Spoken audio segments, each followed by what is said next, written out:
They said I was a footnote, background noise, a misfit, unimportant, too loud. Funny how that turned to kismet. Me and my truth, we sit real still, no sirens, let them scream in the daylight. Truth don't need alignment. I didn't want the headline, I saw the pattern, opening my mouth made the whole room shatter. Try to keep it measured, flashing warning signs. Every time I spoke the truth, they called it crossing lines. I stayed out of the spotlight, studied every thread, watched the story bend while they counted what I said. Never chased the platform, never begged the crowd. I was mapping all the quiet while they weaponized the loud. Not a drunk, but you can call me Boozey. There's a lot more here than simple beauty. It's my time, I'm showing you the real me. Formally introducing Boozey Beauty. Boozey Beauty. Boozey Beauty. Boozey Beauty. Daily in the gym, yeah, I build this body, but don't confuse the muscle with the mind inside me. Got the ladies watching when I teach that beauty, but the real flex is know exactly who I'm proving. Is deeper than looks, deeper than likes. I'm sharpening language, intellect precise, full play, firm lines, boundaries set. I light my soul up, I don't need their respect. While they were boxed in, marks marching in bold lies. I was face down, boxed in, hit from all sides. If they look beneath the noise, they see I never wanted fame, just wanted pat them seen. Not a drunk, but you can call me Boozey. There's a lot more here than simple beauty. It's my time, I'm showing you the real me. Formally introducing Boozey Beauty. Boozey Beauty. Boozey Beauty. Boozey Beauty. Snakes in the grass slithering in my phone. I walked out clean when the silence hit home. Diamond in the rough, no filter, no scene. Funny how the dirtiest hands claim pristine. Not a drunk, but you can call me Boozey. There's a lot more here than simple beauty. It's my time, I'm showing you the real me. Formally introducing Boozey Beauty.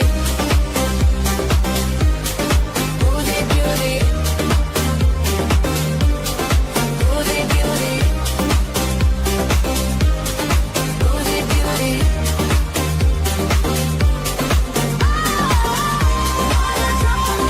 You can call me Boozey. Bringing back all rock and beauty. I've been here, now you finally see. Say it right, Boozey Beauty. Boozey Beauty. Boozey Beauty. Boozey Beauty. Boozey Beauty.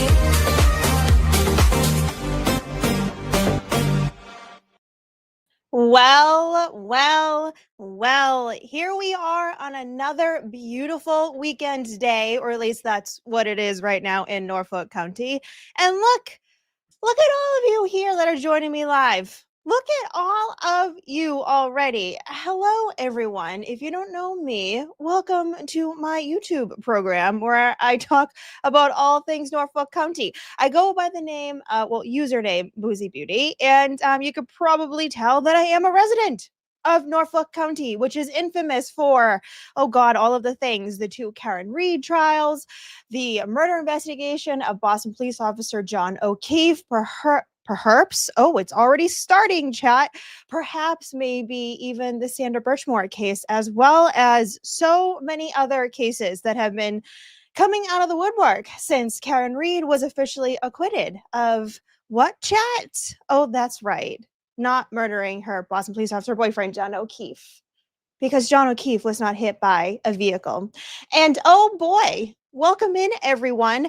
We have had yet another drop from the Norfolk County District Attorney's Office from specifically public records request about the Karen Reed trials. If you're new here, we've been getting these drops about every 2 weeks, and some of them have been a little bit more about the little puzzle pieces that help make up the entire puzzle. And then there's drops like yesterday, where we got some things about Brian Higgins And oh boy, are we going to get into it, because you probably clicked on the live stream or the replay crew. Thank you for being here too. Love you so much. Because of the title, Brian Higgins ghosted Brian Albert. Well, guess what? According to Brian Albert, that's what happened. Oh man, we're going to get into it. There's also something about Melanie Little in there. We'll go over that briefly. We'll talk about Chloe a little bit too, perhaps a little bit about John O'Keefe's clothing, comparing it to photos of Chloe that I feel like the majority of you have never seen. They were on Twitter a couple of, what would I say, like maybe a month ago now. So maybe you've seen them if you're on Twitter. If not, stay tuned. We're going to be covering Brian Higgins, Melanie Little, being blamed for things she shouldn't be blamed for. Garrett Wing, Karen Reed's defense expert that was supposed to be coming in, her dog expert. So she had Dr. Marie Russell for the bites, but then she tried bringing in Garrett Wing, who is a literal like dog expert, whisperer of sorts. So yeah, chat.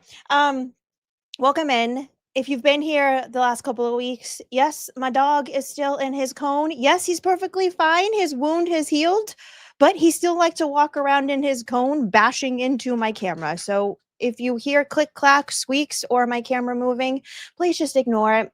It's just my elderly dog wanting my attention. Anyways, hi everyone that is live. If you are on replay crew, feel free to fast forward a little bit. I want to say hi to my live chat members, as well as some thank yous already. This is freaking incredible. I have 1,000 of you on a 3:30 on a beautiful Saturday. If you're local, thank you so much. And of course, wherever you're coming from, be it morning, afternoon, evening, or midnight, just know, or even on replay, right? Just know that I'm happy that you all are here joining me. We're about to get into it. I was going to use a new prop today, and I forgot it on my kitchen table. We'll bring it back for another day. We'll bring it back for another day. All right, let me say hi to some of my friends in my live chat. Caroline, hi. Oh, and speaking of dog, such a cute, is that a golden retriever? So cute, so cute.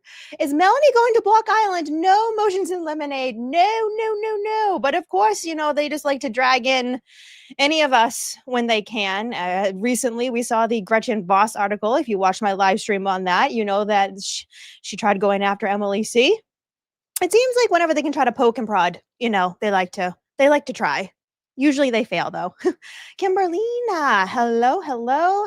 Hi, Cuts Go Right. And Miss Pris, I love seeing all the same names. Ms. Holmes, hello. Tarena, oh, Exhibit Alley. Oh, and Benny Boo. Hi, Ben. BB Squared, hello.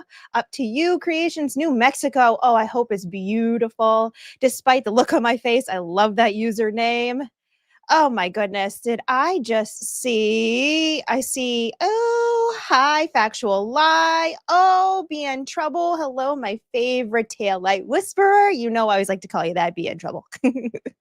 Hi, Lottie. Hello. And Kitty. Oh, and I see James, an old friend. Hello. Janabelle. Scotland. Oh, why does she always immediately when I see someone being like, hey, I'm from another country, I always try to say the accent and it always fails. Oh, I am not good with accents. I told you guys last live, I can maybe do Irish.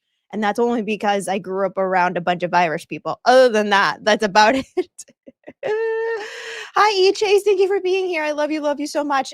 No mercy per usual, if you know what I mean. Let me see who else. I saw Maza.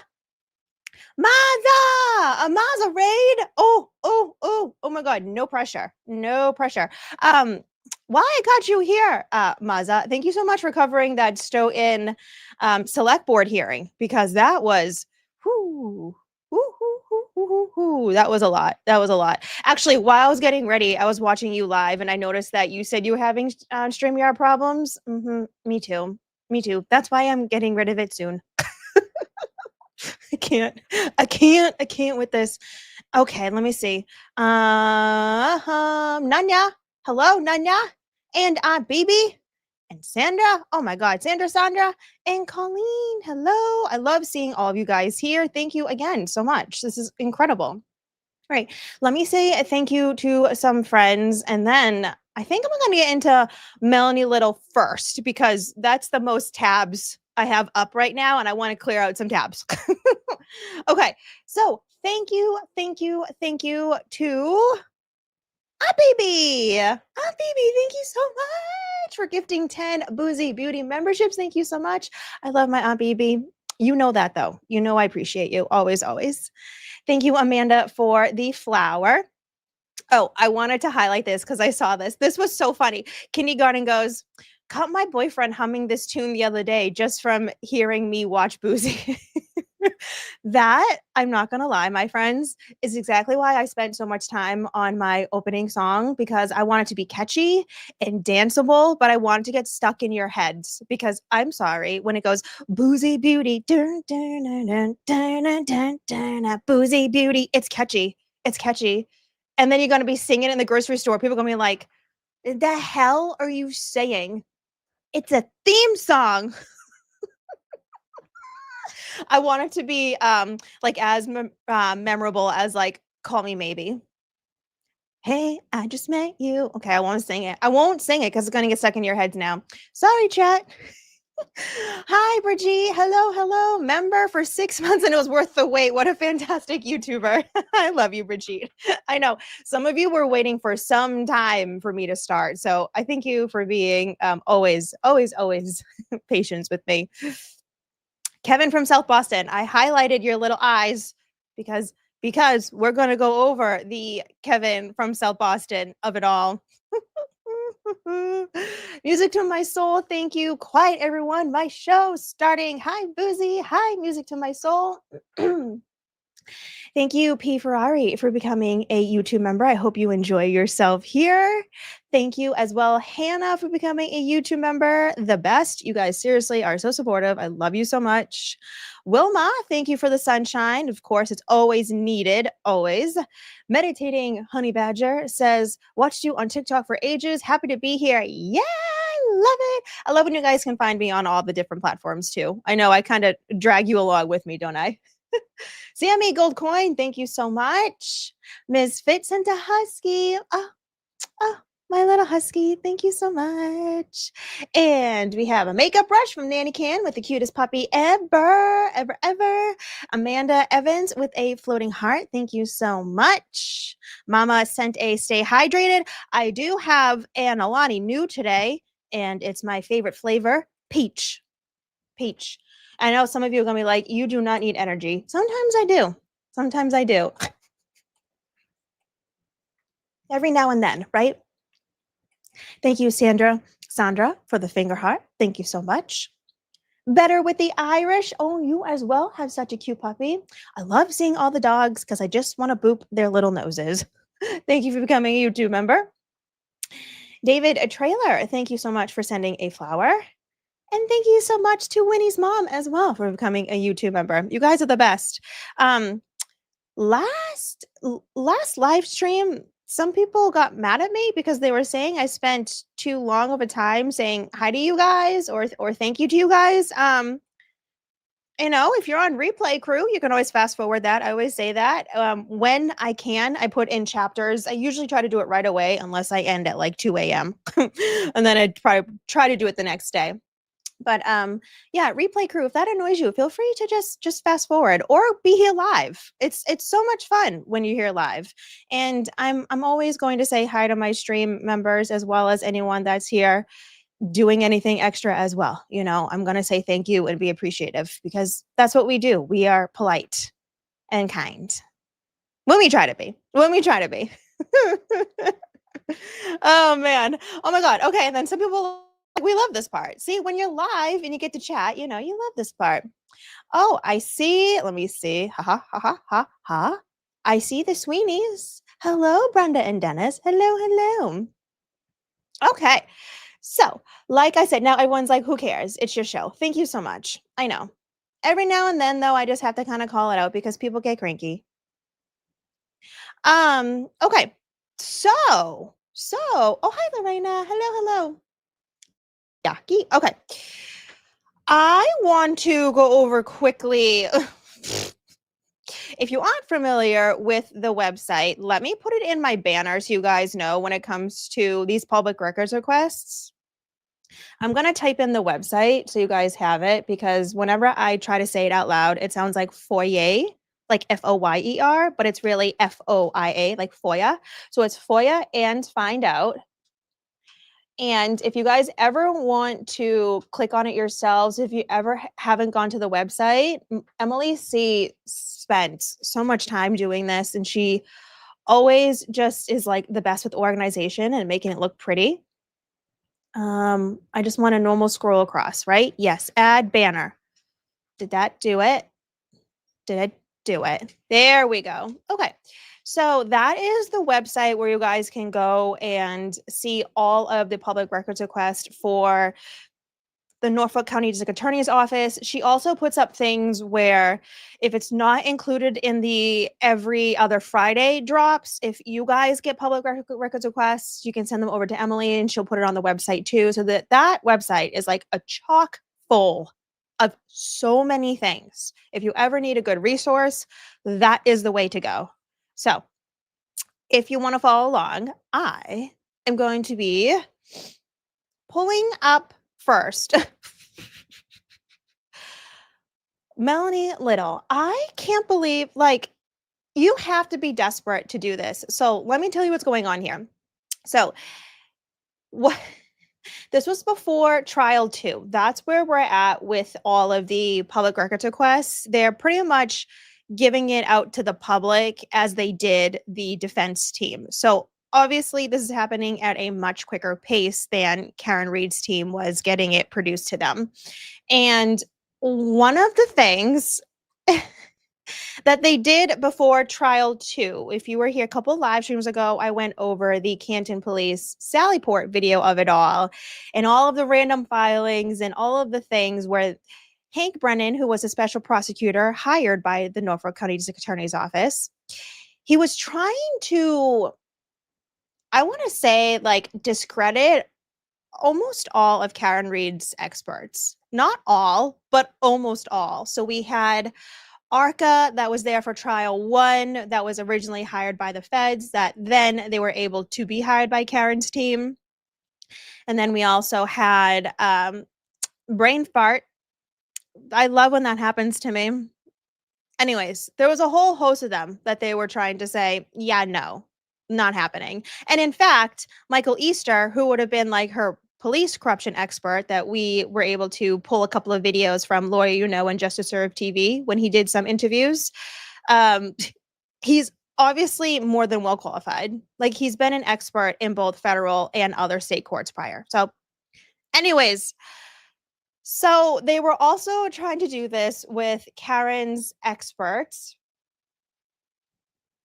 Garrett Wing. Now let me pull up, share my screen for you guys of the live stream that Melanie Little did with Garrett Wing. And by the way, I like to have I like to say a good little arsenal of videos, live streams that I like to go over a few times, or like that I'll go back to. This happens to be one of them. I am always going back to this whenever I have questions about the Chloe of it all, or John's arm, John O'Keefe's arm damage, like the injuries to his arm, his sweatshirt. I always go back to this interview. So I don't want to play anything, but I do want to remind you of what we're about to get into, because this live stream right here is chef's kiss. So let me tell you the date. Let me scroll. I can't scroll in, but she had Garrett Wing on 2 years ago, January 12th, 2024. And I think we can probably all guess that Karen or her team saw this interview and was like, yeah, we need him because he's friggin' smart as hell and he knows what he's talking about. Little bit background of Garrett Wing. His father was a dog trainer, and correct me if I'm wrong, chap, but I'm almost positive it was for dogs that was specifically for like police and military. That's who his father was. He was a dog trainer for that. So then Garrett, growing up around that, he too became that. And then he also started doing social media, and he's got like 2.5 million subs now or something like that. Like, it's wild. Like, he's very, very successful, not only in his business, but also on the social media aspect of it too. And I specifically remember going back to this and being like, holy hell, this is it. This is it. Because as you can see in the little corner where Garrett is, he's got that arm, if you know what I mean. It's not a real arm. It's one of those fake arms that they have when you are trying to train these dogs on how to latch, as Garrett Wing says. And this was the first time that we had someone coming out that was an actual expert to be like, hey, yeah, the questioning of John's injuries on his arm is warranted because that matches what this arm looks like. And it's like, oh God. So the Commonwealth of Massachusetts was so desperate that they ended up transcribing this live stream. I am not kidding. I'm not kidding. I'm not kidding. Quite literally, they paid, let me pull it up for a second. They paid a court transcriber. Where is it? No, that's not it. Oh, no, she has too many tabs. Roll with me, chat. Hang on a second. So I don't want to know the cost of the Commonwealth or the Norfolk County District Attorney's Office, how much it cost them to pay a court transcriber to watch. Here it is. Transcript Melanie Little. You can't make this up. Let me make this bigger for you guys. This is a joke. This is a joke.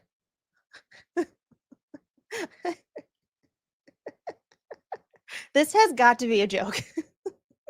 You mean to tell me you couldn't just use the transcript on the YouTube live?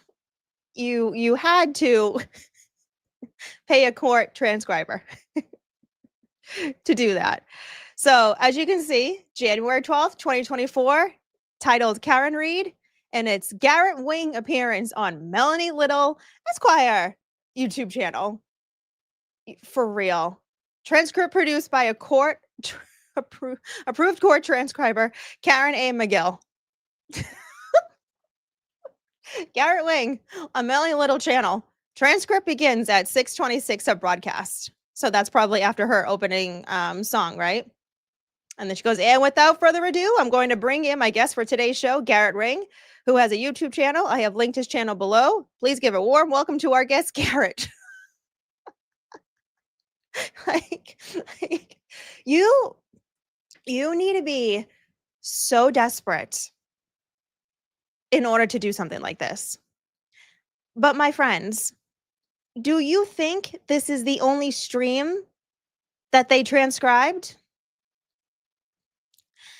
Now, what's not on here is Melanie had Garrett Wing on a second time. They did not transcribe that. However, they did transcribe another video.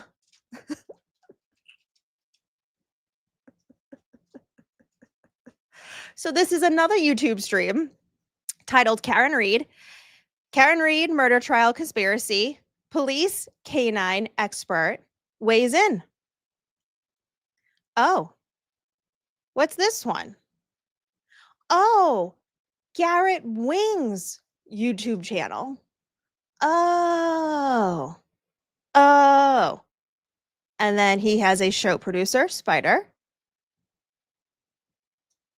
Karen Reed murder trial conspiracy. Police canine expert weighs in.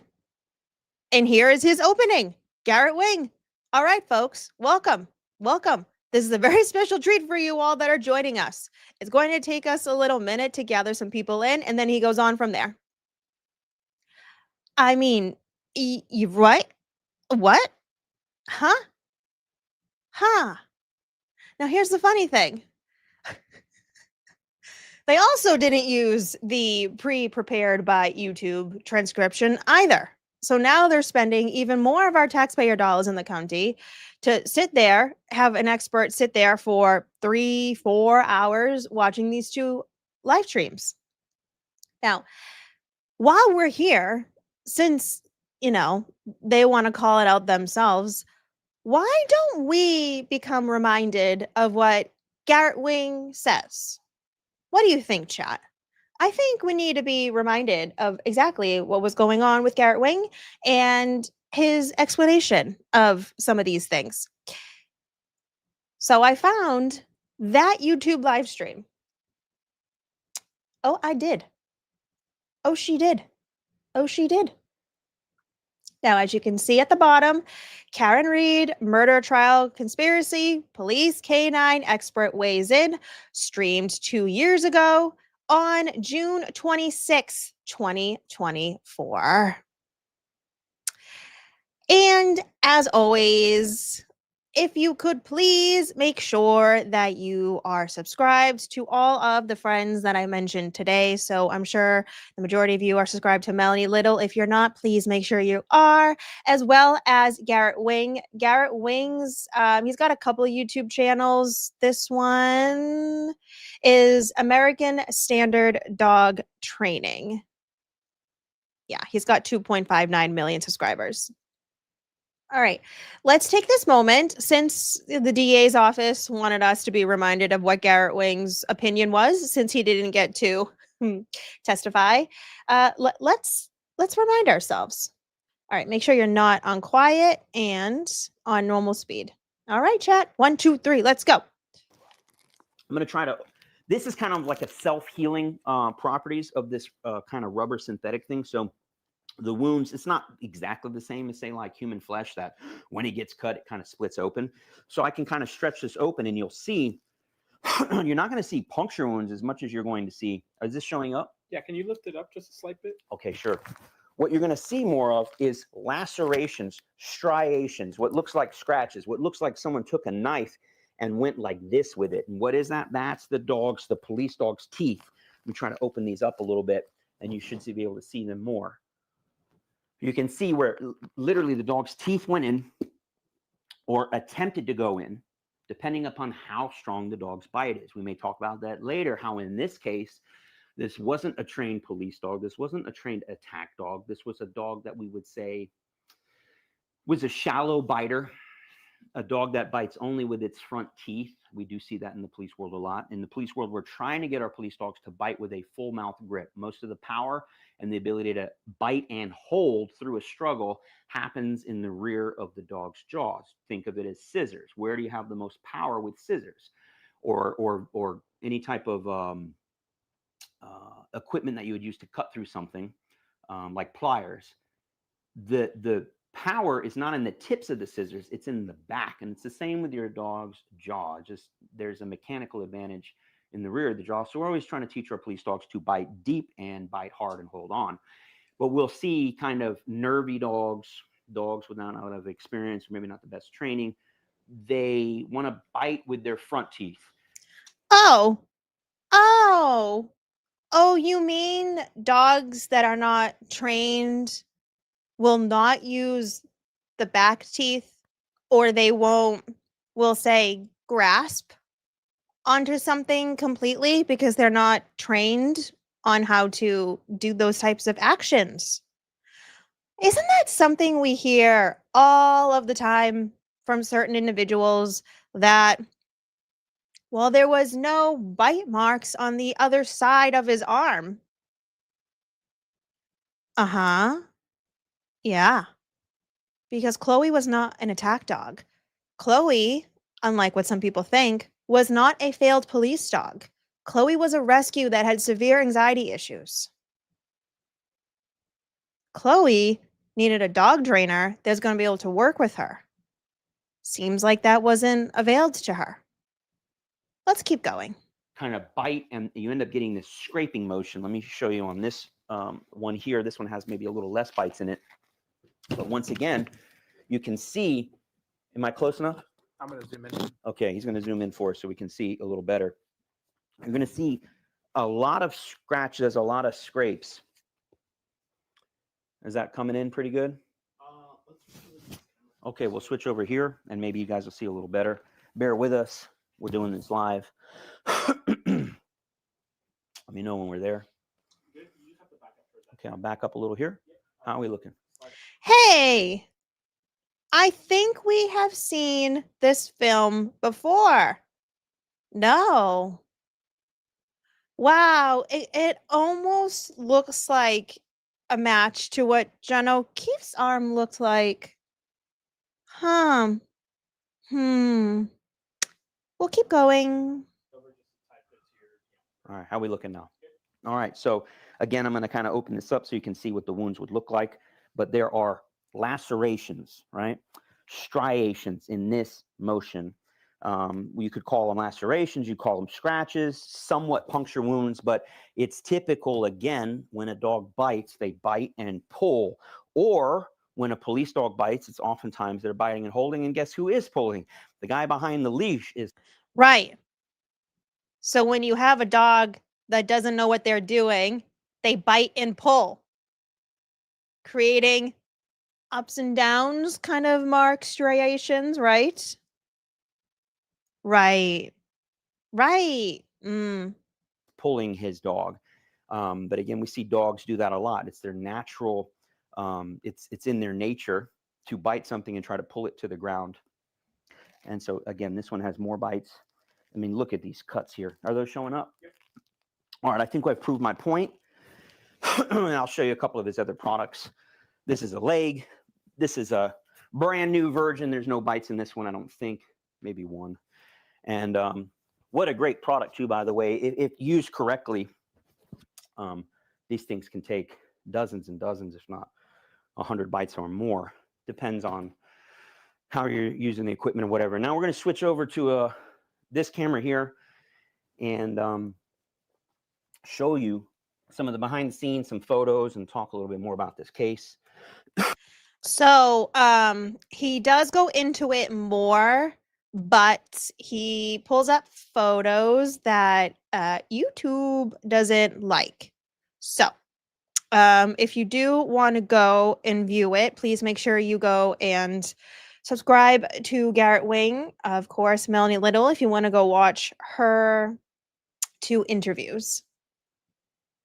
But that gives me another reminder, because I'm sure some of you haven't seen these photos before. So I'm going to pull up some pictures of Chloe. And honestly, this makes me sad. It does. It really does. Because there's not bad dogs, there's bad owners. And unfortunately, Chloe had an owners who didn't know how to care for her, didn't know what to do with a reactive dog. So these are confirmed photos of Chloe. And as you can see, she looks like a typical German Shepherd. However, I'm going to pull up another vet record that we also got in a recent document drop that Chloe actually was labeled as a Belgian Malinois. I like to call them Maligators because they're so cute. So she wasn't listed as a German Shepherd mix. She was labeled as a Maligator mix. She's so cute, right? She's so cute. Here's the thing though. If you're going to have a working breed like a German Shepherd or a Belgian Malinois, you need to be prepared of what kind of life you're about to have. You're about to have an active life. Until that German Shepherd, Belgian Malinois gets older, right? When they come a little bit slower. But unfortunately, she was rescued from Texas at about 1.5 years old. And it's sad. It's sad. So here's the vet records that I promised you guys. Let me zoom in so you can see a little bit more. Okay, so if I go down, you all can see. Let's just make sure that's big enough for you guys. I can make it a little bit bigger for you. Zoom in. Okay. Whoa. Whoa. Okay. I maybe did a little bit too much. Good Lord. She's still a rookie. She's still learning, Chad. She's still learning. Okay. So this is from the vet. Pet Check Animal Clinics, rabies certificate. And you can tell that her original rescue name. Oh, did I lose? Your browser has lost connection to your screen share audio. Am I fine still? Can you guys still hear me? This is weird. Sorry for those of you who are on replay crew. I think you all can still hear me. Okay, you can. Thank you, chat. Thank you for being patient. StreamYard's acting up. Okay, so for those of you who have never rescued a dog before, this is very typical, very normal of rescues. So speaking from someone who has rescued three of them. Yeah. 3 of the 4 dogs I've owned in my lifetime have been from the South. So there's a couple of different ways that when a dog is in Southern United States and then is shipped up to North or Northeastern in this case, there's a couple of different ways that the rescues, or even just like, we'll say, a lot of the people down south, if they're not in their own rescue, they are just like a singular person, or maybe like a couple that lives in a house or something, and they'll be like the neighborhood or like town dog rescuer, right? And then they'll get these dogs, they'll pay for their vet bills, and then they work with like transport pet companies to ship them up north if they're not a full-on rescue. That is something that we're seeing in Chloe's case, okay? So it was this woman by the name of Marcella. I don't know if she owns her own small rescue, but to me, it seems more like she's kind of like working on her own, or maybe like a handful of people in her area. And she obviously got her hands on Chloe somehow, some way, paid for her vet bills, put her on either like her own website, maybe petfinder.com is another website where you can find dogs and rescues and whatnot. And then that's how the Alberts found Chloe. Except, as you can see, the woman, Marcella, actually named her Cassidy. And if I scroll down, if my mouse would work, thank you so much, technology. She is listed as a Belgian Malinois canine, but then also mixed breed. Okay. Now, is it normal for rescues, even if it is a full on rescue, to get these breeds wrong? Yes. Yes. Case in point is my dog that's in a cone. He was not listed as a beagle. However, he screams like a beagle and he has anxiety like a beagle. Okay, but as you can see, female, spayed, color tan black, age, she was young. Technically that's still like a baby, okay? 1 year, 4 months, 2 weeks. They probably estimated her birthday April 12th, 2015, which means she's an Aries, which means she was born to fight, okay? Chloe needed therapy. All the Aries in chat gonna be like, hey. And we're like, you're proving my point, chat. Zach, no, I am not a beagle. You shush. Anyways, so Chloe weighed in at 67.5 pounds at just over a year old. This rabies vaccination date given was June 22nd, 2016. They only had her on the year 1. Usually they do 3 years. I don't know why she was already a year old, why they year rabies vax. I don't know. That's just on them. Okay. So that is the initial vet paperwork. Okay. Now, if I move over, we will show you another cute picture of Chloe. She was such a cute dog. She's still alive. She is still alive, chat. I know some of you don't want to believe that, but she is. Okay, so if you guys don't know, this photo, I think actually all of the photos I'm going to be showing you of Chloe, this is at 34 Fairview Road, okay? Where this is in the backyard, if you are looking at the photo in the living room that has the fireplace and it has the glass slider doors, those glass slider doors go out to a covered porch. We'll call it a porch, screened in porch. And then there's obviously a door to go out to a back deck. That's where this photo is taken. So this photo was taken in 34 Fairview Road's backyard, right next to the house on that back deck, because then you step down a couple of steps and that's their pool. And then they have the huge backyard. How did I confirm it's the backyard? Well, I've literally have looked at that Zillow listing one too many times to know what the ins and outs are of that house, at least of the photographs that we have of said house. So, and of course you can see the American flag. And if there's one thing that Coco loves to decorate with, it was an American flag.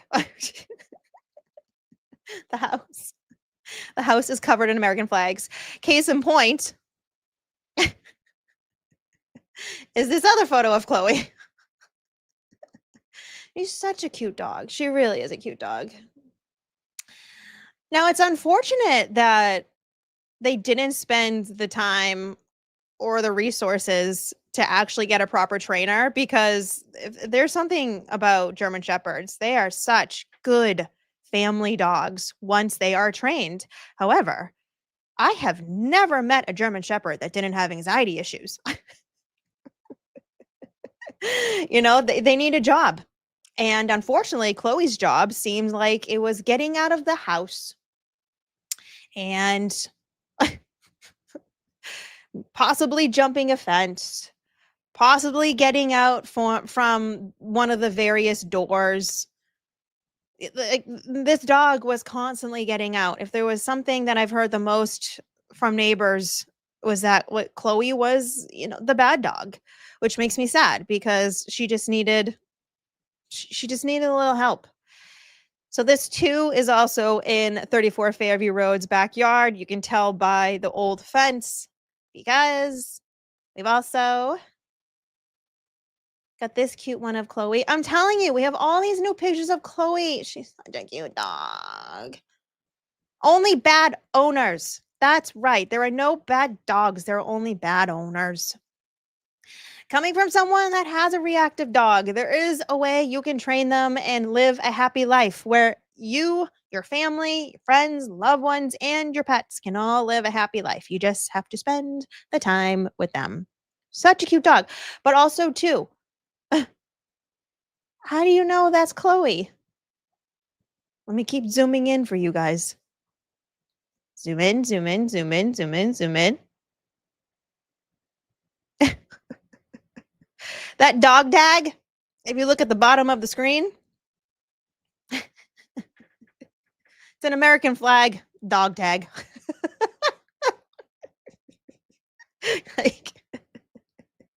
Yeah, that's Chloe. But that brings me to this other photo.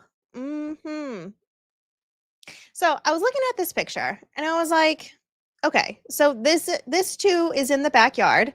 Well, how do you know? If you look in the backyard of 34 Fairview Road, it has this random huge, like, square cement block thing. That is 34 Fairview Road. The tree matches. What I'm noticing behind her is a portion of the fence is broken down. So, like, when I'm talking about what we just said, there are no bad dogs, there are only bad owners. If you have a reactive dog, if you have a dog that is an escape artist, and now you have a broken fence, what do you think is going to happen? Dog is going to get out, and dog is going to likely attack or chase or do something. That is what I mean about irresponsible dog owners. But something else caught my attention. Do you guys see her cute little toy? What do dogs do with their toys? They chew on them. Hmm. Hmm. Hmm. So, you guys can take a nice little gander at Chloe's football. You tell me what you think. If you are on more of a podcast, you're just listening to this in your ears, feel free to take a gander at the screen for just a minute. If you look towards the right end of this toy football, okay? Remember when we just listened to expert Garrett Wing and he said dogs that aren't trained, what will they do? They won't latch on fully and they usually pull and drag. Do you see this little damage next to the white line at the end of that football? It kind of looks like a tooth went in and pulled. It kind of looks like at the above one as well. Huh. Huh. My friends, where have we seen this type of damage before? Yeah. Yeah. Now, here's the thing. I cannot pull up the actual photos of John O'Keefe's arm. If that is something you can stomach, feel free. If you want to do it right now, you want to do it in your spare time, feel free to do that. I will not because the algorithm does not like that. And I also know some of you do not like to look at injuries. However, we do have some clothing of John's that we can take a peek at. Let's do that. Let's do that. Let's do that. Now, I have been publicly speaking about this case, I would say, since the middle of trial 1. And the thing that really got me speaking out, a few things, but really the first time was when there was testimony about specifically this damage on John's sweatshirt. And if we zoom in even closer, like, let me get really close so you guys can see this. That is something going into the sweatshirt with force and then being pulled out. Hmm. Let me go back to the football for a second.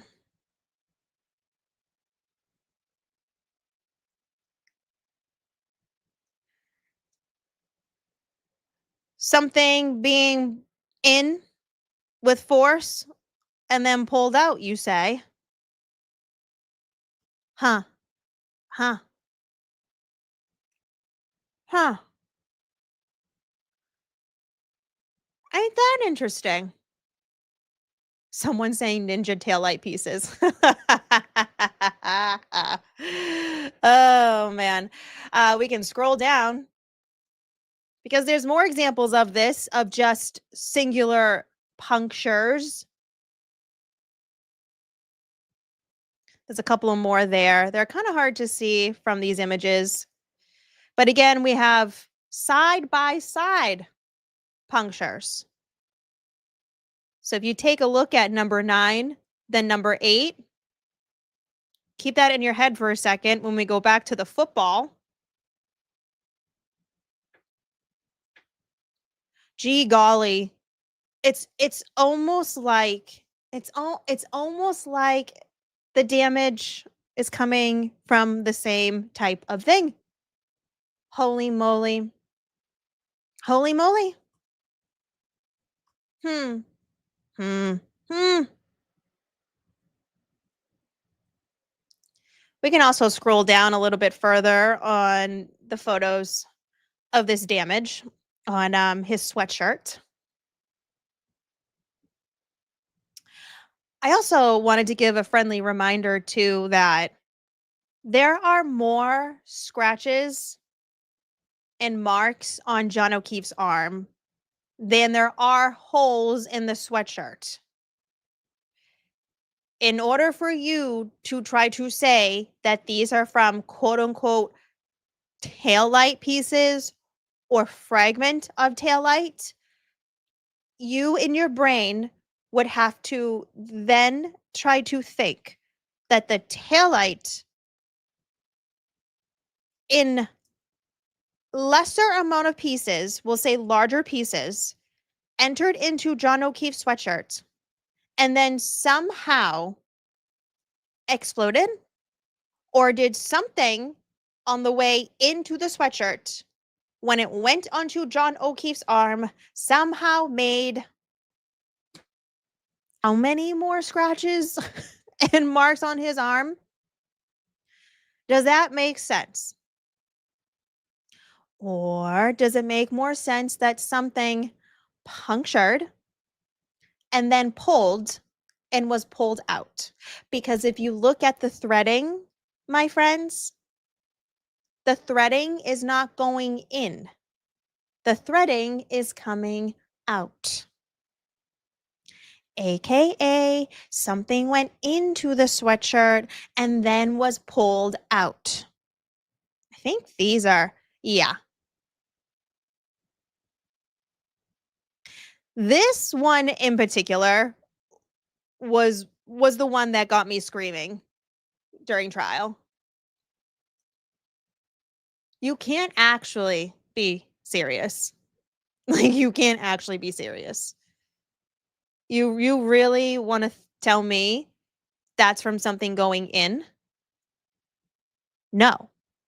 Something punctured, made a hole, and then with force was pulled out. You can tell because there's a what's called a through and through damage of this sweatshirt. Quite literally, something went into said sweatshirt, made contact with the skin, and then either from something being pulled away, be it John or the dog just let go, was hanging in and let go, and then went after, and then went after. It's really not that hard to figure out. But naysayers will say, "Oh, but the fragments. The fragments. You mean on the clothing that was in whose custody for how many months without any chain of custody?" Right. I don't want to harp on this any much longer, but you guys can see exactly what I'm talking about. Right, chat gets it. Or the owner pulling the dog away. You get it. You get it. People are talking about the pig DNA in chat too. As someone who has a dog, I am constantly giving my dogs like little pig only. They're like, what are they called? Freeze dried, like treats you can give them. Geez, I've given my dogs all the type of proteins: fish, chicken, beef, pig. But you guys get it. And like I said, if you want to look at more of these photos, they are available on the FOIA and Find Out website. Okay, friends? It's just, you guys, you look at this close up and you go, absolutely no way. We need to remember when you guys were originally seeing these, all of us were seeing these, this was being filmed on pool TV or a pool camera, which was then filming another screen. So basically you were seeing it from a screen, from a screen, from a screen. So this is probably maybe the first or second time you're able to see these photos in more high definition. So now you really get to look at the damage of his sweatshirt. Like it's one of those things, once you see it up close like this, because obviously we're never going to be able to see John O'Keefe's sweatshirt, obviously. So this is one of the best ways that you can. BT Dubs, bodily fluid on the arm of his sweatshirt. It's not the red stuff, by the way. It's not the red stuff. Okay. And then I finally just want to confirm to you, I'm sure there's some of you that are like, how the heck did you figure out that is pictures of Chloe? So if you look on the screen, you can tell this is actually from the woman that they adopted Chloe from. And you can tell, zooming in some more, on May 20th, 2022, she put up this post because obviously they reached out to this woman, Marcella, that they had to give up Chloe. But of course, you can see that she's still named Cassidy because that's what Marcella named her at her rescue or when she found her or whatever happened to her. So you can see it says, beautiful Cassie. Cassidy is a Houston dog now in Canton, Mass. Please read her bio and please share with your contacts, especially those in the Northeast United States. She is looking for her forever home. So she says, hi there, my name is Cassidy. I'm in Canton, Mass. I'm a nice German Shepherd girl, 6 years old, goofy pup, 80 pounds, great with kids and a loving family, but I don't like other dogs. I want to be the one and only #1 pooch. Here's the thing. I don't know what the Alberts told Marcella about the attacks that Chloe had done. I would hope that they were fully and completely transparent with Marcella, but the fact that they're making light of the situation, that it's just like, oh, Chloe wasn't good with other dogs, she needs to be the only dog. No, you actually should have told her, hey, Chloe needs significant training, and Chloe cannot be around any dogs because she had now, God, how many dogs did we know of that she had attacked at that point? They said on the stand 1, and then only attacked one other human because during that dog fight, they were blaming the human on getting in the middle. Yeah, no. Then we learned about Vanity Fair. There was another attack. I obviously have heard about other things in regards to Chloe and other attacks and things that have happened. So clearly, whatever was going on with Chloe was increasing. If we are to believe that it was Chloe, which I do fully believe, somehow Chloe got involved that evening of January, well, I should say morning of January 29, 2022. That is an increase of behavior in this dog. And that's what happens. If you don't correct it, you don't fix it, it gets worse. They say that about just dog fights too. Someone coming from experience, when you have 2 dogs and they fight, and then they try to fight again, you might want to get a trainer because it's going to get worse. Trust me. Trust me. So this is just, no wonder why when she went to her next owner, if we remember that owner then had to give her up too because of Chloe's behavior. And that's the reason why, if you are getting a dog like this, you need to be completely upfront and honest with that dog's temperament, because otherwise the dog could quite literally unalive someone. Literally. And it doesn't matter how big the dog is. You could have a little chihuahua and it go after a kid, okay? Goes on to say, yep, I love peeps of all sizes. Other dogs, I want a home where I am the one and only princess. No other dogs to contend to for your attention. Yeah, well, what about if you're walking around the street? Or if the new owner tried to bring Chloe, Cassidy, Cora, whatever her name is, to a dog park? What's going to happen? It won't be good. I love attention and to be petted. I know sit, stay, paw, and roll over. I'm 100% house trained. I love to play in the yard, run around, and play fetch. I want so badly to be loved on as much as possible, which means that tells us that Chloe was attached to the family, which again makes me so sad. It just threw her out like she was garbage. I'm fun and sweet, and I also love to hug and cuddle you. It just makes me sad. Oh, I like to take naps. I need love, exercise, and couch sitting when we get tired. Sad. Sad. Sad.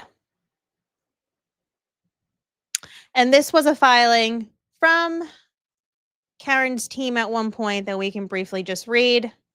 And then I want to get to Brian Higgins. I think chat wants to get to Brian Higgins too. Okay.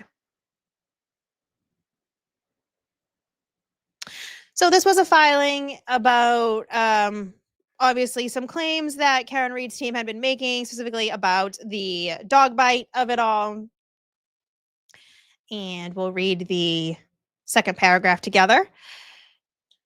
Defendant has no objection to the Commonwealth's request to inspect and copy the records, which established that Brian Albert provided false information on the record, both to the Commonwealth and to this honorable court, in his opposition to the Rule 17 motion. Mr. Albert, through his counsel, opposed the release of these records, explicitly stating, quote, "The defense is asking the reader to conclude that the dog in question has a history of attacking human beings and that it was sent away because it was violent towards people. As with other defense assertions, sorry guys, this is not true." Again, I can't get over the fact that you had a pet in your family and you continually call her it. That is what Sam Beningo or Veriscope would say. That is called distancing language, my friends. It goes on to state that representation was a bald-faced lie.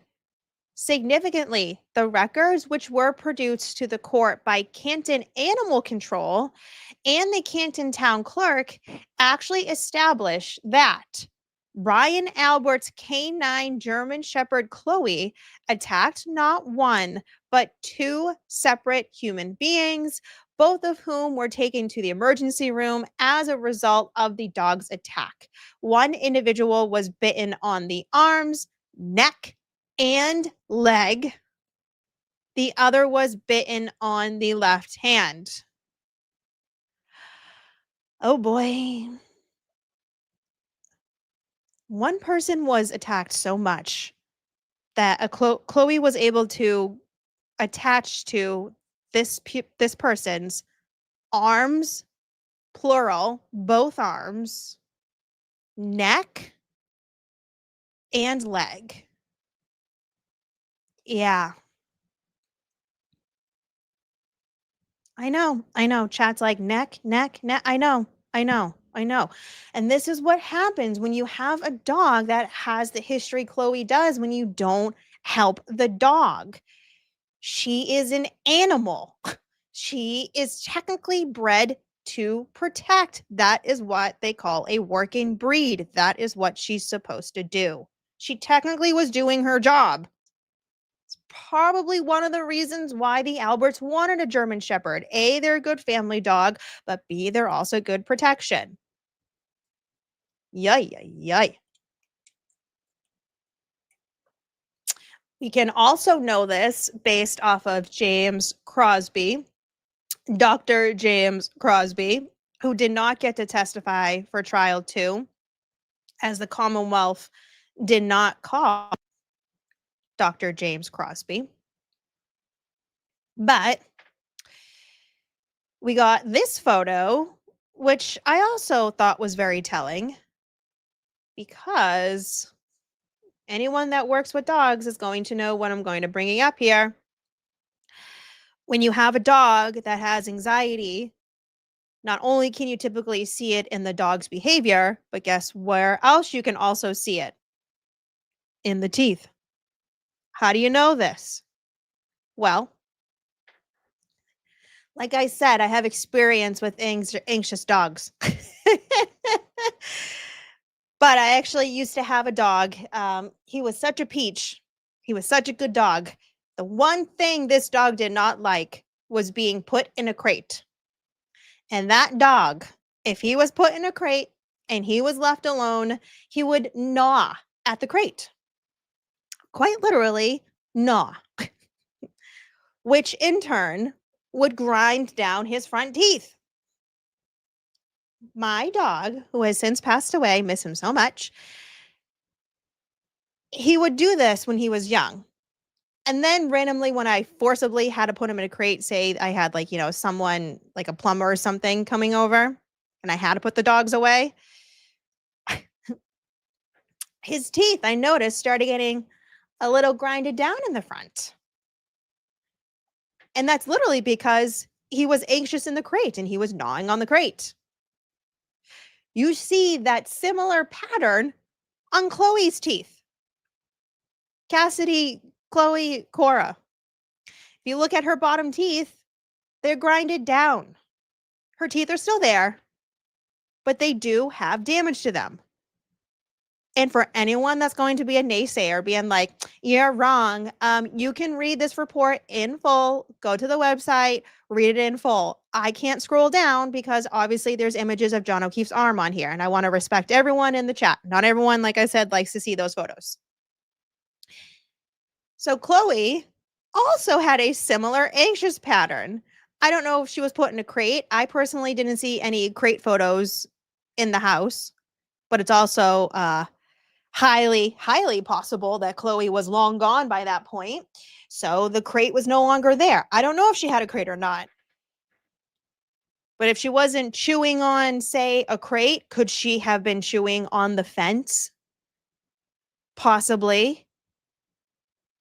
Maybe a door frame. Maybe rocks. But that is when you can tell. It always tells in the teeth. If you can't tell by the anxiety behavior patterns, which obviously is obvious to someone who understands dogs, but also you can tell in the teeth. And by the way, clearly Chloe's an older dog now. And to take that dog's mouth years later and try to match it up, because this is what Dr. Crosby was doing, try to match up Chloe's teeth now, essentially at this point last year, and try to match it up with 3-4 years ago, potential damage.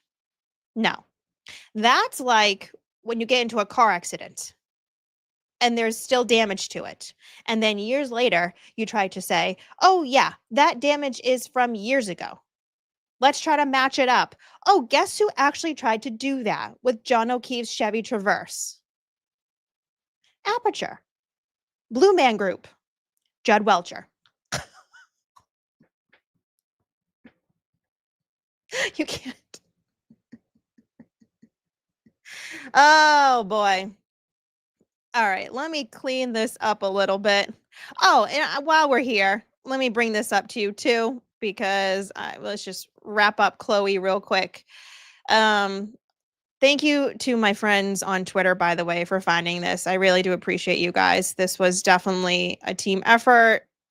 Let me zoom in so you guys can see this. So this is obviously Chloe's photo, same dog. And Marcella says, lovely Cassidy found a great home in Vermont. Yay. So that's that.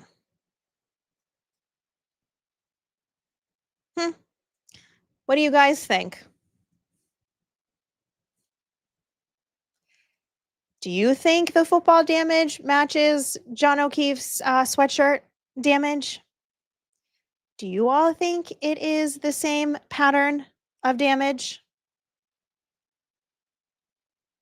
I will leave that up to you. Okay. I cleared up my StreamYard, so now we can officially get to the Brian Higgins of it all. Higgy. Let me say thank you to some friends in chat. And then we're getting to Higgins, guys. Thank you all for being patient as StreamYard is acting up. Yay! Lisa, thank you so much for the floating hearts. Thank you, Jimmy, for the sparkles. And thank you, James. 5 memberships. Hell yeah. Thank you so much, James. Thank you. Hope you all are enjoying yourselves in chat. Ms. Fall, thank you for the silver star. Mags, thank you for the gold coin, as well as the flower. Lee Sir, it's ER, not Lisa. Thank you for the Sunday. Oh my God, I'm doing a thing so that I can see my chat on this side. And now I get to see what goes on in the chat when you guys pop up your, I don't know what they're called, the jewels of it all. So cute. I just saw the husky. I just saw the dog. That's why. Thank you, Sassy for Justice, for the silver star. BB, what are you saying? After the live, Google Sean Lowe from The Bachelor. I know exactly what you're talking about, RBB. March 2025, his rescue boxer freaked out when the smoke alarm went off and attacked him. His arm is almost identical to John O'Keefe's. Yes, I remember seeing that. And again, just for the algorithm, I'm not going to pop it up, as well as to respect those who don't like seeing injuries. But if you are wanting to, while we're still live, feel free to Google Sean Lowe Bachelor. You could just do like dog injuries or something, and you'll see it. It's very telling, his pattern as well. And also too, if you've ever been bitten by a dog, specifically on the arm, you know exactly what it looks like. I literally have similar scars to John O'Keefe's. Actually, it would be on the same arm. But we're the crazy ones and uneducated ones. Aubergine Grape, thank you for the trophy cake. Thank you so much. Cat Lady says, my one dog was listed as a Border Terrier mix. Looks just like a Border Terrier. DNA test said absolutely no Border Terrier. Chihuahua Pug Mutt mix. No. How do you go from a Border Terrier to a Chihuahua Pug? Wow. Yeah, that's why if you ever really want to know what your dog is, and specifically the dog came from a rescue, do the DNA testing. All you got to do is make sure you swab good in their mouth. Relative Dimension Joe, thank you for the high five. Martina, thank you so much for becoming a YouTube member. I hope you enjoy yourself. Joanna sent a jammin'. Thank you. We're all jamming today. We're just rolling with the punches over here. Pepper, don't be hiding. She sent 2 hidings. Don't be hiding, Pepper. I see you. Aunt Nanny sends a gold coin. Thank you so much. Chrissy sent a watermelon. Thank you so much. I have not had watermelon this season because I am not trying to get that parasite, even though they're saying it's only lettuce. I don't trust it. Katie did it. Yes, Katie, you're the one that sent the husky. So cute. So cute. Nicole sent chili. Thank you. Music to my soul. I think Fervent should make a song entitled Chloe or Cassidy or Cora or Taillight. The Swifties will know the reference. Oh, you're talking about Tortured Poets Department. Here's the thing. UMG and Taylor Swift are like hardcore on their what's it called? Copyrights and trademarks. So even if you try to do similar music arrangements, they will get you in trouble. But I wonder if Fervent could do like a remix or something. I always give Fervent all these ideas. I'm like, that'd be a good song, Fervent. Like, Fervent will be in chat and he'll like say something. I'll be like, that could be a song, you know. Peppa, thank you so much. And it's never the puppy. Chloe is beautiful. I know. She's such a cute dog, too. Muserlina, thank you for the Sunday. Speaking of a Chloe, Kimberly, a cute little German Shepherd, sent Unk Alert. I still don't know what that means, as well as a gold coin. Bridget sent a 100 jewels. You got a cute dog that has cute folded over ears. Chrissy sent a Sunday. Yeah. Oh my God. The usernames continue. Michael W. Morrissey should resign. Sent an Unk Alert. Thank you so much. Okay. Are we ready?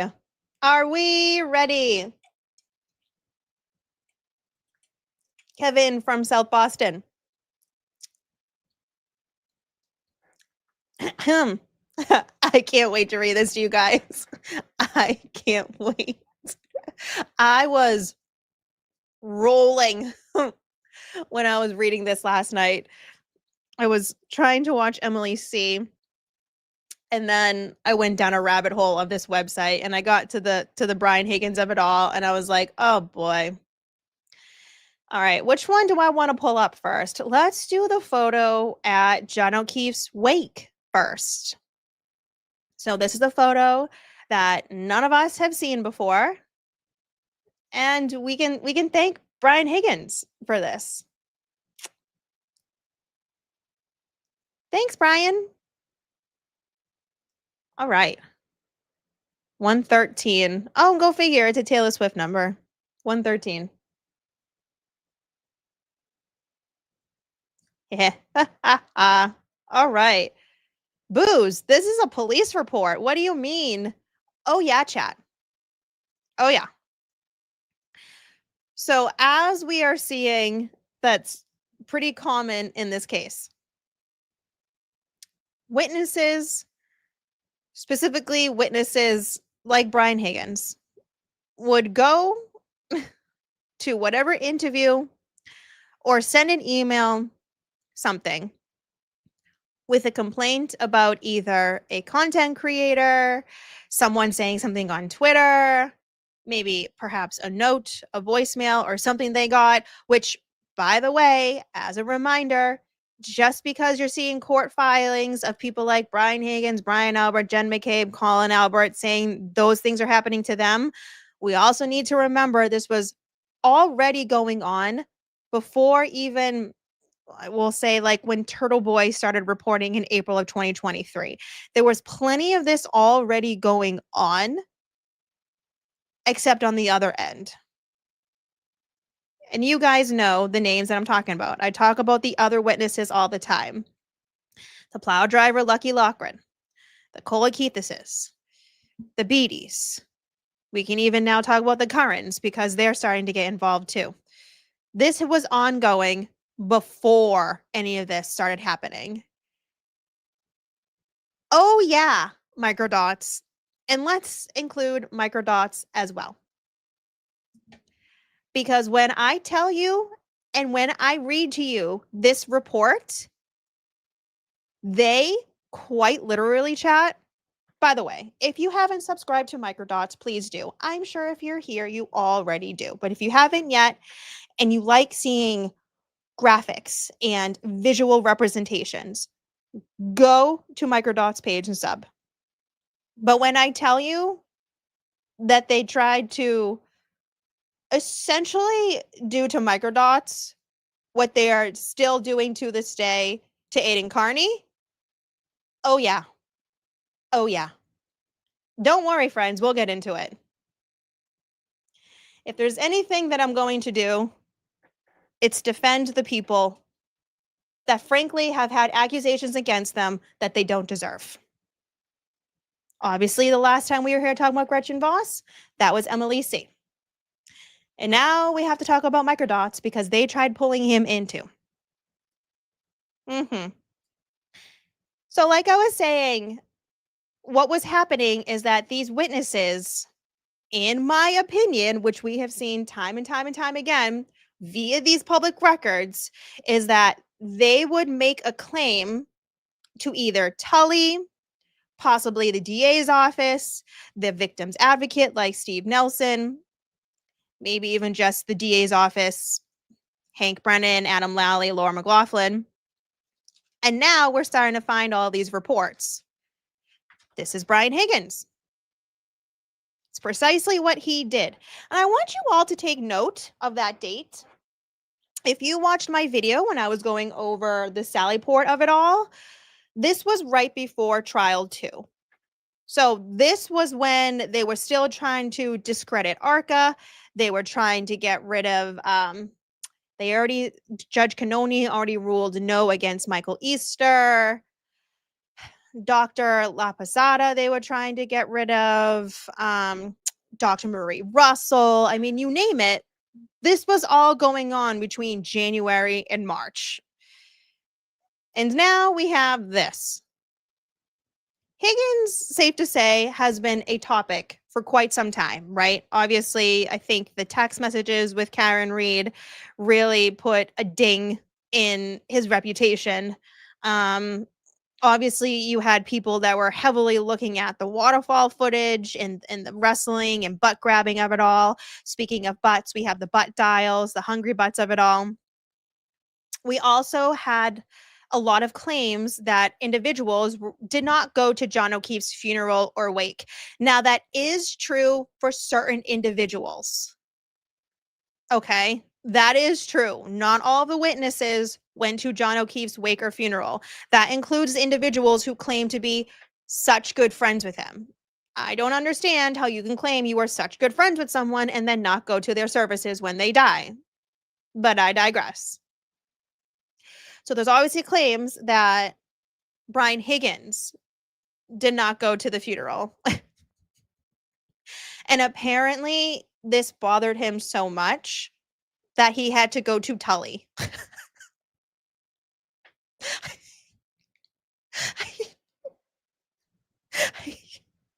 I can't. So on March 25th, 2025, this report was written by Brian Tully that he sent to, again, we've covered this before, Captain Bruce O'Rourke. This had to be this important that it had to be sent up to the captain. Where Brian Tully says, on Friday, March 21st, 2025, I, Lieutenant Brian Tully, was contacted by Brian Higgins. I want to know, again, how is it appropriate that a witness is contacting an investigator? How is that appropriate? And how the hell did Higgins get Tully's information? Also, how was this contact? Was it in an email? If it wasn't an email, why is it not attached to this report? If it was a phone call, if it was a text message, how did Brian Higgins contact Brian Tully? I have questions. Mr. Higgins stated he has. I can't take this shit seriously, chat. I can't. Mr. Higgins stated he has photographs he would like to give investigators regarding Commonwealth versus Reed. I met with Mr. Higgins at the offices of the Norfolk State Police Detective Unit on the same date. Mr. Higgins provided 2 photographs, copies attached. Mr. Higgins stated the photographs were taken at the wake of John O'Keefe on February 6, 2022. The photographs appear to be of the same photo, with one being more zoomed in than the other. If you had these photographs since February 6, 2022, and you know these rumors were going on for years, why wouldn't you just give them up automatically? I can't. He really was like, you are not going to say I didn't go to John O'Keefe's funeral. Well, there you go, chat. Obviously, it's not the best quality. And in fact, when I was trying to make my little photo for this live stream, I had such a problem because it's so grainy and this. I don't know if this is from maybe a newspaper or something, but you think the newspaper would be online too? I don't know. So this is Higgy. As you can see, he looks like he got a fresh haircut for this, in my opinion. He's next to Boston police officers. I can see that does say Boston police on that officer's side arm. And I don't know who this woman is, but it'd be interesting to find out what her name is, just so we know for reference. But yeah, that's Higgins, front line and center. Can I flip this for you guys? Oh boy. Here we go.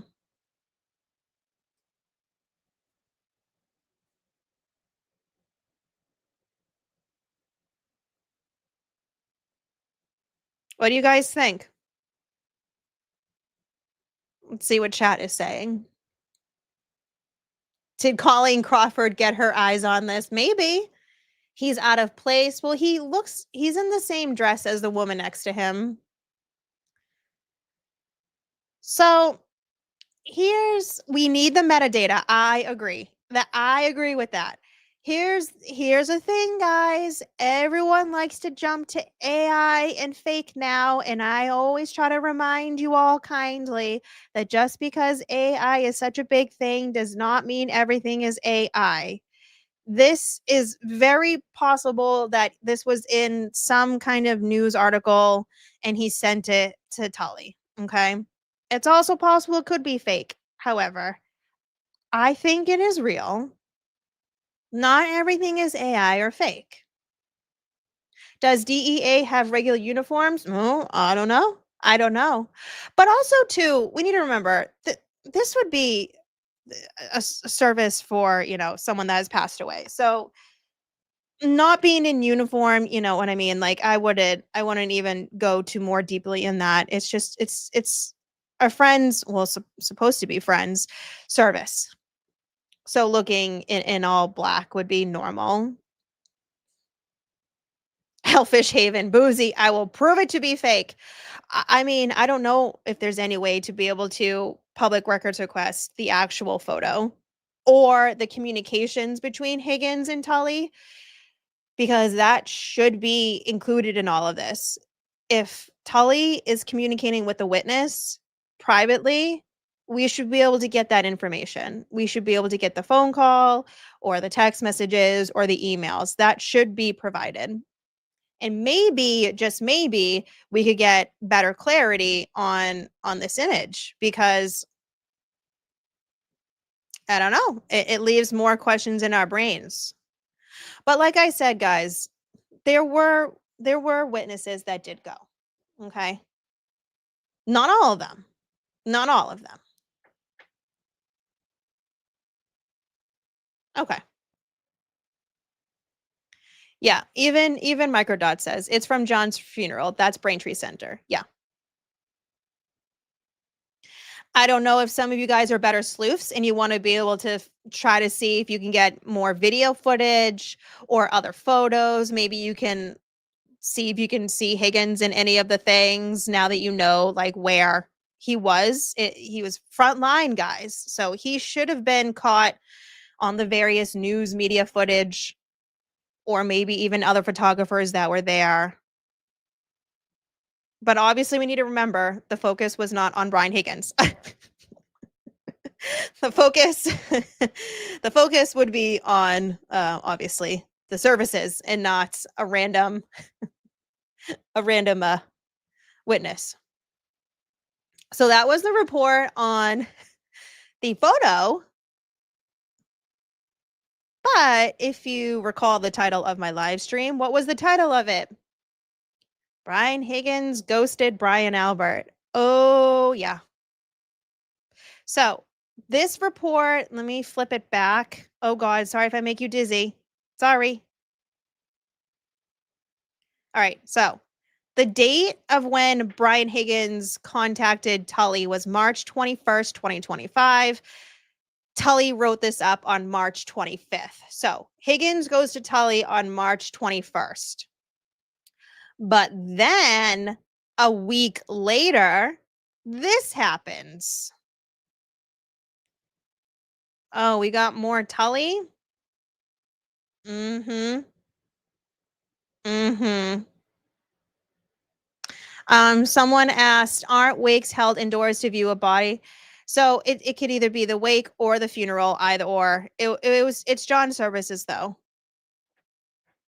And the weather won't stop people from going, especially if it's like, someone that's well known or someone like an officer that passes away like that. Usually, they go above and beyond for those services, rightfully so. So, like I said, Higgins goes to Tully on March 21st. A week later, Brian Albert goes to Tully on March 28th. So as you can see, again, from Lieutenant Brian Tully to the captain, Bruce O'Rourke. Subject is meeting with Brian Albert. On March 28th, 2025, Brian Albert attended a meeting at the Norfolk District Attorney Office with Attorney Greg Henning.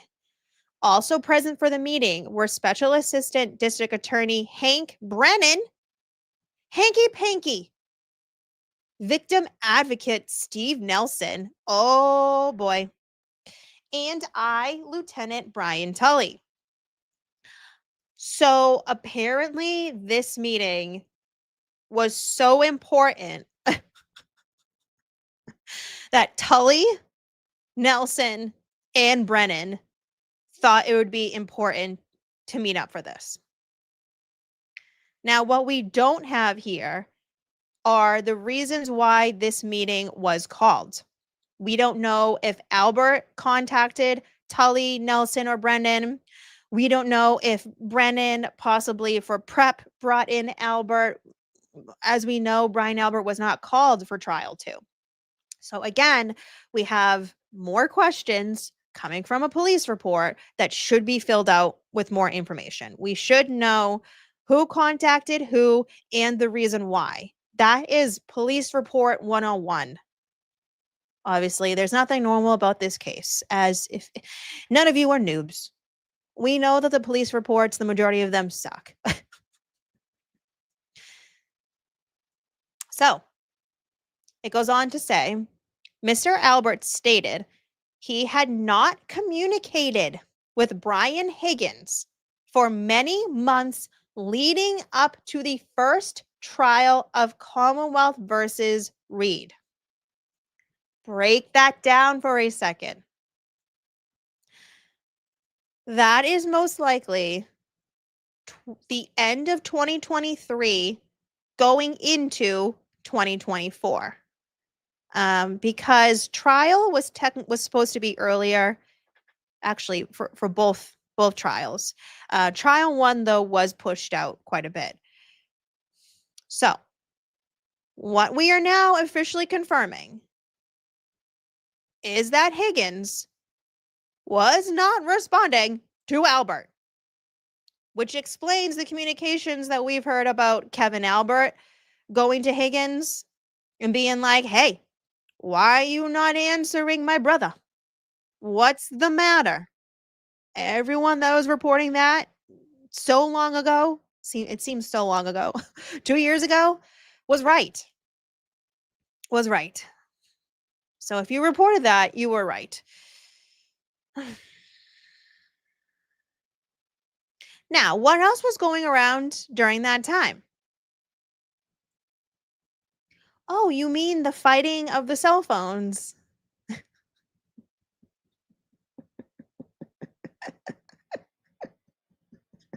Oh, the third culprit defense by Karen Reed, naming Brian Higgins, Brian Albert, and Colin Albert. Oh, how about also the consistent and intense fighting, specifically by attorney Liza Little, over John O'Keefe's clothing? Because they still hadn't seen John's clothing. Lally kept pushing it off, blaming it on the lab. Go and watch those pretrial hearings because, wow, were they damning. So you have Karen's team being like, we don't have the clothing, the cell phone issues, the Canton Sallyport video footage. The heat was getting hot in said kitchen, okay? Okay? Because at that point, her team was getting fed up. Way more fed up, at least publicly. I'm sure behind the scenes they were kind of stewing. I can only imagine. However, during these hearings, you can tell. They kept being like, why aren't we getting this? What's going on with this? Why isn't Lally doing this? That's what was going on at this time. And now we know at the same time, Higgins wasn't answering Albert. It's not like Higgins left the state or went on an extended trip. It's not like, he just went and disappeared. Well, he did. He ghosted. Higgins literally ghosted Albert. Tully goes on to state that following the first trial, Mr. Albert ran into Brian Higgins at a local Harbor Freight hardware store. I remember hearing something that there was an argument at this store. I don't know if any of you guys who have been here that long, if you can remind me of any reports, live streams, tweets, or anything. But I specifically remember hearing something that there was a fight between Higgins and Albert. It might have been Sean McDonough. I can't remember who reported that. But I definitely remember hearing that. Albert was definitely tracking Higgins. That's what I mean. That's what I mean. So the report goes on to say he recalled that he saw Mr. Higgins one additional time. So you mean to tell me Higgins wasn't answering Albert for months before the trial? Then the trial happens where all of the things came out. All the butts of it all and the voir dire of Brian Albert, where he couldn't remember what date he got rid of his phone. And then Jackson and the voir dire had to say the date. And then randomly, when the jury came back in, Brian Albert was like, oh yeah, I got rid of it. It was like the day before. I think it was like September 20th. And Jackson was like, how convenient. The day before the preservation order. Right. This is so bizarre. So then he goes on to say, after Mr. Albert ran into Brian Higgins at a local Harbor Freight hardware store. After that, he says, Albert recalled that he saw Higgins one additional time. He stated he has exchanged text messages since those encounters. Okay, so now after there's some kind of something happened at a hardware store, and then maybe bumping into each other another time, now Higgins is like, well, crap, now I got to answer you. And how do they have the same attorney right now? How? Higgins, you need your own attorney. I'm going to tell you every single time I talk about you. You need to get your own attorney. Mr. Albert recalled a time that he was at the Hillside Pub. Everything goes down at the Hillside Pub with Mr. Higgins. Okay, so there's no date on this. So we're just taking Albert at his word. Sometime after John O'Keefe's death. We don't know if this is in 2022, 2023, 2024, 2025. We don't know. He stated a person he knew from Canton and considered a friend, Tom Beatty, was at the pub and began staring at Mr. Albert. Mr. Albert approached Mr. Beatty to ask him if everything was okay. Mr. Beatty was with a couple Mr. Albert also knows from Canton the Currents. Oh, fuck, here we go.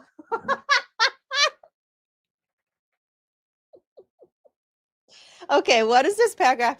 Sam, you're in chat. I see you, Sam. I'm sure your head is popping off right now. Okay. So, what we know, now all of a sudden Albert and Higgins are at the Hillside together. Cool, fine. And then Tom Beatty is there with the Currents. And Brian Albert is saying that Beatty was giving Brian Albert the stare down. And so then Brian Albert, noticing he's being stared down by Tom Beatty, gets up and confronts Beatty, because that's what that is. Even though Tully tries to make it sound nicer, and perhaps Brian Albert is also trying to make it sound nicer, when we hear Mr. Albert approached Mr. Beatty to ask him if everything was okay, we can take from the fact that Brian Albert, when someone is staring at him, is not afraid to go up to the person and confront them. A. B.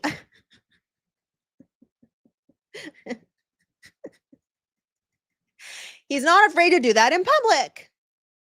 Surrounded by a bunch of other people, assumingly in the Hillside Pub. If you don't know the Hillside Pub, you've never been in there. It is a very tiny bar. It is tiny. Small, and it's one little room. There is like a little outside, but you know, you wouldn't want to go out there. But it's tiny. Not many people can fit in the Hillside pub. So everyone would have seen this. Okay? Clearly, the town has already talked. It doesn't matter if this was 2022, 2023, 2024. Clearly, Canton was in a roar about the murder of John O'Keefe. And now you've got Higgins and Albert hanging out at the Hillside pub together. And now you have another witness, which assumingly by now, Tom is already having issues with people like Jen McCabe. And now seemingly Brian Albert. Remember, whose daughter got a phone call by Colin Albert at 12:33 a.m. on January 29, 2022, 1 minute after John O'Keefe's phone stopped moving? Tom Beatty's daughter. And also, whose daughter was told inappropriately to shut up and to put male genitalia in her mouth in order for her to shut up by certain housewives in Canton that are allegedly friends with witnesses. Tom Beatty's daughter.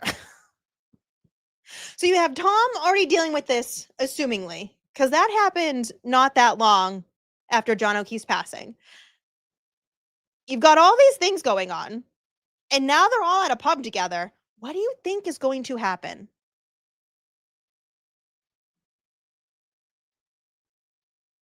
If Erin Beatty was my daughter and someone said that to my daughter, I would be the same way.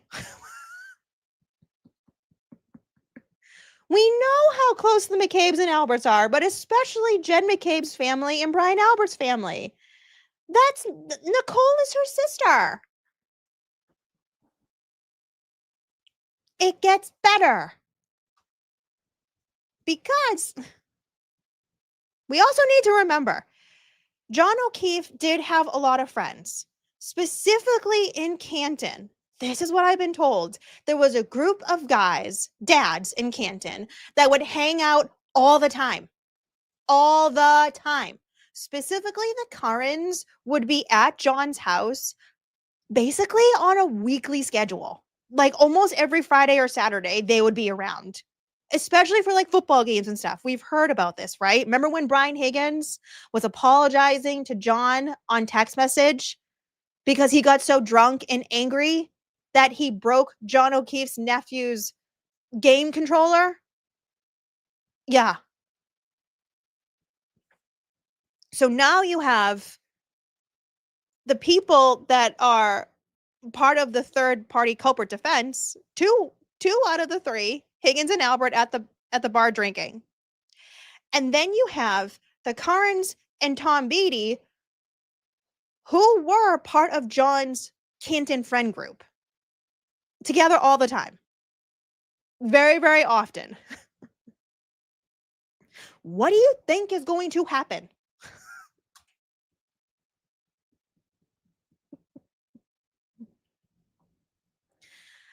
This is where I think possibly Tully messed up with some names. Let me read it to you, and then I'll tell you what I think, what is wrong with this report. Tully writes that Mr. Albert and Mr. Curran went outside to talk, and Mr. Higgins stayed inside the pub. The topic of the conversation was the death of John O'Keefe and resulting criminal trial. Mr. Beatty stated something is weird and mentioned Colin Albert. Mr. Albert and Mr. Beatty went back into the pub. Mr. Beatty and the Currans left a short time later. Mr. Albert stated Mr. Higgins did not know the Currans or Mr. Beatty.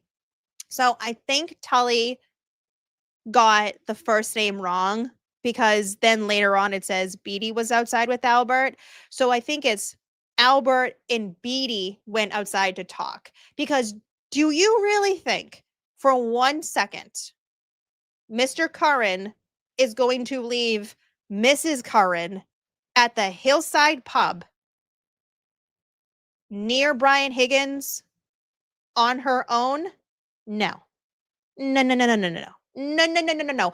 If you think and believe Karen Reed's third-party culprit defense that Brian Higgins was involved, and you are a husband, and everyone's drinking, most likely, are you going to leave your wife with someone you think was involved with someone's murder? Hell no. Hell no. I wouldn't leave my dogs around someone. Hell to the no. So, Albert and Beatty went outside while Higgins stayed inside, and the Currens were inside too. Where the topic of the conversation was John O'Keefe, probably January 29, 2022, and then the trial. Beatty told Albert straight up, something's weird, and mentioned calling Albert. Now, it's funny that Albert, or at least Tully in this report, doesn't say how Beatty mentioned calling Albert. What was the sentence? What was the reason? It's just very plainly mentioned calling Albert. None of us know. No idea. And then it states Albert and Beatty went back into the pub, and then soon after, Beatty and the Currens left. Albert stated Higgins did not know the Currens or Beatty.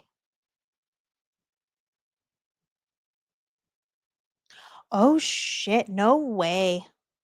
Well, hold on, where'd that go? Huh.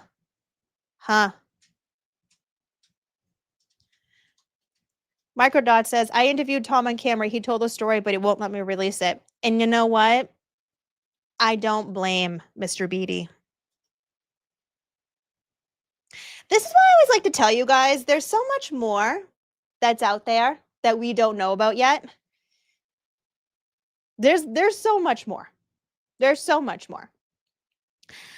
This little line right here, Albert says Higgins did not know the Currens or Beatty. That's a lie. That's a lie. That's a lie. How do you know that? Well, like I said, John O'Keefe had his core set of Canton friends.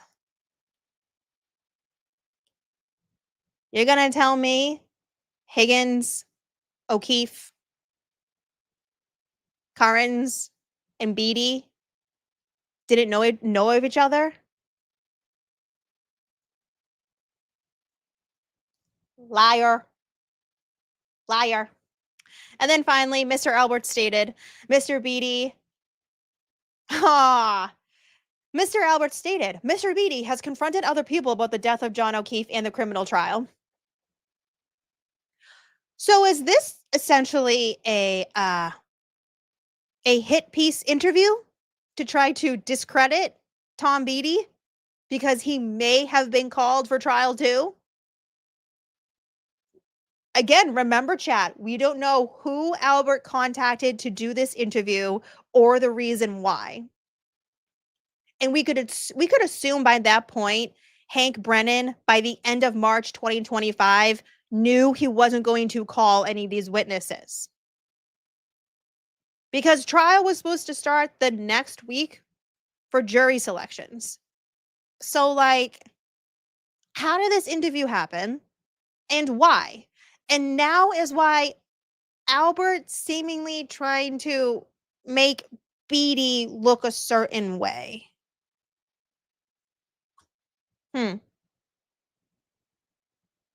We also have some handwritten notes. These can be very hard to decipher sometimes. Can I zoom in a little bit more for you guys? March 28th, 2025. After first trial, saw at Harbor Freight. Saw one other time. Have had text communication since those encounters. Encounters, he puts them as, oh. Encounters, my friends, is not good.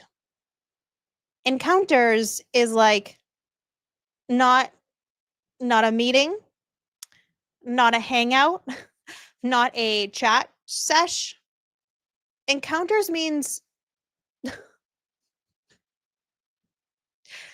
we can think that someone was mad. Who do you think out of the two, Albert or Higgins, was mad? If Higgins wasn't answering Albert, but Albert was consistently trying to reach out, who might be mad in that situation?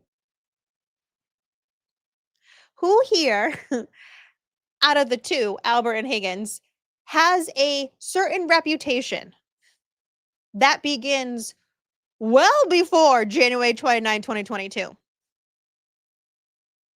I don't know about you all, but Higgins didn't have the reputation to be a fighter. Obviously, that doesn't mean he's never fought in his life. But that wasn't Higgins. Oh, encounters. Wow. Wow. I can't wait for Sam and Veriscope to get into this. I miss Sergio too, by the way. All right, little more notes. So that was page 2. This is page 1. Brian Albert. Oh, he even put the time, 1600. After John's death at Hillside with Higgins. So this had to have been before, right? If this is page 1. So this was before. Wow. This was before Higgins ghosted Albert. After John's death at Hillside with Higgins, Tom Beatty staring at Albert. Albert approached Beatty, asked if everything okay. Beatty with currants. Thought he was friends with Beatty. So Albert said something like, "Oh, I thought Tom was my friend." Huh? Hold on. So you're telling me Brian Albert thought he was friends with Tom Beatty. Brian Albert was very close with Brian Higgins. But in the same interview, Brian Albert tries to say that Brian Higgins didn't know Tom Beatty. Come on, you guys walk yourself into circles. None of this makes sense. They always tell on themselves. All you have to do is just listen. People always tell on themselves. Go outside, start talking about Commonwealth versus Reed. Something is weird, he says, Beatty says. Mentioned Colin by Beatty. Again, there's no quote. There's no quote to what Tom said about Colin. Albert, go inside. Tom inside bar. It says Curran's leave. It doesn't say Tom and Curran's leave. It just says Curran's leave. Brian Higgins did not go outside. Did not know Curran's. Did not know Beatty. Knew John and Karen. Yeah, because didn't they meet the weekend before? And remember, Karen said in one of the interviews that she said Brian Albert at the Hillside pub. Again, at the Hillside pub. At the Hillside, Brian Albert says, like, when John and Karen were leaving, Brian Albert said to Karen, "Oh, well, we like you." Kind of insinuating, like, yeah, we like you, not John. At least that's how Karen felt about the comment. And then, of course, Beatty has confronted other people regarding Reed. Well, I mean, there's plenty of other rumors and speculation regarding Brian Albert and what he was doing. Sarah Levinson, why did she take leave? For sudden onset of PTSD. All right, I was told I need to look at something real quick. Yeah, Sam. Also, Higgins and Karen's text about Karen's. Yes.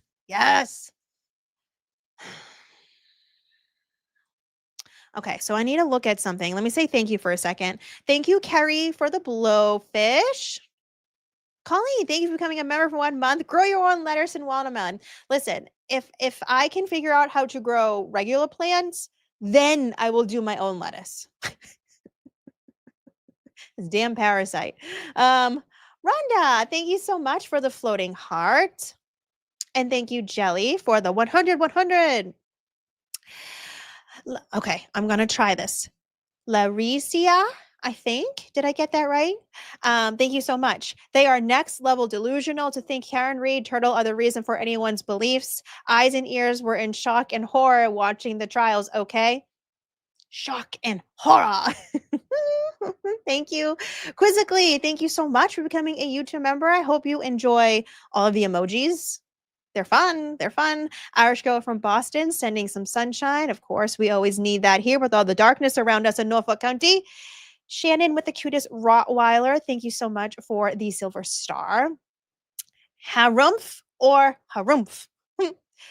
Boozey, this is why I'm here. To hear about those that have endured the backlash in silence. Yes, there are probably many, and happy you are telling us everything. Here's the thing. I'm not telling you everything because there's a lot that I don't know, right? I know like this much compared to what things have happened in town. But this is why I always like to give a reminder that certain people are clinging on to this narrative for whatever reason. Whatever reasons you want to put out there. The civil cases, whatever, right? But they're not the only ones who have had things happened against them. And dare I say, they weren't the first. And they may be included in some of this behavior that have happened to others, specifically in Canton. As well as a lot of us content creators that have gone through the muck. Thank you. Blankets, Botox, baked goods. So cute. Thank you for becoming a member. Meditating Honey Badger gifted 1 membership. Congratulations. Whoever is new. Thank you. Thank you. Nick, hello. Hello. He goes, hey, yo, are you available next Friday for my Slightly Buzzed show? You have a Slightly Buzzed show? Having a Canton special episode where we hammer on all the crap uncovered in Norfolk County. E-Chase, if you're still in chat. Yes, I see you in chat. E-Chase, if you could put, I think my email is in my description. I think. E-Chase, if you could write this in, it's boozeybeauty@gmail.com. Shoot me an email because that would be fun. A Slightly Buzzed show? Oh boy. It'll be a good time. But yes, shoot me an email. That'd be fun. Literally, it's half my name, right? It's half my username. SC Grandma, my only paid membership. Thank you. I love you so much. Thank you for being here. Thank you for being a member for 1 month. All right. Microdots, please don't interrupt the stream, but this is awesome and you are incredible. Love you, love you, love you. Thank you, thank you, thank you. We're getting to you next, friends. Don't you worry. I have the report. Damn the absolute. Stay hydrated. Drink half of your body weight in water every single day. Drink your water. Hellfish Haven, hello, my friend. Also, don't cross streams. Ghostbusters thought it was relevant with subject here. You crack me up every time I see you in chat. Lisa Chick, floating heart. Thank you so much. Kelly Never became a YouTube member. Thank you so much. As well as sending a flower. Thank you. Thank you. Mr. Grant. Grant, why are you still awake? Isn't it almost your bedtime? Grant is up at like 4 a.m. and he goes to bed at like 7 p.m. Grant says, have you ever considered the fact that you are actually the Queen of France and furthermore, a towel? Also, great work. The currents are a big key. I agree. Truly, I've said this before. Watching Grant and how he has evolved really has been like such a joy. I remember watching silently like the end of last summer and the fall time, and then slowly coming into chat to talk. And then he gave me a wrench. And then I noticed everyone else has wrenches. And I was like, oh, we're having a wrench party in Grant's chat. And then he made me into an AI Queen of France bread thing. Because I like bread. Because I like bread. I'm a towel. I'm a towel. Thank you, Grant. Love you, love you. Rambling Rome for the thumbs up. Thank you so much. Thank you, thank you. CBWR, thank you so much for becoming a YouTube member. As well as Vicky Sullivan, thank you so much. Java Julene, thank you for all your work. Justice for John is coming. Yes. And here's where we are, my friends. You have to be patient, okay? I've seen a lot of chitter chatter since my last stream talking about the feds in Norfolk County and how people are mocking me and making fun of me. I'll just say to be continued. To be continued. Patience is a virtue, okay? Patience is a virtue. South Boston Kev. Oh, what timing. We're about to go over how you got that nickname. Okay. What perfect timing, South Boston Kev. You all thought it ends there with Brian Higgins. No, no, no, no. Of course not. No. So like I said, there has been several times throughout the history of the Karen Reid trials and John O'Keefe investigation where claims were made against specific individuals. So early on, we obviously know about the charges that were brought against Aiden Turtleboy Carney for his reporting. And with that also came along Microdots. Now, Microdots was able to film so much of behind the scenes when it came to Aiden and what he was doing. But here's the thing. Microdots, who also has his own YouTube channel as well as Patreon as well, he has like the best Sandra Birchmore doc that unfortunately YouTube pulled, which makes me bummed. So if you haven't seen it yet, go over to his Patreon. I think it's like $5 and just go check it out because his work is incredible. So that also then included individuals not being so very happy with Microdots.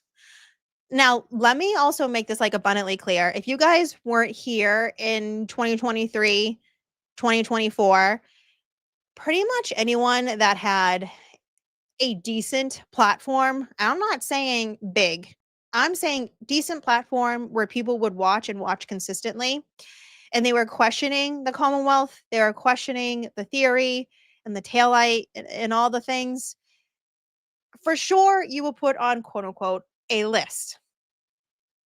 Obviously, we've seen certain individuals that have been stalked, harassed. It's not just me. I'm one of a many, okay? One of a many. Just to name, I know Mike Crawford has spoken about it. Sean McDonough has spoken about it. I mean, you name it, a creator that has had a platform, they've gone after. I quite literally just started my stream with Melanie Little and hiring the court transcriber to now sit through hours of footage and write up transcripts of these two live streams. You're seeing a pattern here. Anyone that was questioning the theory, things started happening to them. Well, obviously they are still attempting and continuing with the criminal trial of Aiden Carney. I don't think any of you are going to be surprised when I tell you that they tried to do pretty much the same thing to Microdots. And we have the report. So let me pull this up so we can go over the report.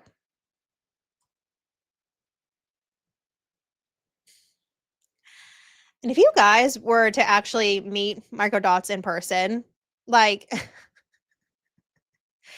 he's not one of those like rude and crude or mean type of individuals. Like you're talking about yet another content creator who's just a nice person. Okay. All right, my friends, I need to say this in chat right now. I need to say this right now. I understand you all have your opinions on all the content creators, okay? Don't do that here in my chat. Not happening. I don't do the drama, not my thing. I'm going to talk about everyone and anyone. If you do not like someone, please save that for another chat. Not in this room. Thank you so much. We like to be positive kitties over here, okay? Okay. Now, as you can see, this is a Massachusetts State Police investigative report. They literally were investigating microdots. Literally. So this report date was 3/21/2025. When did Brian Higgins contact Brian Tully again? Remember how I said keep these dates in mind? March 21st, 2025. Higgins reached out to Tully. And then 1 week later, Albert reached out to Tully or Brennan or someone. You can't make this up. Every single time we get these public records and we start doing a timeline, everything starts to come together. I wonder if Higgins was saying something about microdots. I wonder if Albert was saying something about microdots. Because guess what? Description. Written statement from Brian Higgins. This was not in the other report, though. In the other report, they went over the wake photos or funeral photos or whatever. This was not in Tully's interview with Brian Higgins from the 21st. And now all of a sudden, we have an investigative report opened up on the same day? Where's all this? Oh, this is ridiculous. He says the code is report, I think he meant respective or something. Report respect the security of its associated case. So something about the security, Higgins felt uncomfortable and he reported to Tully about microdots.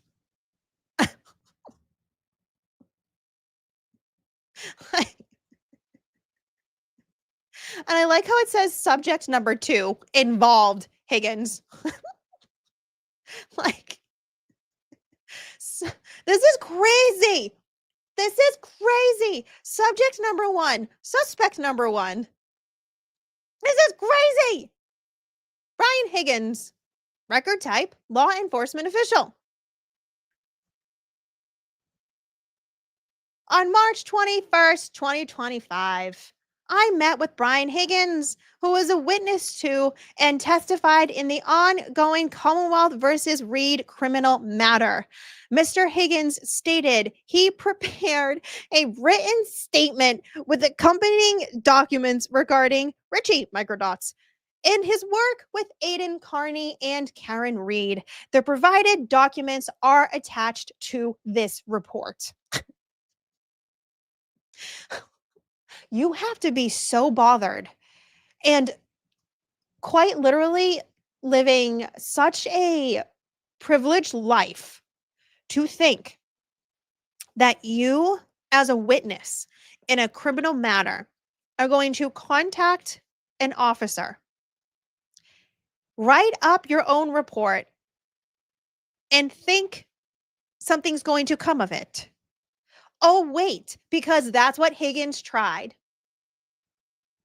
He tried, and they failed, obviously. There's never been any charges against microdots.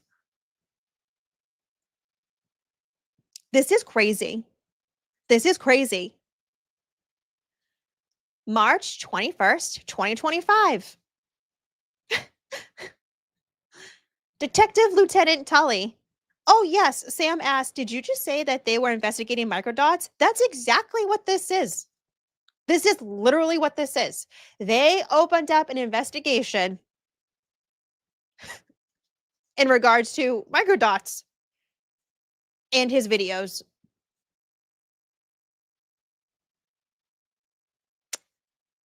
Brian Higgins writes, Detective Lieutenant Tully, I am writing to report a pattern of witness intimidation and harassment by Richie Microdots, who I believe resides in Quincy, Massachusetts. Firstly and foremostly, not a word, run with it, chat. Again, I have to question. How do you have his name and how do you know where he lives? I personally have been very open with the fact that I do not have any of my information attached to my username, and somehow, some way, someone showed up at my home and my workplace. How? How are these individuals consistently finding out who everyone is? Microdots, obviously, is known by Microdots, and based on publicly available information, appears to own and operate an LLC. So now Higgins also did his even more due diligence of an effort and figured out Microdots business, the LLC. Which, yes, that is correct. It is publicly available. But was his information beforehand? So obviously he has the YouTube channel Microdots, and there's the link to it, which currently has 31.7K subscribers. I wonder how many Microdots has now. Someone in chat will let me know. In approximately 40 videos, some of which I have noted below. He also manages the Microdots Facebook page, which has approximately 4.5K likes and 7.K followers. This page contains a link to DropMicrodots.com, which is listed as the official Microdots store and predominantly sells Karen Reed related products. Additionally, Microdots maintains a second Facebook page under his name.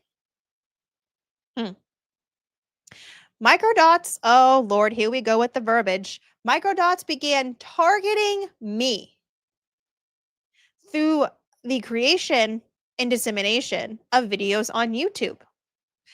These videos, the majority of which are narrated, focus on footage of myself and other Commonwealth witnesses at the Waterfall Bar and Grill on January 28, 2022, and suggest that I was responsible for or conspired with others regarding the death of John O'Keefe. Oh, someone just let me know. Microdots is at 103. Holy moly, 103,000 subscribers now. Wow. Go Microdots, go Microdots, go Microdots. So Higgins is saying that he was targeted, as well as other witnesses at the Waterfall Bar and Grill. Gee, I wonder what videos he is specifically speaking about.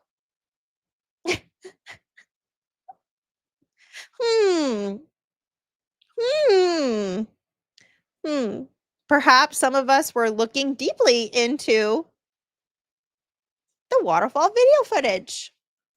It's not like Albert and Higgins weren't acting weird or anything. No. It's not like a hiccup nearly took Higgins out. I need to pull up that clip at one point and show you guys it. It is so funny. It's so, quite literally, Brian Higgins hiccups and he falls back. It almost falls over.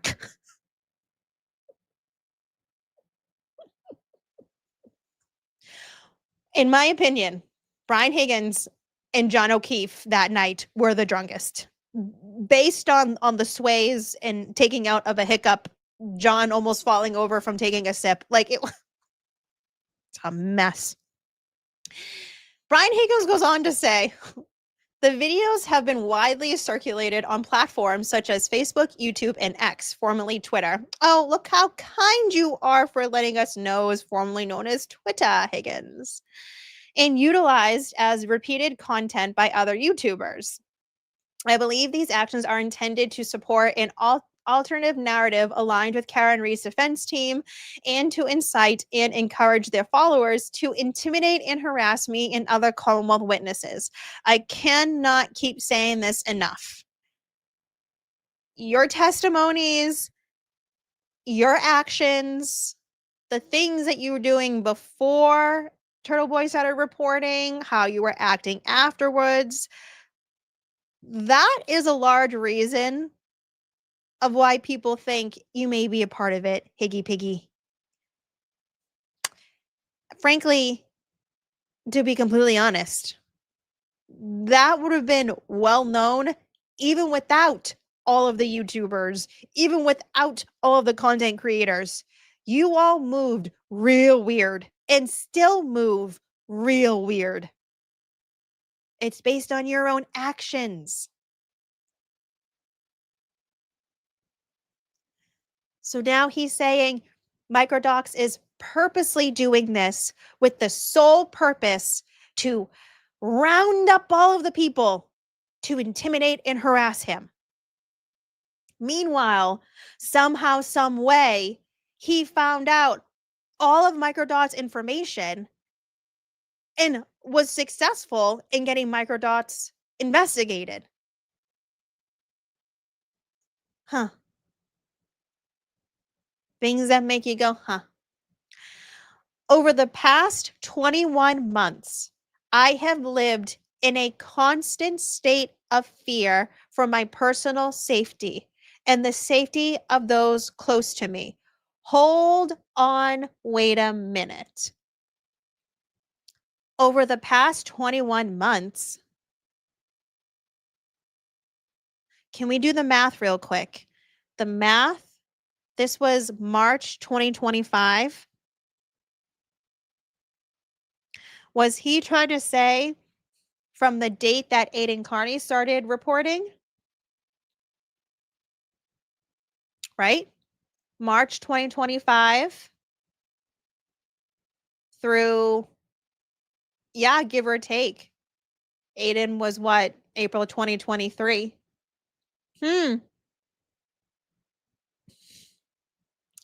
My question would be, was it only the past 21 months or has it been since January 29, 2022?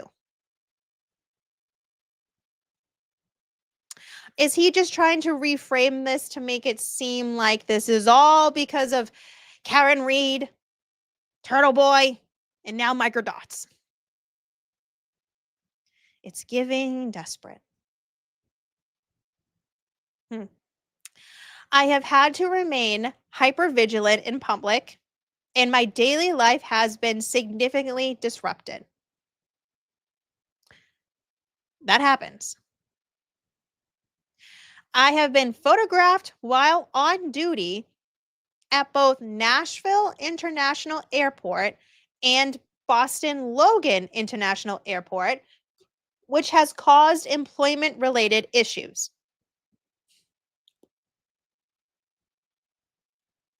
So he wasn't put on leave right away, chat. That's what he's telling us. We also need to think, I am not even going to apologize when I say this.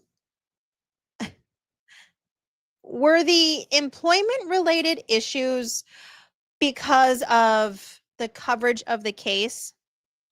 Or was it because you, perhaps, as a federal agent, used federal resources for your own personal gain, which you're not supposed to do?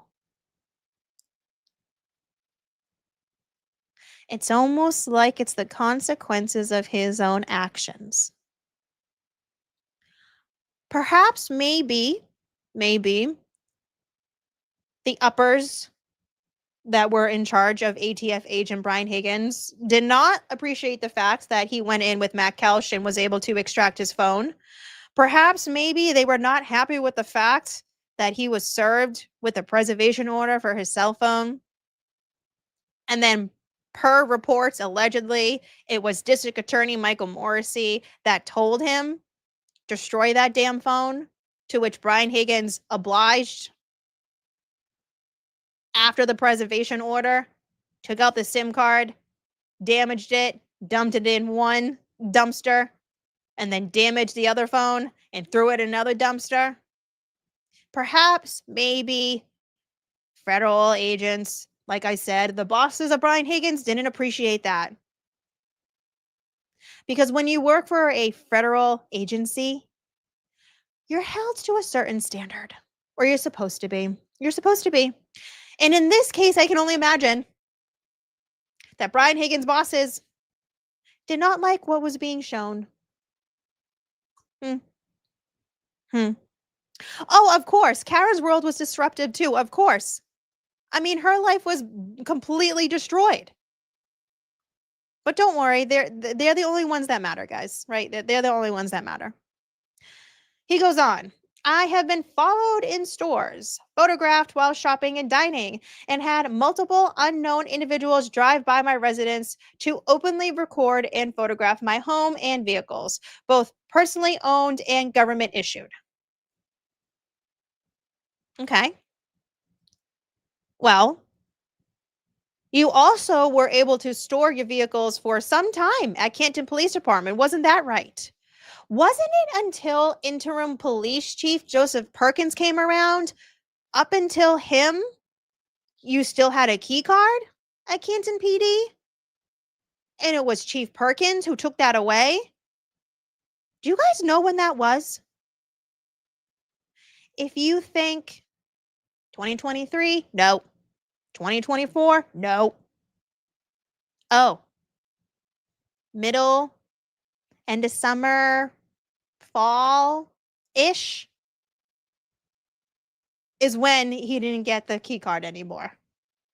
No, legit, chat, I'm not lying. I'm not lying. He was still able to have his vehicles there. Huh. He also says, I have received threatening mail as recently as this week. Microdots, here we go. Microdots has openly admitted that Karen Reed is his client and collaborated with attorney Alan Jackson in his pursuit to free Karen Reed. Go Microdots. Can you imagine just like making a video and a defense team thought you were that freaking good? They were like, yeah, we need to hire him. That's called talent. Talent. In a social media post, he has stated that he worked alongside Attorney Jackson in the quote-unquote war room. If you guys saw, I forget which documentary it was. It might have been Dateline, Nightline. I can't remember. But when they were able to go behind the scenes during trial 1, and they were able to go and show you the room that they were in the hotel. Remember, they were staying at this hotel, and they had like a specific kind of like conference room. And it had all of the boxes, all of the things. That was what they called the quote-unquote war room. So apparently, Higgins has an issue with Mr. Microdots going into said war room. He also claims that Microdots, they were transforming ideas into visually compelling graphics. Quote, many of which we didn't have the opportunity to use, end quote. Yeah, because, hello, Canoni wouldn't allow anything. I'm surprised Canoni allowed just the photo of like 34 Fairview that Richie made up. You know? Surprised she even allowed that one thing. Huh. On June 23rd, Microdots posted a photograph of himself with Karen Reed on Facebook. Quote, my close friend and client, the very beautiful, brilliant, and innocent Karen Reed. Here's to better days ahead. Free Karen Reed, end quote. I believe this photograph was taken during the first trial. Oh my God, this really is a letter, huh? Jeez, Higgy. What are you doing, my guy? On June 25th, this just goes to show how desperate Higgins was to get Microdots investigated. On June 25th, Microdots again posted another photograph to Facebook, this time with himself and attorney Alan Jackson, and wrote, quote, "One of the pinnacles of my career has been collaborating with Alan Jackson in his pursuit to free Karen Reed. We spent countless hours in the war room together, meticulously discussing the case and transforming his ideas into visually compelling graphics, many of which we didn't have the opportunity to use. His brilliance and charisma extend far beyond the courtroom and are just as impressive as his performances within it. Thanks, AJ. I look forward to future collaborations with Worksman, Jackson, and Quinn LLP. Hashtag Karen Reed case, hashtag free Karen Reed, hashtag justice for John O'Keefe," end quote. I wonder which hashtag aggravated him the most. Higgins says, "I believe this photograph was taken during the first trial." On his Microdots Facebook page, under the life events section in 2023, posted, "Started new job at Worksman, Jackson, and Quinn LLP." He sounds jealous. Was he mad that he was on leave from the ATF? that he was on desk duty?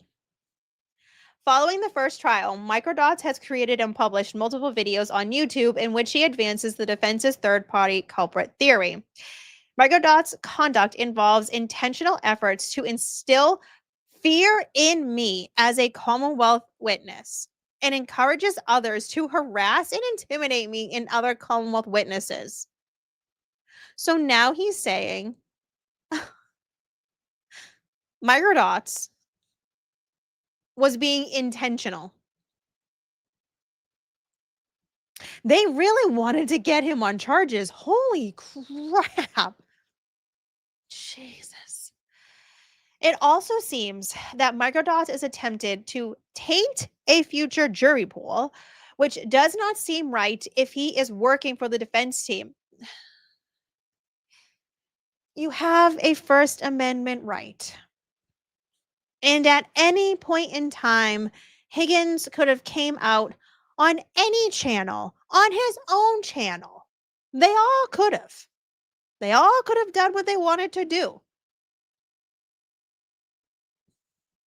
What? Content creation does not mean you're trying to taint a future jury pool. And if you are making that claim, what does Michael Morrissey's statement in August of 2023 say? That is the district attorney, an elected official that is prosecuting Karen Reed, that then was prosecuting, still is prosecuting Aiden Carney, that then also wanted to prosecute Microdots. Are we in the damn Twilight Zone? Who do you think before trial one had more relevancy? Seriously, think about this. Summer of 2023. The media has been reporting for over a year and a half that there is video footage of this alleged accident. This apparent Karen Reed driving the SUV into John O'Keefe. It's caught on Ring video footage. That is what we were told.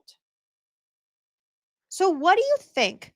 Even before the first trial, we as a public are still having that hanging in the back of our head. We now have the district attorney, who's supposed to be the good guy in all of this, right? He's getting all the bad guys. That's what we all think. We have been taught and trained to trust the police. So now we have the guy that had Honcho telling all of us, don't worry about it. Don't worry about you. Just wait and see. Just wait. On top of that, we also had Kitten Police Department Helena Rafferty telling us the same thing. I went over this in the Canton Sallyport live stream that I did. So you have all of these people being like, don't worry about it. Don't worry about it. Who there has more relevancy? The people that are supposed to be the good guys catching the bad guys, or some people on YouTube? No, really. Who has more importance? The government or content creators? Me, going back to how I felt as a resident at that time, I was trusting the police. Why wouldn't I? Why wouldn't I trust Morrissey, who has been here for years and years and years and years? Why wouldn't I? They're not going to lie, right? Mm-hmm. Mm-hmm. Tainted jury pool. I really hope someone deposes Michael Morrissey. And I hope we get to see him on one of the stands of one of the trials, one of the civil cases.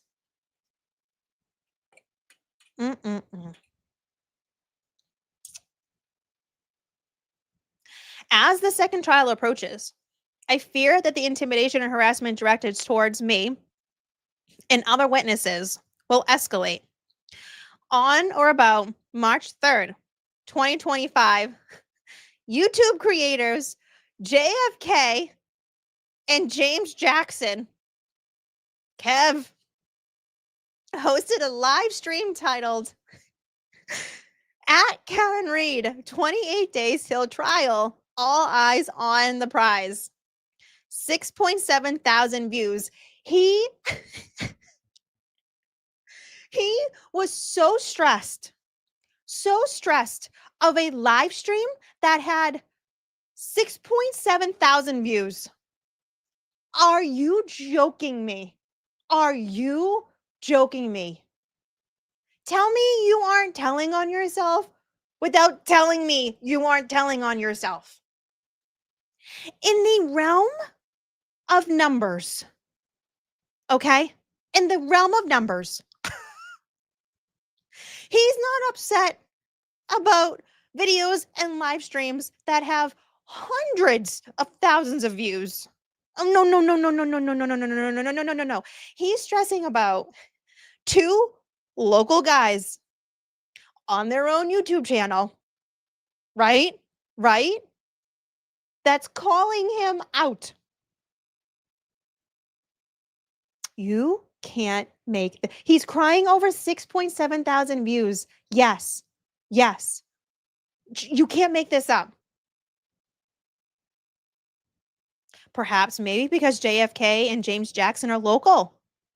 Is that why? They sure do like to harp on the local ones, don't they, guys? Are you starting to see a pattern? Or perhaps it's what happened in this live stream. We'll continue on.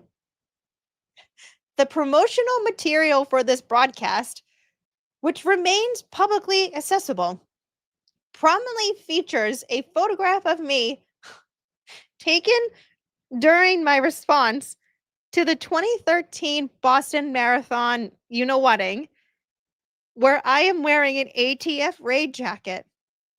Alarmingly, a firearm optic has been superimposed over my head, accompanied by the caption, "You're in the defense scope now, KFSB." Throughout their broadcasts, JFK and James Jackson frequently refer to me as Kevin from South Boston. Prior to this specific live stream, they have repeatedly utilized content created and disseminated by, I think that's either JFK or James, and in connection with myself and other Commonwealth witnesses. My friends, he's saying that JFK and James Jackson are lovingly calling him Kevin from South Boston. However, where in this entire paragraph is there any explanation to how that nickname came about? Now, those of you who are in chat, I see you. Most of you already know. Most of you already know. But he's not telling Brian Tully the reason why he has his nickname. Do we want to go over the reason why Brian Higgins is called Kevin from South Boston?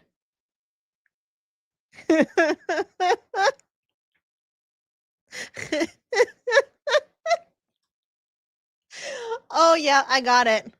I sure do, chat. All right, here we go. Okay.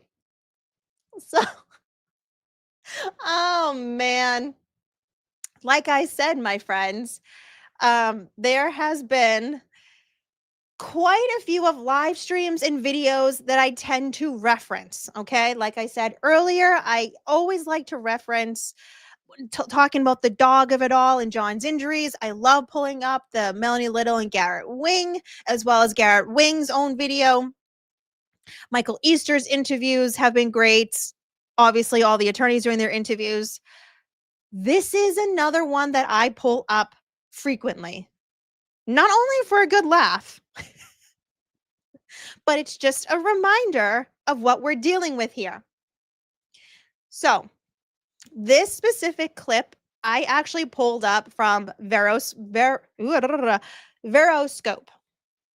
If you guys like getting into the nitty-gritty of body and speech linguistics and all of the things, highly recommend Veroscope, okay? And that's the reason why I pulled up this clip instead of JFK's actual clip, because I also want to get into a little bit of what Veroscope is going to say of this, which is funny because this is a Veroscope video of JFK and James Jackson that was also clipped by Microdots. We're all in the family here, friends. So if you don't subscribe to Veroscope and you love listening to breakdowns of like body and speech analytics and all of the things, please do subscribe. I love Veroscope. He's got a fun accent. This was posted 6 months ago on January 19th, 2026. So this is obviously well after the issue Brian Higgins had, but we do go into the clips. So let me see if I can. Oh boy. Okay. Full screen. What's going on with this? Okay. I keep getting like your browser has lost connection or something. So let me know, guys, if you can't hear it. It should be okay now. So the question is, why was there an issue with this whole Kevin from South Boston? Let's see.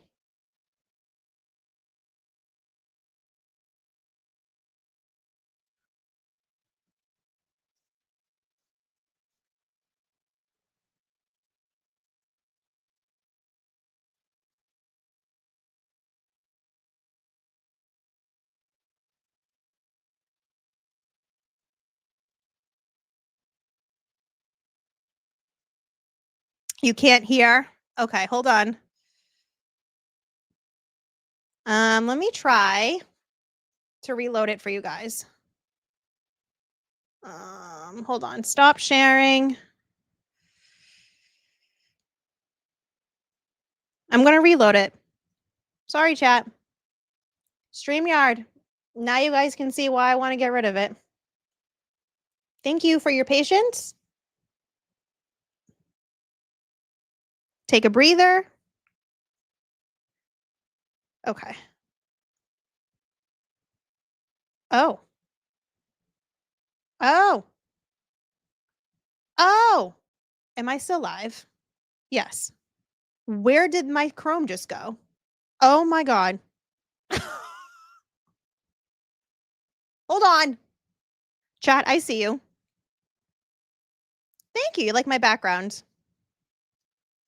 Where did the whole Chrome just went goodbye? I have you on my phone. I see you. Hold on. What? Ay, ay, ay, ay, ay, ay, ay, ay, ay. Hold on, my friends. Look for your doc. Doc? Oh, God, can you tell I am a noob? Control, Alt, Delete. I'm still live, so it didn't get rid of the thing altogether. Oh, how did I do it? It didn't minimize. It went goodbye completely. Hold on, chat. So sorry. I'm so sorry for all of you that are still here. Stand by for technical difficulties. Where did it go? How do I get back to my live?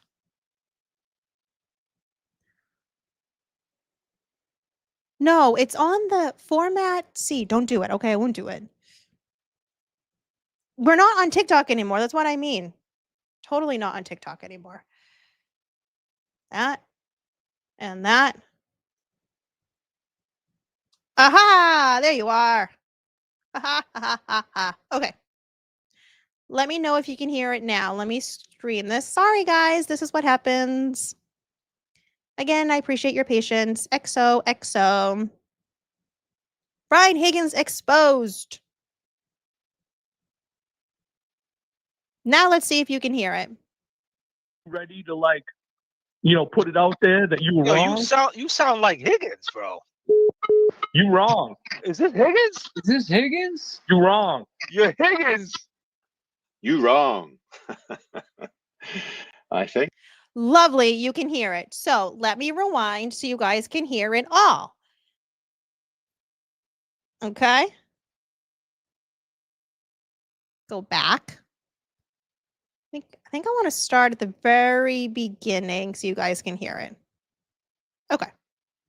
You guys are the best. Hey, man, what's up, guys? Kevin from South Boston. What's up, Kevin from Southie? What's happening? No, listen, I appreciate the things that you two do, you and James, right? But let me ask you something. Those two dudes that you're accusing, right? They're decorated dudes. What happens? Can you look at this from both sides? And this comes out that she actually did it. Are you ready to put it out there that you were wrong? You sound like Higgins, bro. You wrong. Is this Higgins? Is this Higgins? You wrong. You're Higgins. So, Kevin Elbert. Kevin from South Boston. there we are. What do you think?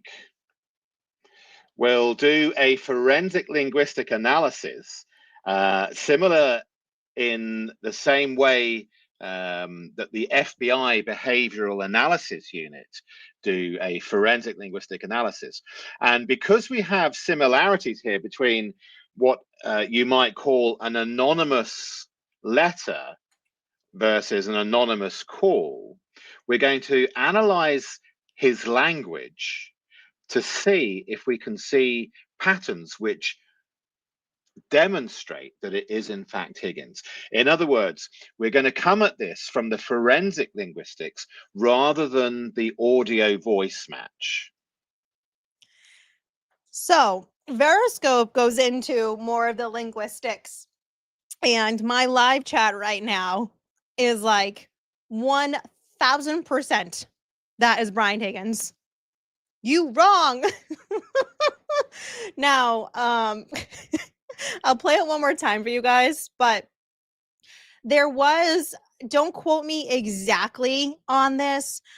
I know JFK and James Jackson were talking about that somehow Higgins knew someone, I think that JFK knew or something, and that's why Higgins was already watching their streams or something like that, something along the lines of that. And so obviously JFK and then James Jackson started covering the Karen Reed of it all because they were like, what the hell is this? Obviously, as all of us are like, what the hell is this? And apparently when JFK was doing these call-ins, Brian Higgins was watching and called into the show, except he said his name was Kevin from South Boston. Huh. Let me remind so you guys can listen to it one more time, and then we'll go back to the report. It's crazy. And he called the JFK show. If you're new to the case, this is the show. So thank you very much. And also to Microdots, who have produced a short video.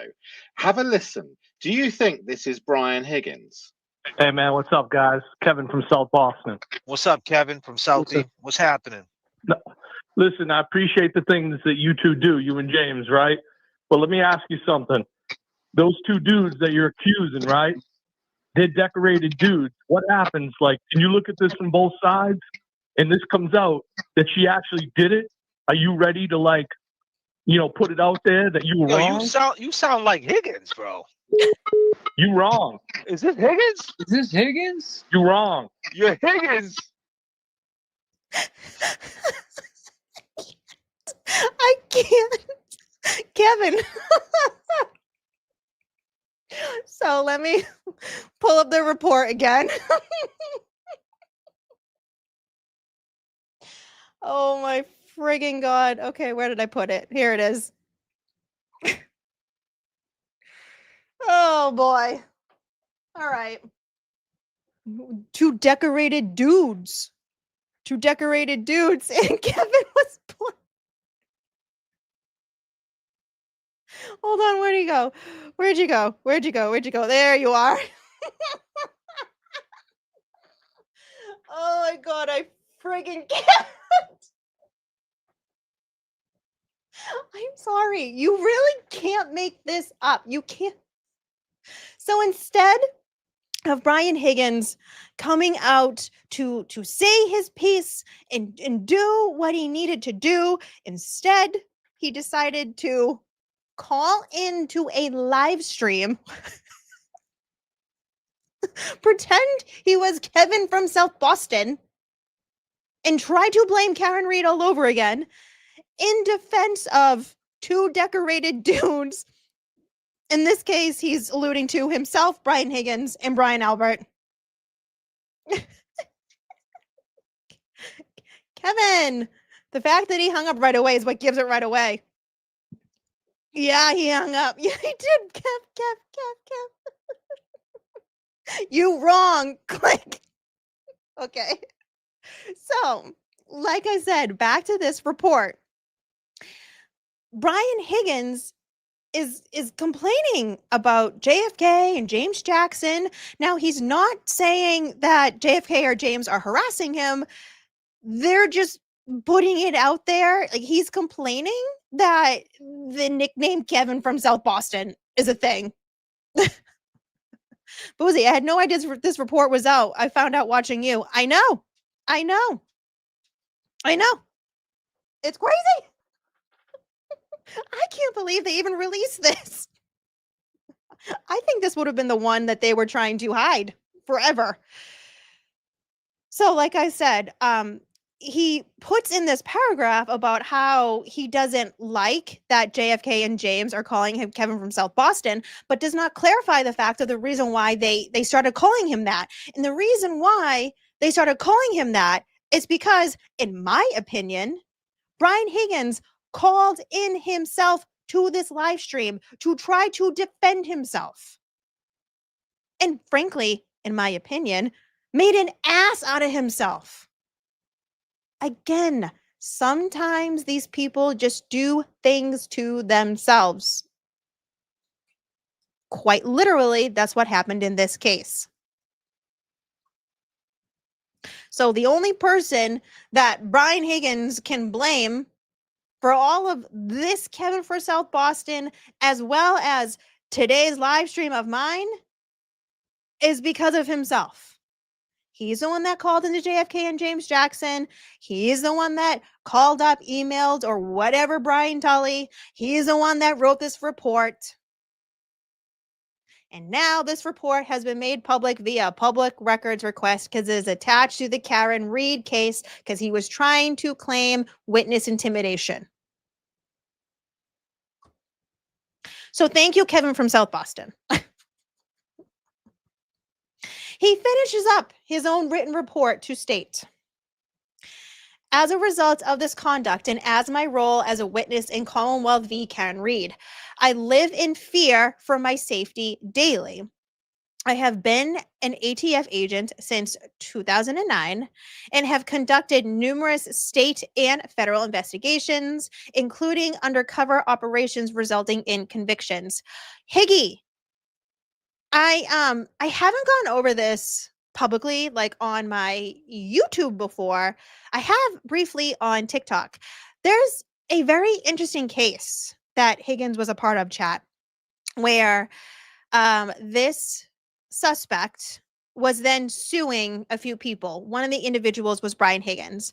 And there's quite a few interesting claims about Brian Higgins. Just to minimize this for 1 second. It's very interesting because I'll pull this up on another live stream. But this person claims that Brian Higgins, who was working this undercover operation sting, was at a storage facility. And he claims that Brian Higgins and some other agents, I don't know if they used BB guns or whatever, they were able to get the suspect down that they were watching at this storage facility. And this individual who was injured was not able to stand up and had his cell phone on him, obviously. And in this lawsuit, this person states that Brian Higgins took this guy's phone and opened it by going onto the suspect's face. Or did he grab the actual thumb and put it on the thing? One of the two. If this lawsuit is correct, that means Brian Higgins, per this lawsuit, took a suspect's phone and illegally opened it via Face ID or the thumbprint or whatever. If that is true, is there a possibility that there may be a pattern? I don't know. I'll have to pull up that lawsuit another time, chat. We will. We will. For now, we stick to Higgins report. Back to Higgins report. Oh, where did it go? Man. Share screen. Okay. Back to this. So again, he states that many of these defendants are now aware of my personal identifying information, including my resident and vehicles, compounding my concern for my safety.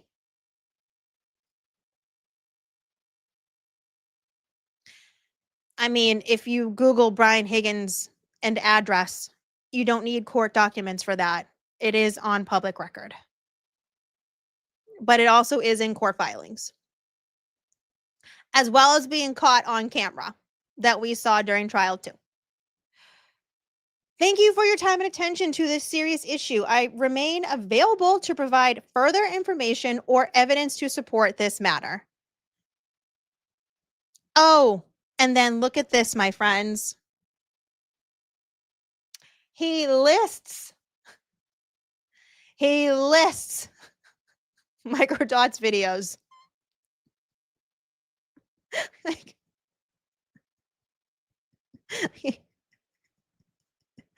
Oh, man.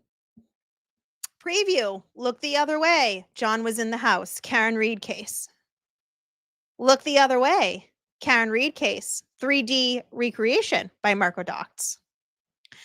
Decoding the waterfall. Karen Reed case analysis.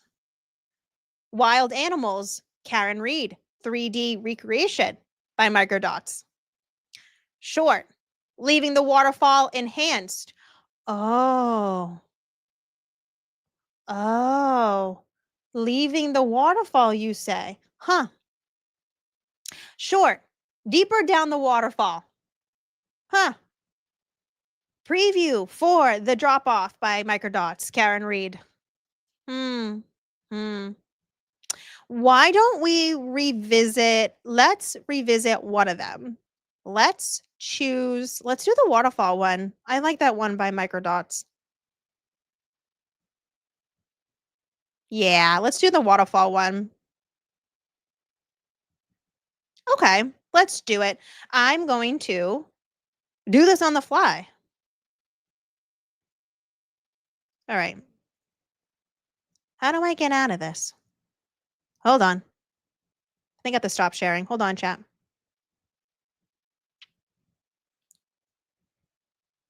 Cool, Kev. Tell us what you're really afraid of. Which videos? Okay. Well, since I think, if they're going to be referencing these videos, I think it's only fair to pull up one of them, two of them. So these would have all been from either like late 2024, right? Early 2025. That's when he went and wrote that report to Brian Tully. Which again, it's so interesting that he didn't actually, Tully didn't put that in the first report. He wrote a whole new investigative report. Okay, let me look for short. Let's do the short, deeper down the waterfall, Karen Reed case, posted 1 year ago. Let me load this up for us, chat. Oh boy.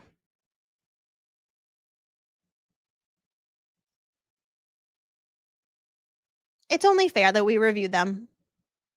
Since they're quoted and since he thinks they're intimidating and scary and this is witness intimidation.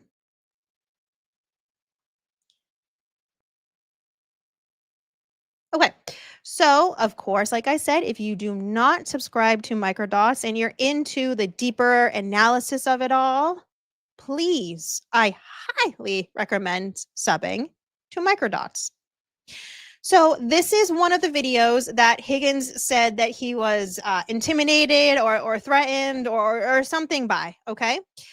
It's a short, deeper down the waterfall, Karen Reed case. And before we even get into it, where are we, folks? We are in the Waterfall Bar, January 28th, 2022. And as you can see right in front of us, this is Brian Higgins. For those of you who aren't familiar with this footage, I know I have some newbies that haven't seen this before. So Brian Higgins is in a black sweatshirt. It's a Harley Davidson sweatshirt that has this Harley logo in the back. And if we're looking at the footage, you can't really see Brian Higgins, but this is Brian Higgins right here. He's kind of got this interesting vest puffer thing going on. So he's right next to Brian Higgins. Then underneath the Chiron, these numbers clock thing right here, that's John O'Keefe. Okay, you can tell because he has that sweatshirt on with the darker sleeves and the lighter body. Next to him is Chris Albert. Across from John O'Keefe, there's a high top table right here, is Caitlin Albert. Next to Caitlin Albert is Nicole Albert. You can see her face right here. Next to Nicole is Jennifer McCabe. Her face is blocked. It's right across from Brian Higgins. Karen is standing right here, and she's actually pointing or looking at Matt McCabe. In front of Matt McCabe is Nick Kolakithis. He's got the plaid on. And then you can barely see Karina Kolakithis. You see that white jacket? That's actually Caitlin's jacket. How do I know that? I have looked at this footage too much. Okay. And am I missing anyone? I think that's it. All right. Since this is so threatening and intimidating, let's take a peek. Chat, let me know if it's if it's muted at all. It's 11:30 at the Waterfall Bar.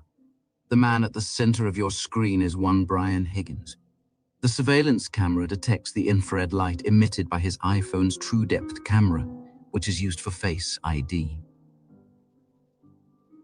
This is Officer John O'Keefe. He would be nearly dead in under an hour, sustaining fatal injuries that the most credentialed experts determined were not from a vehicle.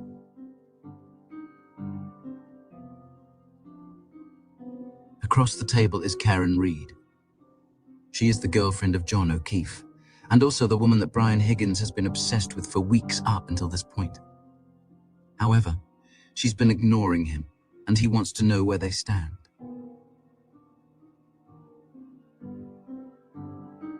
Both Brian Higgins and Brian Albert have been drinking all day long.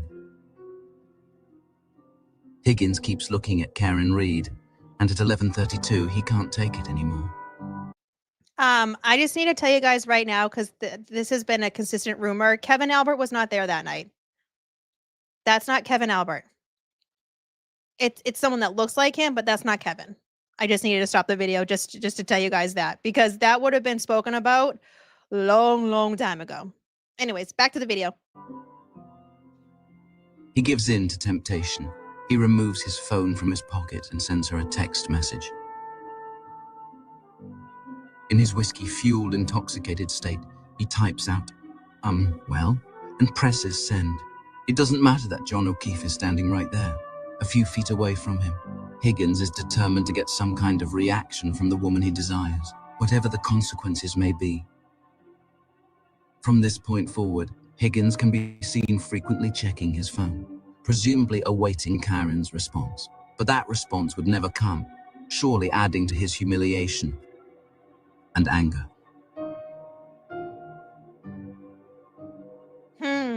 You all remember this short video we released last week showing Chris forcibly grabbing Higgins by the arm. I've played it over and over and over again, trying to determine what exactly is happening. One thing is clear. These three men have prior knowledge of something related to John O'Keefe's future. Like, right? You coming here? Question mark. Like, we really, like, hello? Look at these three. You know what I mean? And he thinks this is threatening or intimidating. Is it dramatized? Yeah. But is he wrong? Is his opinion incorrect? I mean, do we need to go into how aggressive Chris was grabbing him? Look at this again. Knowledge of something related to John O'Keefe's future. Oh, let me rewind it a little bit more. Again, trying to determine what exactly is happening. One thing is clear.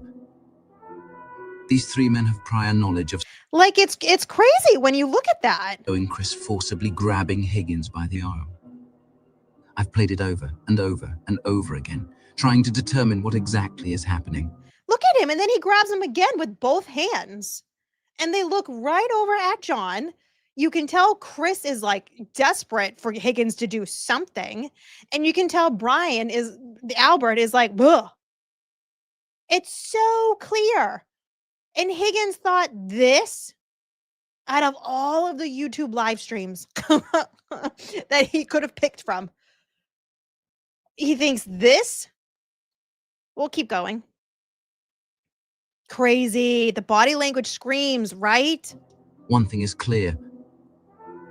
These three men have prior knowledge of something related to John O'Keefe's future. I wanted to see John's reaction to the Bryans taunting more clearly.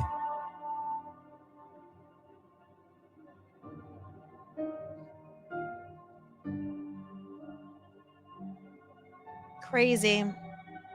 He comments, then gestures, referring to the exchange. In 3, 2, 1. He's like, come here, talk to me And then. then is called by the bartender to sign the check. He's like, you want to talk? Come But if here. Chris and the Bryans had prior knowledge, when did they discuss it? To try to find the answer to that question, I went back to look again. And 10 minutes earlier, this happened. Uh-huh. Hey, Chris. Hey, Chris. Of course, as a reminder, this one is Higgins. That puffer vest thing is Brian Albert. And this is Chris popping over. Something I've been told time and time again is that Chris is a shit stirrer. I've been told this so many times. So many times, over and over and over again. And in fact, it's only been proven. A good example of that was when Aiden Carney was outside D&E Pizza. Remember all that? And then Jill Daniels came out like a bat out of hell and whacked Aiden's phone out of his hand. Who was starting all that? Well, first Colin who ran into D&E Pizza to tell Chris. And then Julie Nagel went into CF McCarthy's to watch Aiden. You remember all that? Who's the shit stirrer here? Certainly looks like they wanted to get John alone. Remember? Jen was desperate for Karen Reed to go with her. The three men's body language changes. They speak closely and glance towards John and Karen, smirking. Yeah, what are you whispering about? Huh? And by the way, for those of you who didn't watch trial testimony, they never admitted to any of this. Not at all. And in fact, Brian Albert said that he barely spoke to John O'Keefe that night, when in fact, John O'Keefe was standing next to Brian Albert for about 40-ish minutes, and they weren't at this bar for that long. Brian Albert never testified to that. In fact, Brian Albert and John O'Keefe were very friendly, tapping each other on the arms, hitting each other on the back, the same way that Brian Albert and Brian Higgins were like tapping each other like friends do.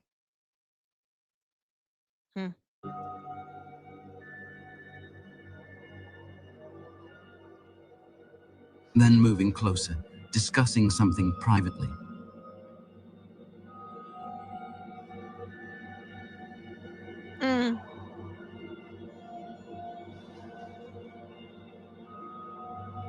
Like, you can tell whatever they're talking about, they don't want other people to hear. That's why they're so close to one another.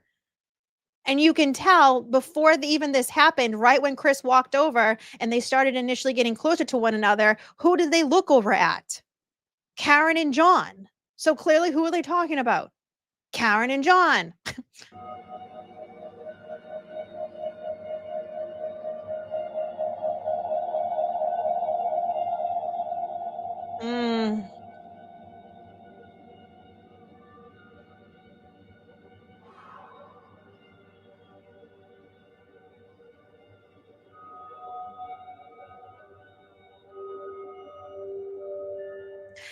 So this was one of the videos that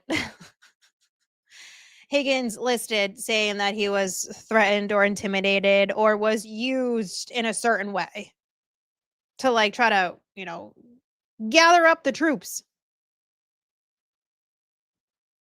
For real.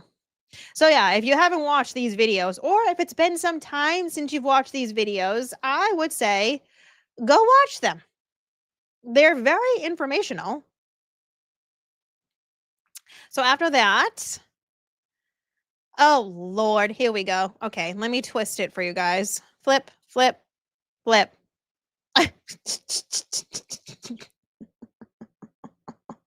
He legitimately put together a legitimate report. This is all from Kev, Brian Higgins. So this is a screenshot, and it's a photo of Microdots and Alan Jackson. And here's a photo of Microdots and Karen Reed.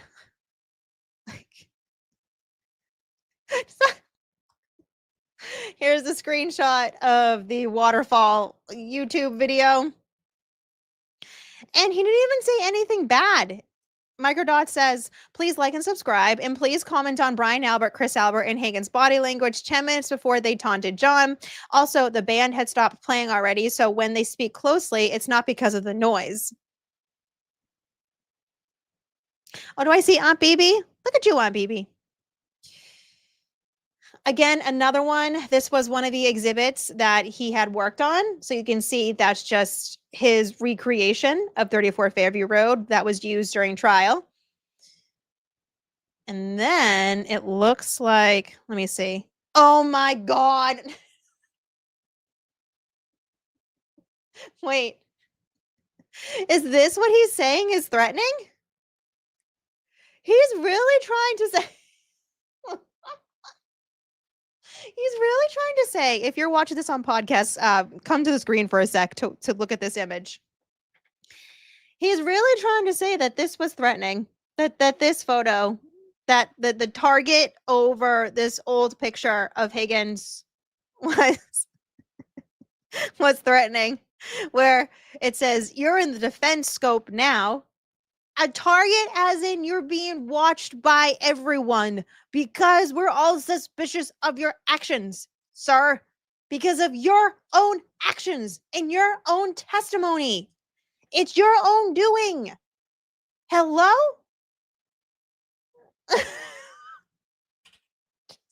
Don't go chasing waterfalls. Oh my god, I can't. It's so oh my god.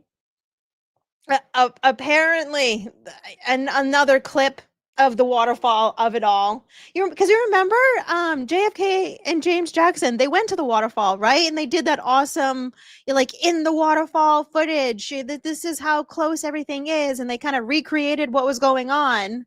Like, this is crazy. I see some friends here. You guys are in chat now. Oh, come on. Oh no, Karen Reed gave James Jackson a hug.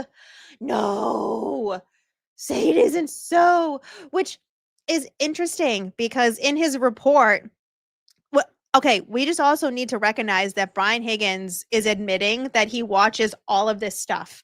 Higgins has watched AFK, James Jackson, Microdots, and now Tom CPU.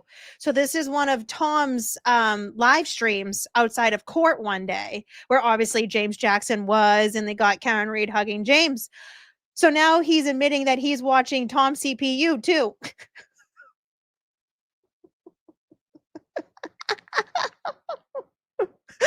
Oh my god.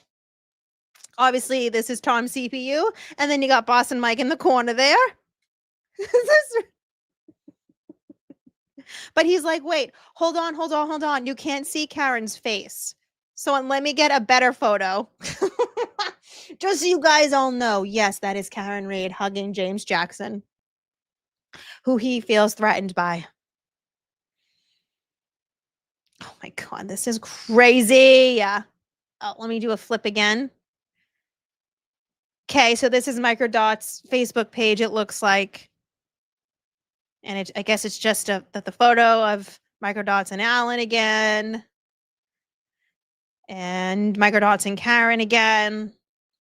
Oh, and then start a new job at Worksman, Jackson, and Quinn. What else? Oh, not the merch. Not the merch. Authentic Microdots frame design. Which 10 out of 10. This is great. But that is good merch. It's unique. In my opinion. Oh god, and this is why they are not smart when they do things like this, okay? So, this is a Microdots quoting Goat Boy. Goat Boy is another local. If you've seen my recent tweets, Goat Boy and I have been dealing with the same unhinged cousin of a witness recently. But what's not so smart, Brian Higgins, if this is Brian Higgins doing the screenshotting, which we can assume that it is, right? Because the rest of the report is written by Brian Higgins. You see up here where it says Semolina and Sean McDonough follow? If you aren't on Twitter, that means Brian Higgins may have not been following Microdots, but Brian Higgins certainly was following Semolina and Sean McDonough. Oh.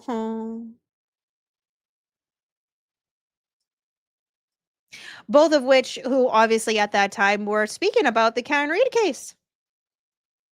Ain't that interesting? I find it fascinating, just the fact to think about Brian Higgins was following Sean McDonough. Like, huh. Were you nervous about what Sean was saying? Huh.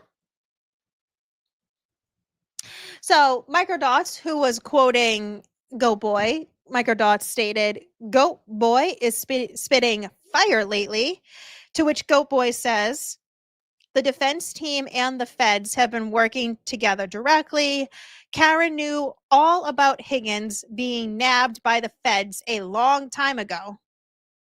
Oh, so I wonder if they're talking about, remember how there was speculation that Brian Higgins signed a proffer? And then there was certain confirmation in recent public records requests, like similar drops to this. Huh. Huh. Goat Boy also stated, I heard Higgins, this was when was it? This was some time ago. This was 2023. Okay. So just go back to what December 2023 was, right? We didn't have a ton of knowledge. Okay. We have way more knowledge now. Goat Boy says, I heard about Higgins in May. So May 2023. Why would Higgins's black sedan be parked across the street from 34 Fairview and parallel to the road? Was this at 3 a.m.? I don't know. Lucky, the plow driver, told everyone about the cars, plural. No ring footage available is a red flag. Huh. Kevin. Another one from Microdots. We've collaborated with Dr. Turtleboy again to generate an AI voice clone in an effort to allow him to continue speaking directly to his audience while he fights for justice. Stay tuned to his channel. Much more coming soon. And it says AI Turtle Report, positive outcome in Karen Reed's hearing and Commonwealth changes story. AI Turtle is brought to you by with the help of someone. Is there no date on that? Oh, here we go. Oh, was this when Aiden was still in jail, chat? I think that's January 8th, 2024. So apparently Higgins was upset that Microdots made this video with an AI Turtle Boy voice, I guess, about with some report. Huh. Again, First Amendment. It's not intimidation or threatening. Like, another Microdot tweet. We're also thrilled to announce we're working on a future collaboration with Dr. Turtleboy featuring never before seen footage of his work investigating the Karen Reed case. When it starts to rain, it will absolutely pour. And this was March 20th, 2024. Okay, here's another thing. Friends. Sometimes the screenshots tell on you. Twitter, you can search hashtags and names of things. This screenshot at the very top of it says, it has a little magnifying glass that says hashtag Brian Higgins. If this is Brian Higgins screenshotting this, Brian Higgins was searching for Brian Higgins on Twitter.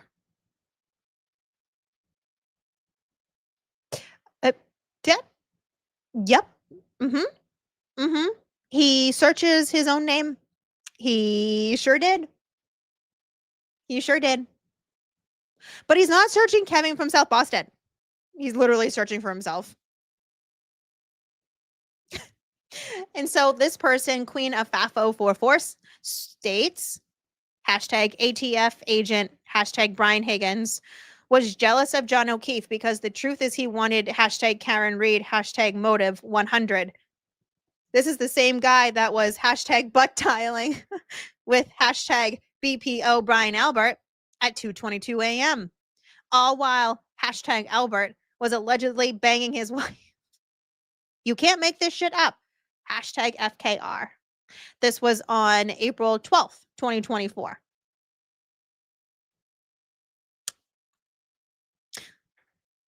That was a quote tweet where Microdots stated, with a photo of Brian Higgins, breaking Brian Higgins showed signs of jealousy directed towards John O'Keefe.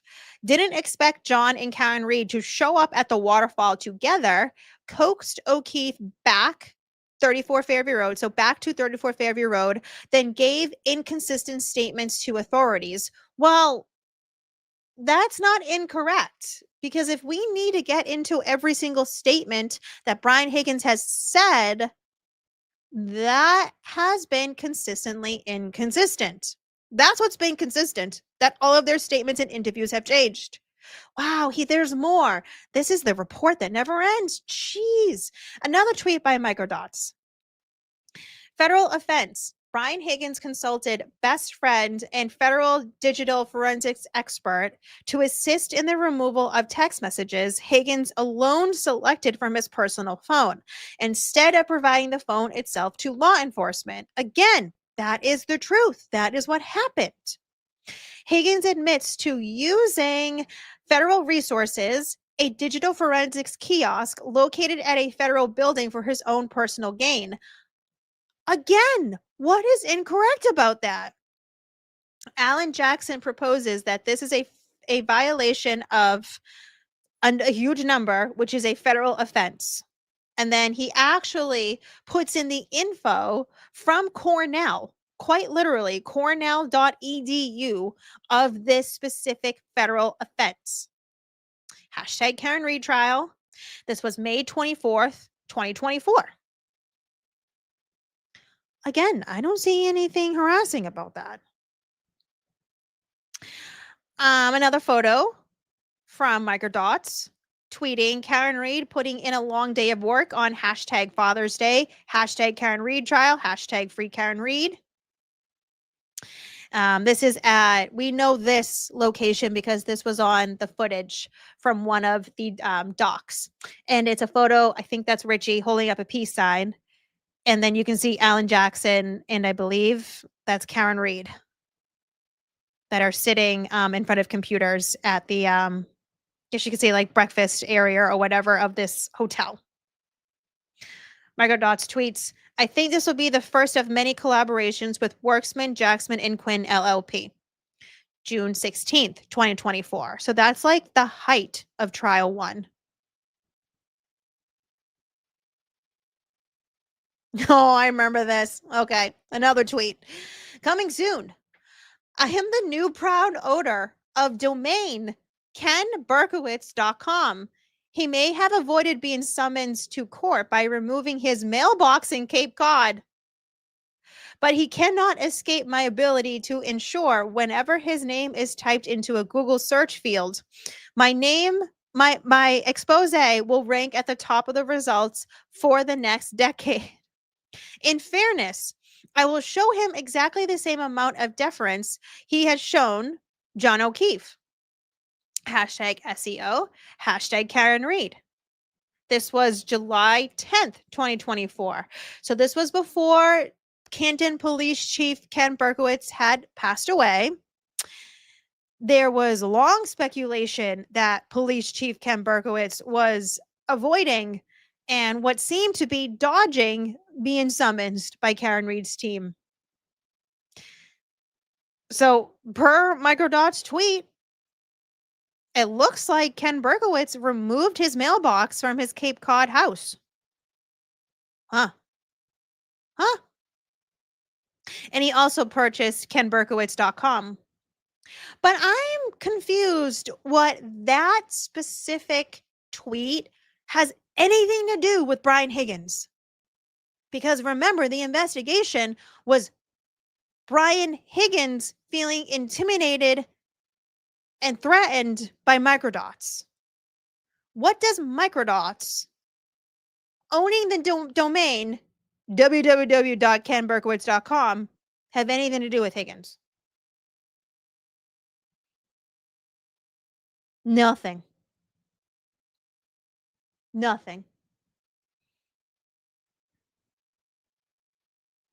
And then this is another, this looks like Facebook. And it's quoting one of Microdots, where Microdots says, When I think of John O'Keefe, I envision a happy 17-year-old kid. Oh, yeah, because I forgot to mention. I should have started this off. Microdots knew John O'Keefe. Let's restart this. Microdots states, when I think of John O'Keefe, I envision a happy 17-year-old kid. That was his age the last time we saw each other. We played on the same Braintree youth basketball team when his father coached. Mr. O'Keefe was beloved by the entire community. His brother Paul was always present. Both were exceptional athletes, genuinely good kids, and liked by everyone. When I heard about John's passing, it came as a shock. It sounded tragic. The initial explanation never really made sense to me, but I didn't question it until a year later. Oh, you mean like everyone else in the area? It took us well into this investigation for us to start questioning things. Microdots goes on to say, initially, I was unfamiliar with Turtle Boy. However, his first April 18th, 2023 article on the case immediately caught my attention. There were a lot of difficult questions emerging. In my view, John deserved to have every last one of them answered. It never occurred to me that anyone who cared about him would see it any other way.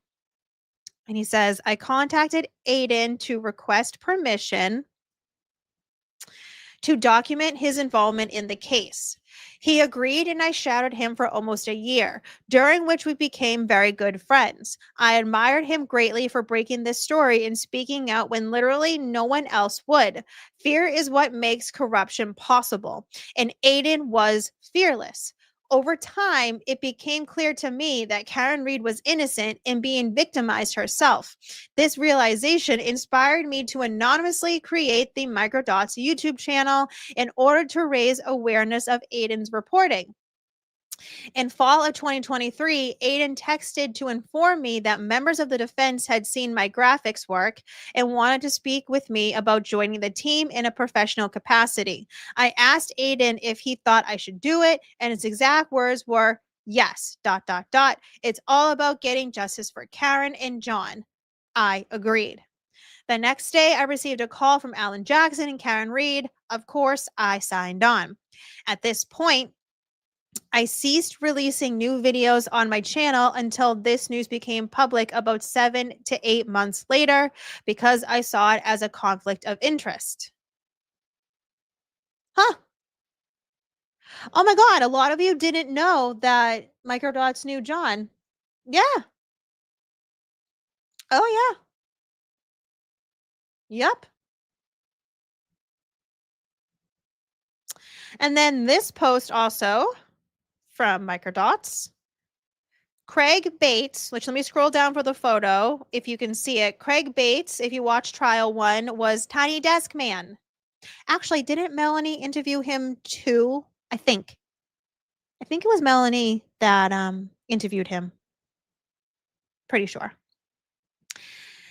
So Microdots states, Craig Bates, principal of Telegenics Inc., is the man you saw every day in the courtroom, managing the defense team's presentations from behind his laptop. As Alan Jackson's go-to audio-visual engineer, Craig is a is a professional and a genuinely great person. Over the past few months, as our skill sets overlapped, I had the pleasure of getting to know him quite well. Currently, Microdots is assisting him on his next legal case, and I couldn't be more thrilled to continue collaborating with Craig. Hashtag free Karen Reed, hashtag Karen Reed trial, and then the link to Craig's business. I know, good question, chat. Is Craig witness intimidating too? And that's the end of that report. So again, a reminder, let me scroll all the way to the top.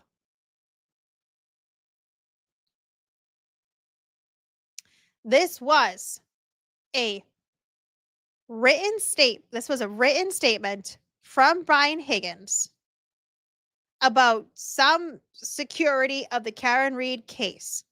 written by Brian Tully on 3/21/2025 during that same day, where he also had this interview with Brian Higgins when Brian Higgins gave up the photo of himself at John O'Keefe's wake, funeral, whatever.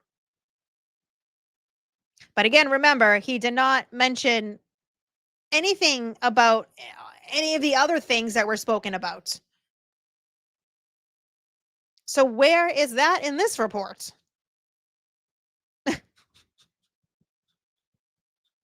Or are they considering this long report to be the report? Man, I just have more and more and more questions. Also, this investigative report by Brian Tully into Microdots was approved. Who the hell approved this? Oh, Brian Tully approved it himself. You mean to tell me Brian Tully approved his own report? Oh my God. You can't make this up. What do you mean? They are investigating themselves, my friends. Of course, Tully. Of course. Of course. Like, and remember, a week later, who did Tully speak with? Brian Albert.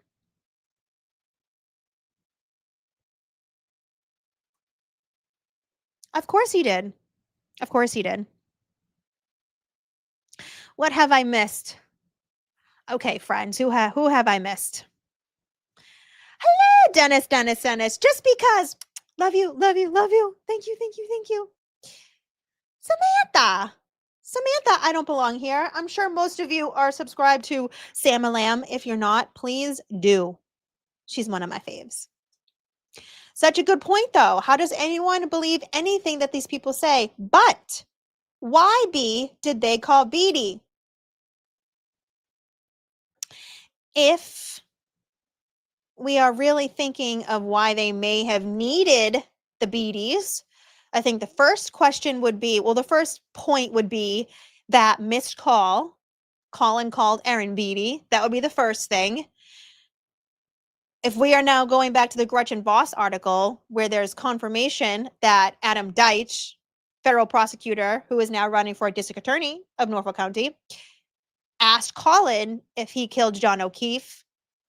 And going back to that live stream when I broke that down, if you remember, what goes into a federal investigation, things that they pull, phone records of all of it. They don't need the individual's phone to look into these things, remember? If that's what the feds did, and Josh Levy, who normally doesn't do the questioning because he was the upper, right? Josh Levy found it also important to question Colin himself. If Colin was at 34 Fairview at 12:33 a.m. when this phone call occurred, and Jen McCabe knew this phone call occurred, and then started calling Tom before they found John, like 5:30 to 6 a.m. She called Tom 7 times. Jen McCabe also called Tom's daughter as well. She apparently was freaking out about something. Why then did Jen also afterwards, when finally Tom woke up and called Jen back, and she finally spoke to him, why did they speak like several times that day? Why did those communications continue? Why then, when Tom was questioning things, did things start happening to him in town? And his daughter. I already told you about the, Canton housewife, other witnesses saying things to his daughter. Why are we now just learning about that police report where Brian Albert was making a claim that Tom was staring at him, and then Tom had also confronted other witnesses as if Tom Beatty himself wasn't a witness. And then the Five Skins ladies, in defense of what looks like in defense of Jennifer McCabe, released this video of Tom trying to find a seat at his daughter's lacrosse game because all the kids are all in sports together. And they thought this video of Tom, let me pull it up. F it. I still have it on here. Oh, I sure do. If you didn't see this yet, here you go, friends. Here is what the Five Skins spokeswoman released, thinking that it made Tom Beatty look a certain way. Keep walking. Just keep walking. Nobody wants you. Let's go, Green! Still got everybody around you, right? You do. Go be by yourself. For how long? Woo! Go be by yourself, loser.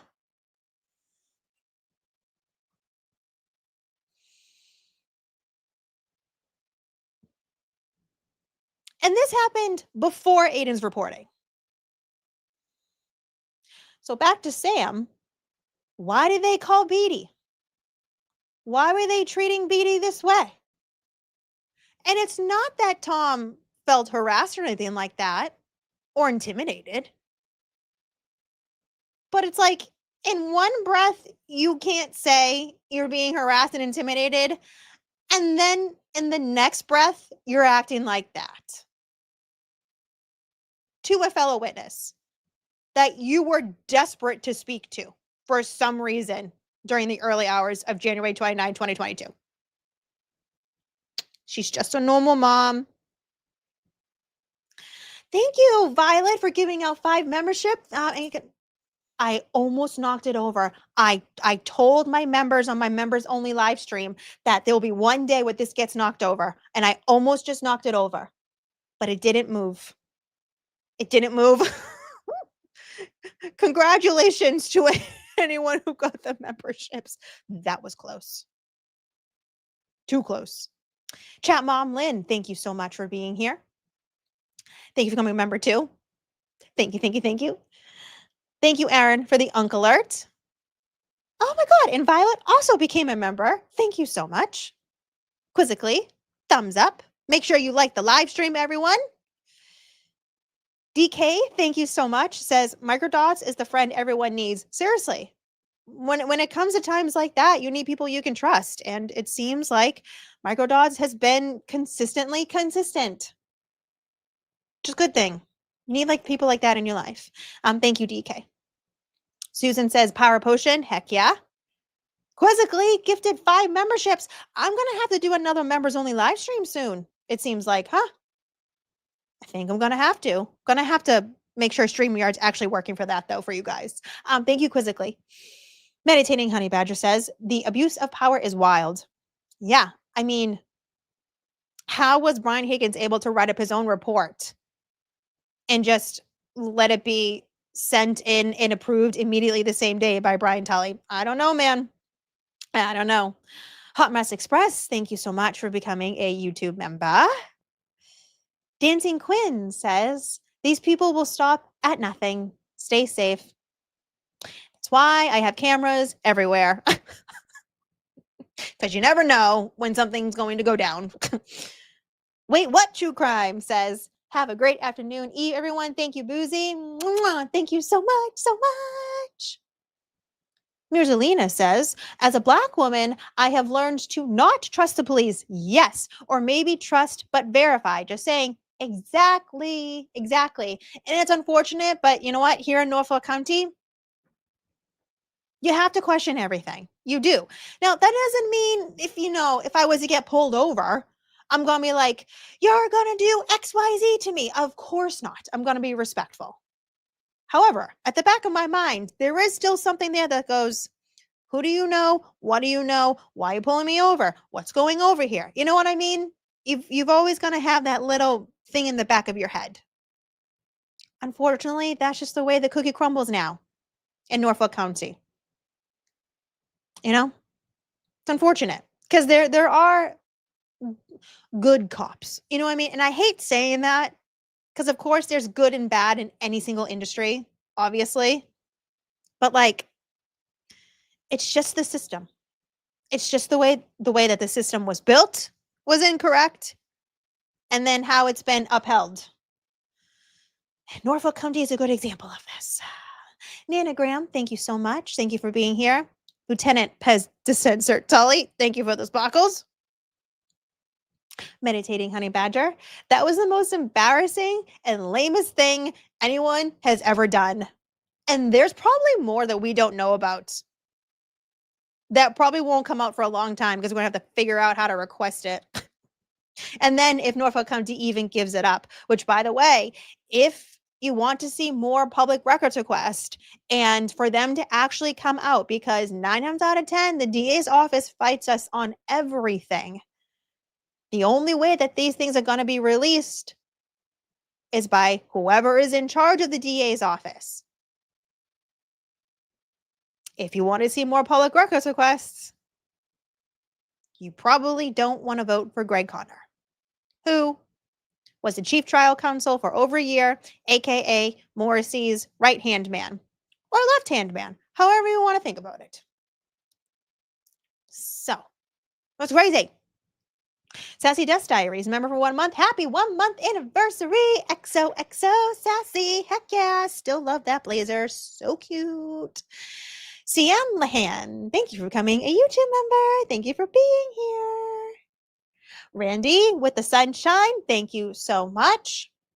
Nina with the thumbs up. Remember, like the live stream, everyone. Jules with the silver star. Jules with another silver star. Kev is hiding. Kev, don't be hiding, man. You put a whole ass report in without saying what you actually nicknamed for.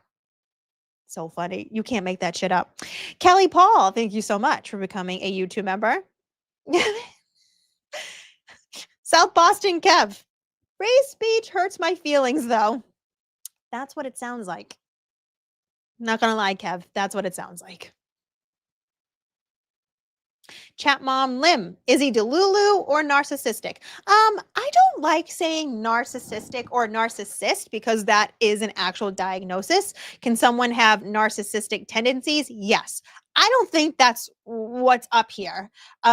Clearly, we've seen a pattern where certain witnesses got an above and beyond protection. And that's me saying it in like the easiest layman's ways terms of possible, right? It doesn't make sense why someone like Brian Higgins can fill this report in and it immediately gets accepted. But then you have another witness in Canton, take as an example, C.F. McCarthy's James Sullivan. Remember, we went over his stuff recently where he quite literally told Brian Tully, Adam Lally, and Laura McLaughlin, who were the 2 assistant DAs on the first Karen Reed case, literally when he went in for his trial prep, they always do like an interview, a sit down.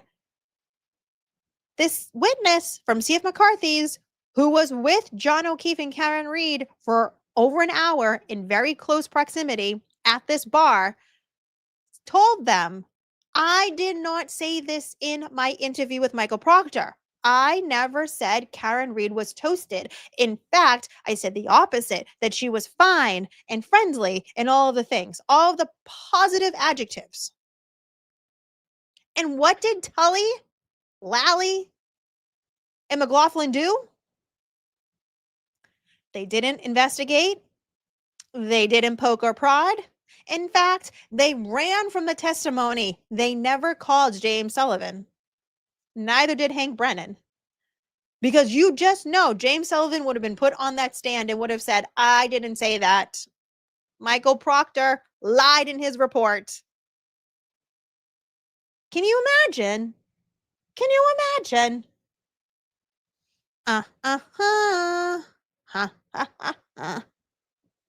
Don't be suspicious. Don't be suspicious. Members, feel free to put the sus all in the chat.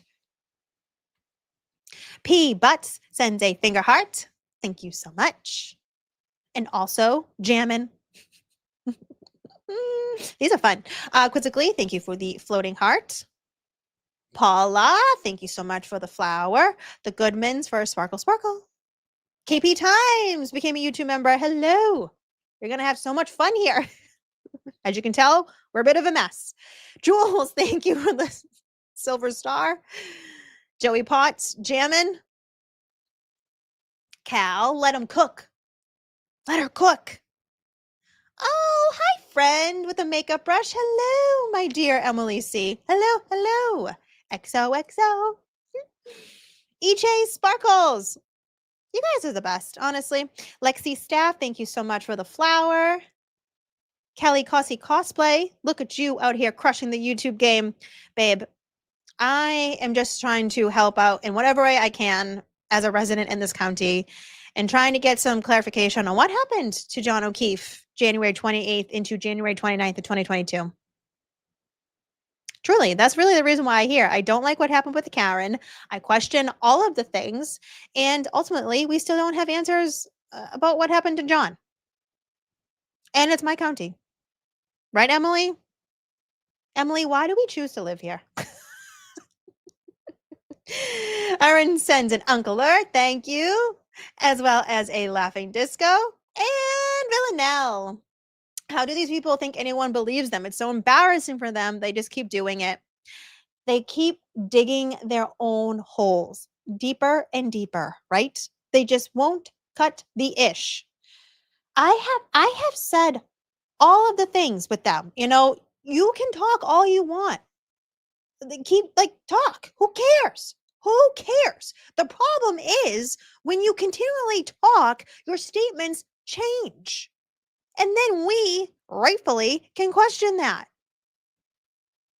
How hard is it to stick with the same story? Oh, you want to know why? Because you were shit-faced. So you actually probably don't remember everything that happened. A damn hiccup nearly took him out. A hiccup. Please explain who are the Beaties and the Karens. Okay, I went over this already very briefly. John O'Keefe had a group of other sports parents, friends in the town of Canton. Tom Beatty and the Karens were friends with John O'Keefe in town. And I'm not talking about when you hear other witnesses go, he was my friend and I loved him dearly. No. Tom and the Karens actually spent time with John. Consistent time. They were friends. Actual friends. None of this, he was my friend. You know, here's the thing. Me personally, if you're my friend and I label you as my friend, that's a big deal, okay? I don't let anyone into my life, okay? I'm very loyal, very, very loyal until I'm not anymore, until you push me, and then you're gone. But in this case, John O'Keefe, Tom Beatty, the Karens, they would always hang out in town, okay? Like I said, sports. Remember, John O'Keefe had a niece and nephew. They were both in sports. High school, middle school, whatever, all the things, elementary school, you know what I mean. Canton is a big family town. So it's going to be a given when now he's did the best thing ever for those kids and took them in and got this really nice house on Meadows Ave to be able to support these kids. He changed his career in order to help support his sister's kids. It's incredible. That needs to be remembered. And things that happened afterwards and the way that these kids were treated. Oh, man, I won't get into it. Anyways, long story short, they were his actual friends. And have dealt with all the things in town. Kelly JG says, really enjoying your content and lack of drama. Thank you so much. Sent a message referencing white paint via X a few weeks ago. Maybe should have emailed it. Probably email because my things are all thingins. My tags have been crazy the last couple of weeks. And I'm behind on my emails too. By actually a couple of weeks. Thank you for the reminder. I need to check my email. Thank you for the reminder, Kelly. But yes, email is usually best. But just so you know, I don't answer every email because I don't have the time. However, if an email needs an answer, I will respond. So don't feel bad if you reach out and I don't respond. Please, please, please, please, please. I got a lot going on. Got a lot going on at the moment. Taylor Swift reference. Vibe Flux Worlds, thank you so much for the floating heart. Thank you. And just Larry, you don't have to hide. Don't be hiding. Don't be hiding like Higgy Bear. Oh God. Oh my God. And I see another friend. Where'd you go? Where'd you go? Expert. Hey, buddy. Hey. But I will say hi to you too, just Ampy. And you too, Miss Danslin. Well, my friends. Well, my friends. Crazy. Crazy chat. My live stream, how are you doing? Are you okay? Have you all been behaving? Good. So, that was a lot. It's a lot of info, but you know what? There are things that need to be referenced and looked into, and these public records sure are showing us a lot. Showing us a lot. There's way more in this actual FOIAandfindout.com, this most recent drop that happened yesterday. I almost said dump. I'm trying real hard not to say document dump because it just sounds naughty. I'm trying to say drop.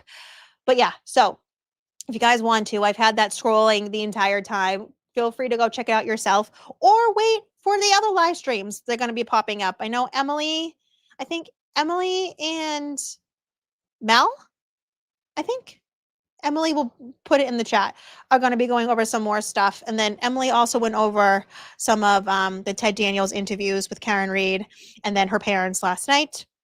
There's a lot, guys. There's a lot, and there's only so many of us, unfortunately. But yeah, feel free if you guys ever want to go look at it yourself. If you don't trust us, please do. Like, that's the reason why Emily made that website, is for you guys. She didn't do it for her own health, okay? I have all of the friends here today. This is great. I have all of my regulars. I have all of my mods. I have content friends. I had Microdots. This is so much fun. We're having so much fun on a random Saturday, aren't we, guys? Right here. Oh, where did it go? There she is. Okay. That is Emily's email. Although, Emily, I've been told you also are not the best with responding to emails. This is why Emily, myself, and Samantha are friends. We all have trouble with our emails. But she says, yes, her live stream with more of the FOIA documents are Monday, 9:30 Eastern time. Emily and Mel, thank you, on Monday. We all have the same issues with our emails. Oh, and thank you, eChase. There's the link. You guys in chat can actually click on it. Lord, jeez Louise. Click on it. That's when you know I've been talking for too long, when I start really messing up all of the words. Oh, and it's August. I can't play the song because otherwise my whole stream get pulled down. But Taylor Swift has a song called August. She's finally defrosted. To my Swifties, if you know, you know. Let me see. Tortoise Interface, thank you for becoming a member. Well, thank you for being a member for 1 month. You're crushing it, Boozey. XOXO, thank you. I honestly, clink on it. This was more of me just kind of going through all of the Brian Tully stuff because it's absolutely fucking insane. And you know what? Since Higgins wanted to shout out Microdots so much, why don't we watch one other short video that Higgins didn't like? How about that? Since he's so intimidating. Let me do one of the short ones. This is so good, by the way. Like, his videos are so incredible. Let's do Oh, the drop off is a good one. The lead up, waterfall footage frame by frame. Maybe that one, because that one I can clip for you guys. Oh, you know what? Let's do short, leaving the waterfall, enhanced. Karen Reed, it's a minute video. Okay. Why not? Why not? When in Rome. Okay. Another one of Microdots videos. Again, it's just a short. And again, it's just the waterfall. Let's see what's so intimidating about this.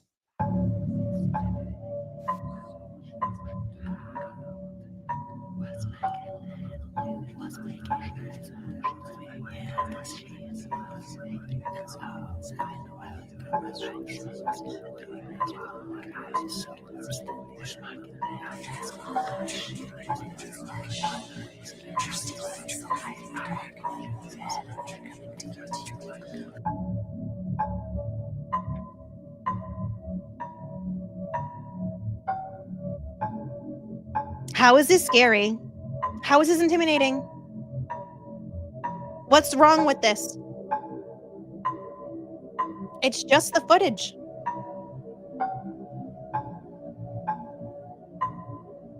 There's not even commentary on this video.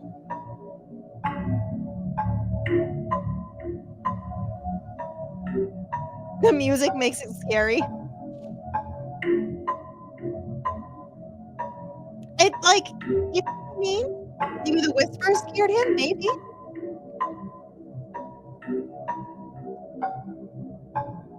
The music is like a horror film. That's it.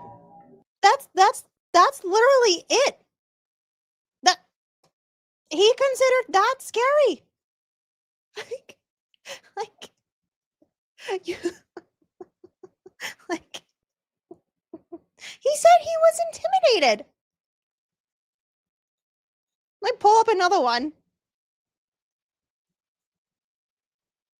You can't. I don't know. I truly don't. I don't understand how that was scary. Decoding the waterfall. I mean, he was like all upset. Let me go back to his report for a second and see what other videos he didn't like. A few of them were just about the waterfall. All right, where is this? He didn't label it as an exhibit. He should have labeled it as an exhibit. Let's see. Where is this list? Okay. Wild Animals, Karen Reed 3D recreation. Okay. Let's see if we can find that one. I think Richie had some problem with copyright stuff at one point. So some of these might not be available still.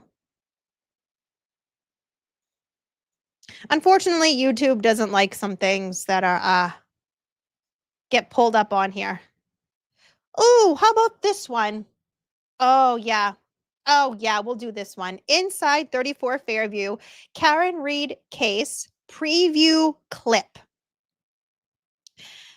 These clips, by the way, were so helpful to be able to understand the inside of 34 Fairview. Like, highly needed. Highly needed. So as you guys can see, Microdots recreated going into 34 Fairview. So let's see what's intimidating about this. Is there not?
showed the recreation of whatever you want. Like you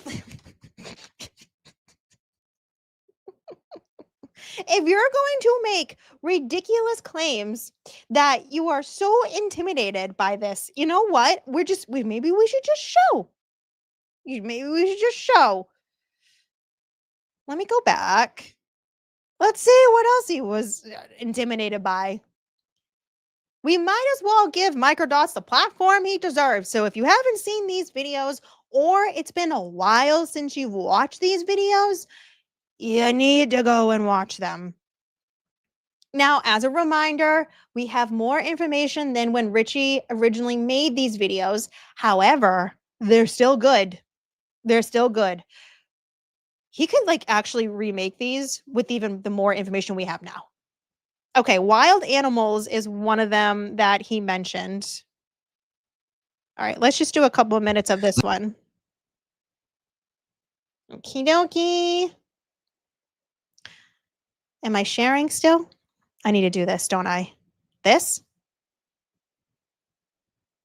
No, I don't want that. I want... That one's better. No, I don't like that one either. She's so indecisive. There we go. Okay. Sorry, guys. Let's get the story straight. We were going out to celebrate Junior's 23rd birthday, but he decided not to come. Because crowds make him anxious. Earlier that afternoon, Chris runs into John at the pizza shop. John asks Chris if they're going out later. See, this is so good. Make sure you mention that it was John's idea.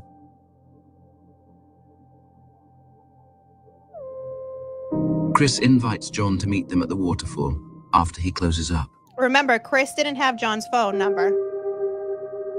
And tells John to text him later. That's when Chris got John O'Keefe's number. That same night.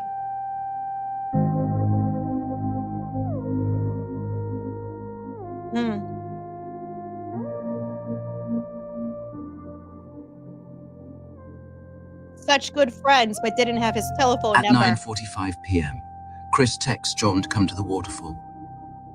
John shows up around 11 with Karen. Remember to say she walked in with a drink.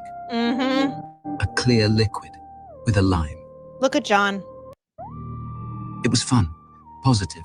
Everyone was in a great mood. It was friends and family. People were getting along. No sign of hostility. Julie left right after John arrived because she got a sudden migraine. There was talk about where to go after. Karen asked more than once if they could go make pizzas across the street. Being a nuisance, she kept asking and asking. God forbid a And girl then someone wants pizza. mentioned going back to Brian's house. It was an open invitation. Come Anyone on now. could have come, although no one else did. I wasn't specifically invited myself. The Alberts left with Higgins. No one noticed any tension. Jen walks out with Karen and requests she rides over to Fairview with her, but only because John and Matt were still inside, helping the band clean up. It was innocent.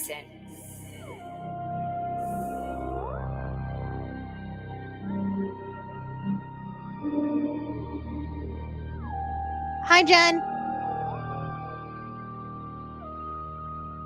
Jen waited for them. Chris decides to walk home instead of going to Brian's, for no particular reason. Sus.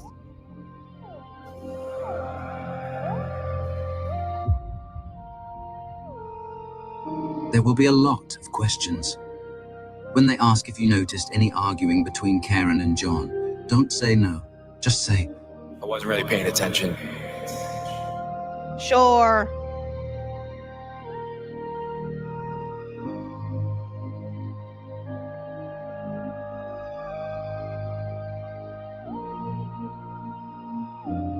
You're coming with me, right? John and Karen head over to Fairview. But they've never been there and aren't exactly sure where it is. Jennifer called John to provide directions.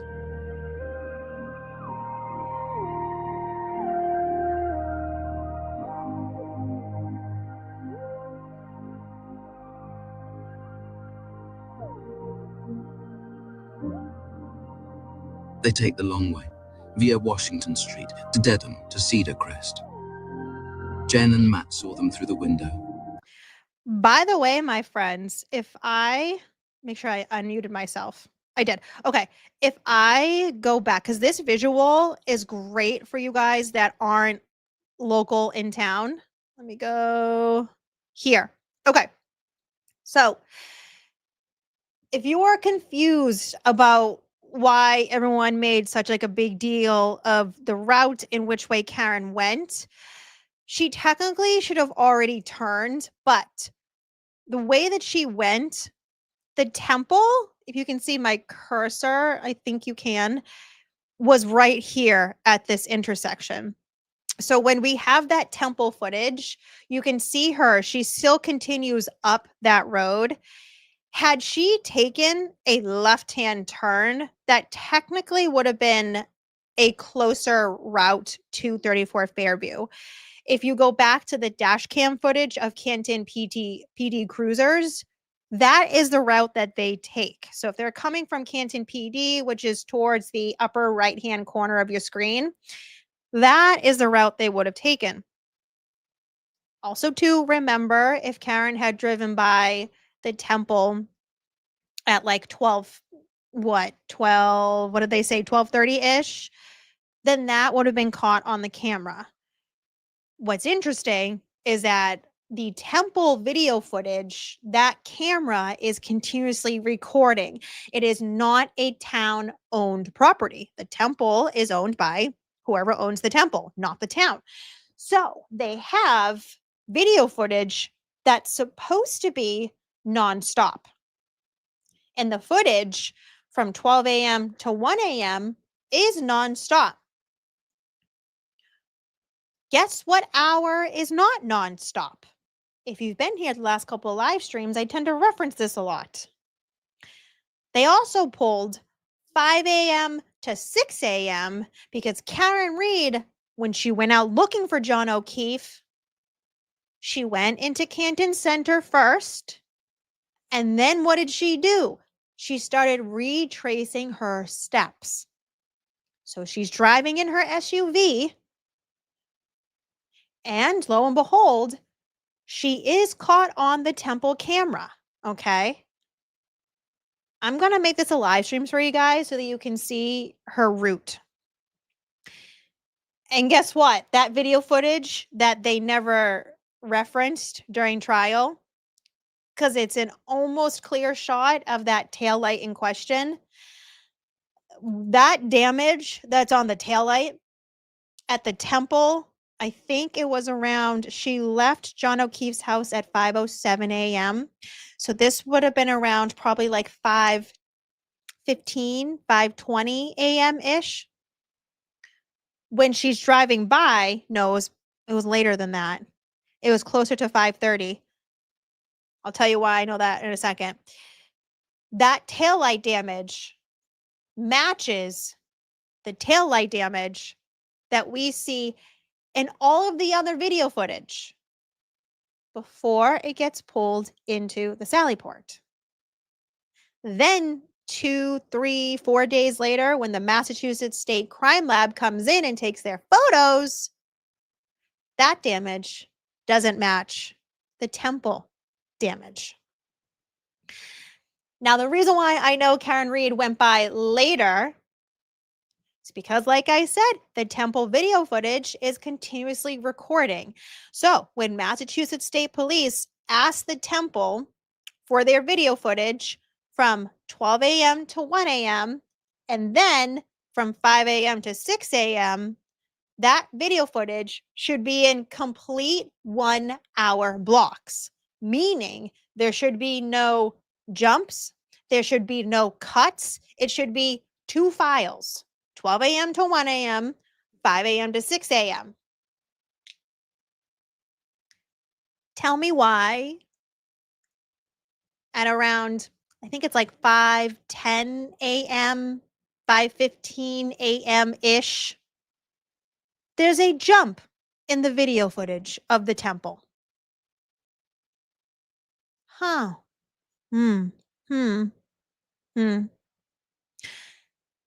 If Karen Reed had just gotten off the phone with Jen McCabe right when she was leaving John O'Keefe's house, 5:07 a.m.,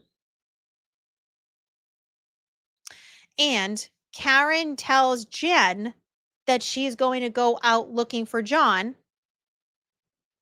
and then we hear during trial 2 that Jennifer McCabe, during cross-examination by Alan Jackson, gets asked about a phone call at 5:08 a.m. that Jennifer McCabe made to her sister, Nicole Albert. You remember this, chat, when all of a sudden this came out and she was shell-shocked. She's like, what? I didn't talk to my sister. I didn't talk to my sister. But then in another interview, Karen Reed told Gretchen Voss, another public records request, where she confirmed that she spoke to Jen after Jen spoke to her sister at 5:08 a.m., where Karen says that Jen says Nicole said that John O'Keefe wasn't at her house. Nicole, who is married to Brian Albert, and the two of them live at 34 Fairview Road. But Jen has persisted that she never spoke to her sister. I never spoke to her. So you mean to tell me Karen Reed tells Jen McCabe that she's leaving to go look for John. She's driving around. And then Jen calls Nicole. And then 5, 6, 7, 8 minutes later, the video footage from the temple, part of it just jumps and goes missing. Why is that important? 34 Fairview is on the left-hand side of your screen. If you look at Microdots video, I know it's small for some of you. There's a cute like little, I guess you call that like a tab or something. There's a cute little sign. If you were to leave 34 Fairview,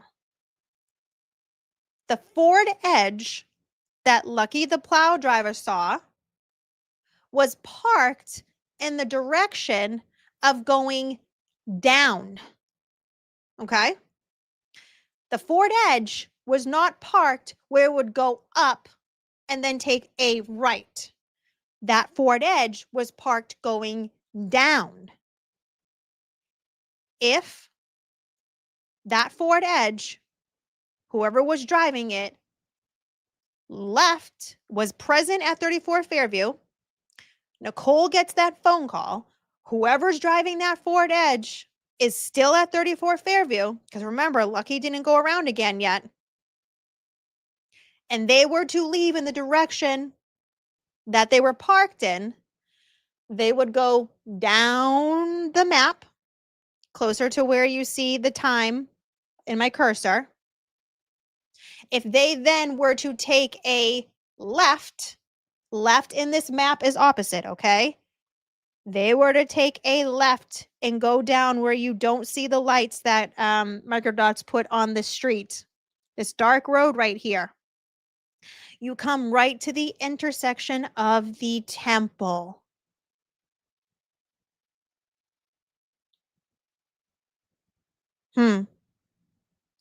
I wonder if someone left 34 Fairview Road after Jennifer McCabe called Nicole her sister, who lives at 34 Fairview Road, and they left, they went in the direction of the temple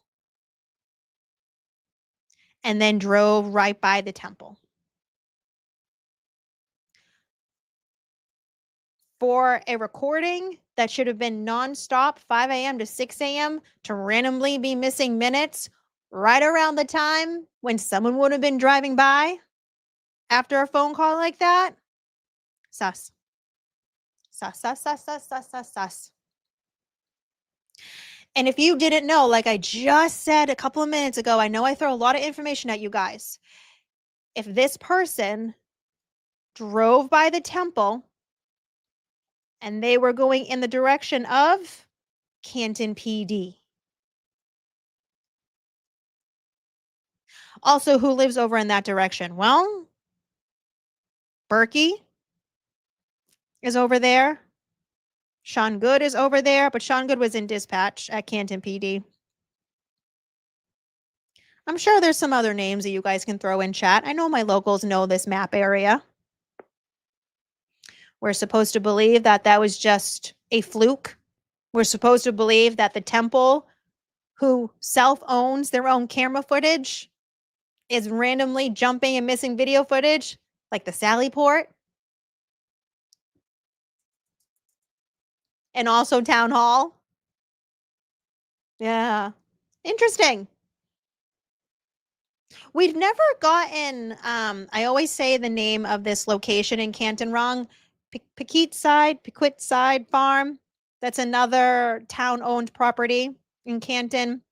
They also had video footage. We've only ever seen the 12 a.m. to 1 a.m. We've never gotten the 5 a.m. to 6 a.m. That's just something you all should be questioning.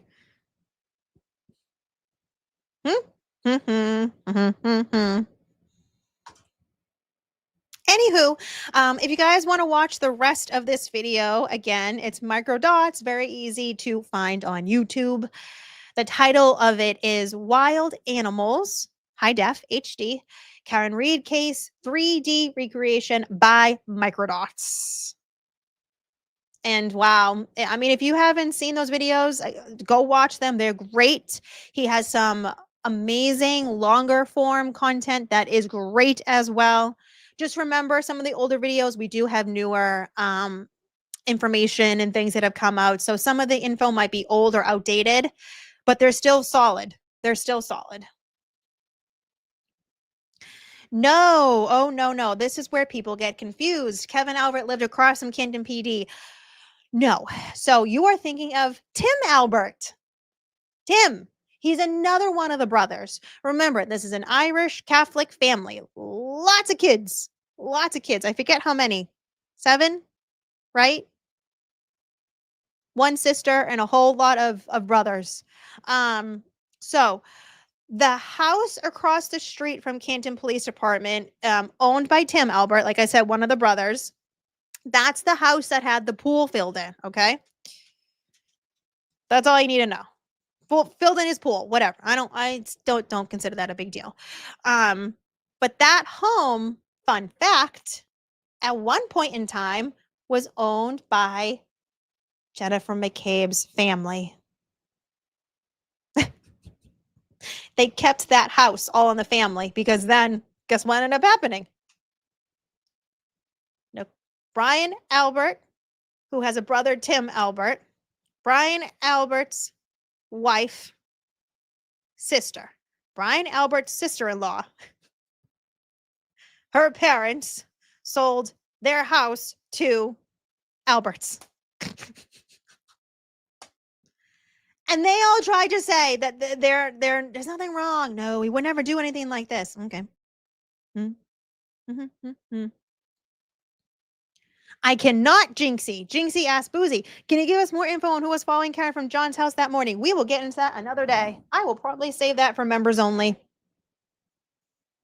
Another day, Jinxie. Another day. Okay, let me wrap this up, my friends. Behind blue eyes, don't be hiding. Only Kevin from South Boston should be hiding. And no, I don't mean actual Brian Higgins. Do not clip that and say I am intimidating you. It's a joke. Ha, ha, ha, ha, ha. Ooh, Berta, that wine looks delicious. Sparkle, sparkle. Sassy Desk Diaries, girl power. Yeah. American River Notary. Uncle Alert, thank you so much. Half Shaft, stay hydrated. All right, guys. Any final questions I can pull from chat? Chad, Chad's asking about the basement. Did they redo the basement before selling, or don't redo the basement while keeping it in the family? This will have, so you're thinking of 34 Fairview, not the house on Washington Street. Do you see where everyone gets confused? Because there's multiple properties in Canton that the Alberts own, obviously. There's a whole lot of them. So the house across from Canton PD is on Washington Street. The house that had a redid basement is 34 Fairview Road. Now, here's the thing. There are receipts of them fixing up when you go down in the basement that Microdots showed you in his recreation.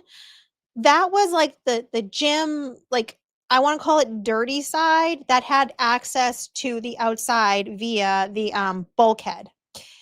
Now, if you go through a bathroom downstairs, the other side is another room in the basement that we do have receipts of being redone.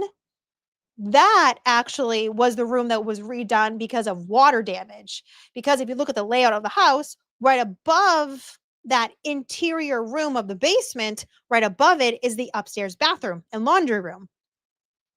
But when you see the walkthrough, when Alan Jackson and I think it was Liza Little, I think Yannetti was there, and Karen Reed's private investigator, when they're able to go into 34 Fairview Road at one point, and they show us the basement, and you look at the floor of the gym area, you can tell something funky went on down there, because that flooring, it's like subflooring and then another type of flooring, and it's shoddy, it's like warped, it's very, you could tell that was ever fixed up on that side of the basement was done in a hurry. It's up to you on what you think of that. Thumbs up. Like the live stream. Oh. Okay, let me see. Let me see.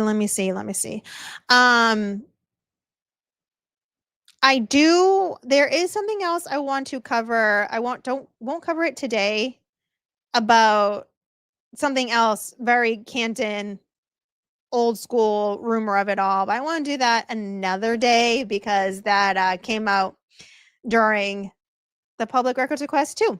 A lot. There's a lot. A lot. Thank you, Kels, for becoming a member. I hope you enjoy yourself, as well as all of the fun YouTube emojis that I made. Okay, let me see. I think I got you all. I'm just double checking to make sure I don't miss anyone, because I don't want to be feeling or pushing anyone out, or anyone feel like they're not important, because they are. Stop shaming me, Zachary. No. Iche says, thumbs up is right. Like and subscribe, everyone. There's still 2.1 in chat. Everyone wants to know about Higgy Piggy, and now you know more.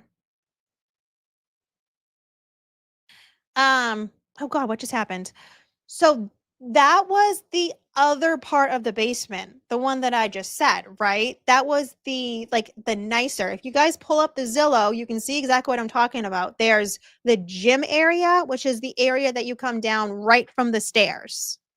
And then you go through a bathroom to a nicer redone part of the basement. That is what was receipts done nicely, etc. It's the part when you first go down the stairs that has access to the bulkhead that is questionable.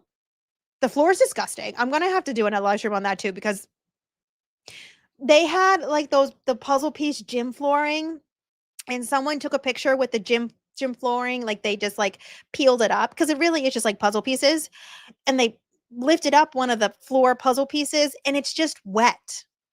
Legitimately, the floor is wet. And I'm just thinking of A, the stench, B, men working out, C, did something spill on this floor that made them have to wet it? It's gross. The mold, you could just imagine. Ugh. Ugh. No, thanks. No, thanks. I'm saying, Zach says, I'm saving my money for a membership. I can't. South Africa. Holy moly. Thank you for being here, Bernadine. Wow. Johnny Lunch Bucket. Johnny, are you Johnny from TikTok too? I think so. Hi, Boozey. Love you and your heartfelt takes on things. Thank you. Thank you so much. Oh, boy. Oh boy. Yeah, the gym floor is like plywood subfloor. It's a mix of like 3 different types of flooring and it's disgusting. It's gross. Nasty. Wait, Jinxie, really? Ah, shucks, you're making a girl blush.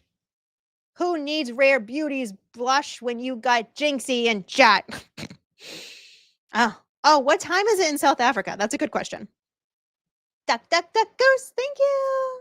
Well, my friends, another 4.5-hour stream. I will work on my chapters for those of you who are on replay. Who did I mention during this live stream? What creators? There was a lot. There was a lot.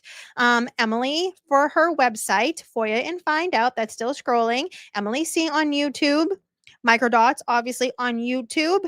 I have JFK on YouTube, James Jackson on YouTube, Tom CPU on YouTube. Who else did I mention? What other ones? I feel like I talked about so many creators. Obviously, Aiden Turtle Boy Garney I spoke about.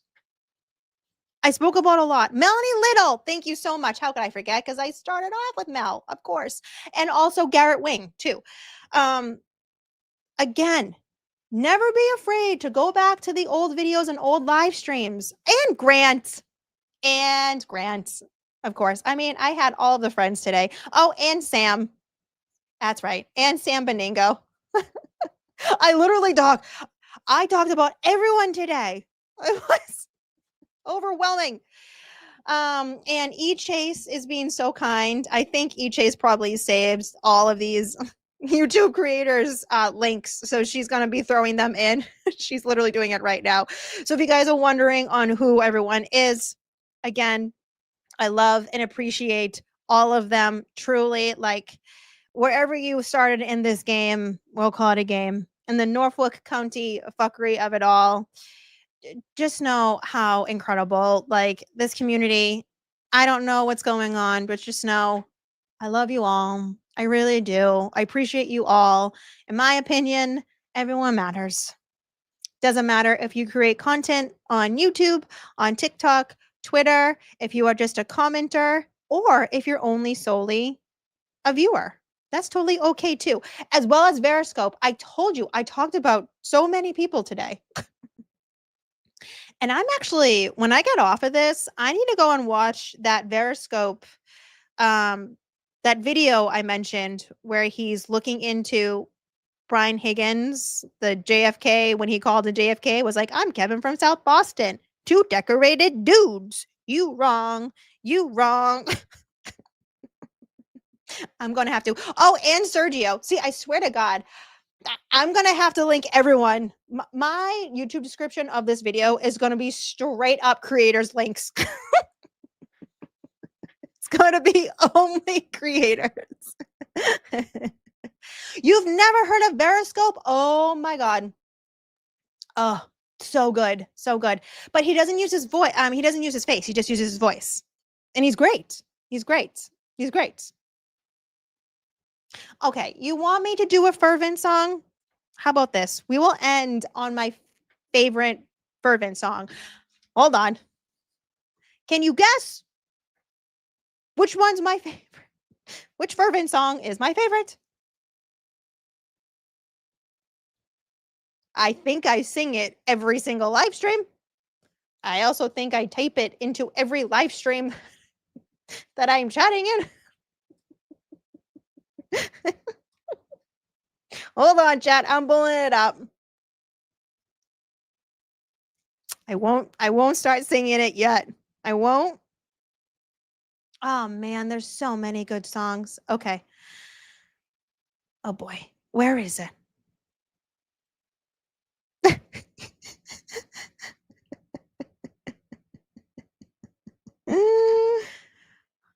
Oh man, the Brady List is a good one. Paint Your Blue Arm is a good one. For those of you who don't know Fervent is, you want to talk about just came out swinging with like all of the best songs.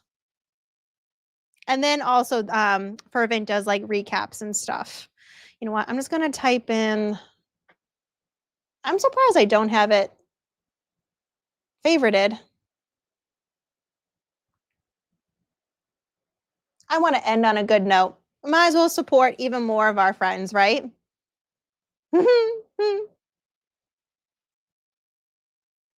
My favorite so much. You all better start getting up and dancing. I want everyone to be dancing when I start playing this. For those of you who said Proctor Defenduh, of course, that's my favorite because it's catchy. That's the life of a Proctor Defenduh. All right, everyone, get up and dance. The life of a Proctor Defenduh. Send some text that might offend you. Lose your gun while you're out on a bender.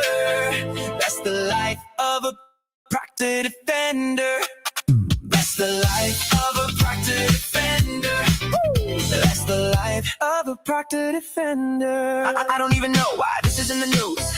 All of y'all are acting like prudes. Who doesn't like looking at nudes and sharing those nudes with the whole damn crew? Don't come at me with quid pro quo. I love that man, no homo. Not one text that he planted evidence. That means that it is so evident there's no corruption, so what's the relevance? The feds found nothing except for these messages. They say there was a conflict of interest, but really we all had a common interest. Frank, Karen, Reed, and we're in the clear. Then work with Kev on a cold case of beer. The life of a Proctor Defenduh. Send some text that might offend you. Lose your gun while you're out on a bender. That's the life of a Proctor Defenduh. That's the life of a Proctor Defenduh.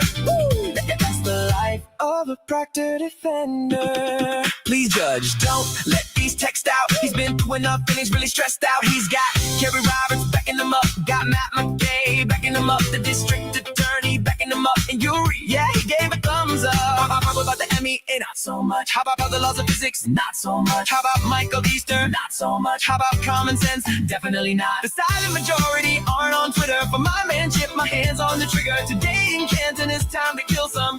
No, sorry, Proctor, I can't say that. The life of a Proctor Defenduh. Send some text that might offend you. Lose your gun while you're out on a bender. That's the life of a Proctor Defenduh. Here, Bear, take the mic. Tell him how you feel. Bitch, get out of line. I call her a whack job. Then I wonder why I got fired from my last job. All these Twitter trolls say I'm looking like a fat slob. Tell the FKR crew the gayer than the flash mob. If I go to jail, please pick the right cellmate, cause I probably pissed off every single inmate. They say orange is the new black, and as you know, I don't really like black. I can't help that.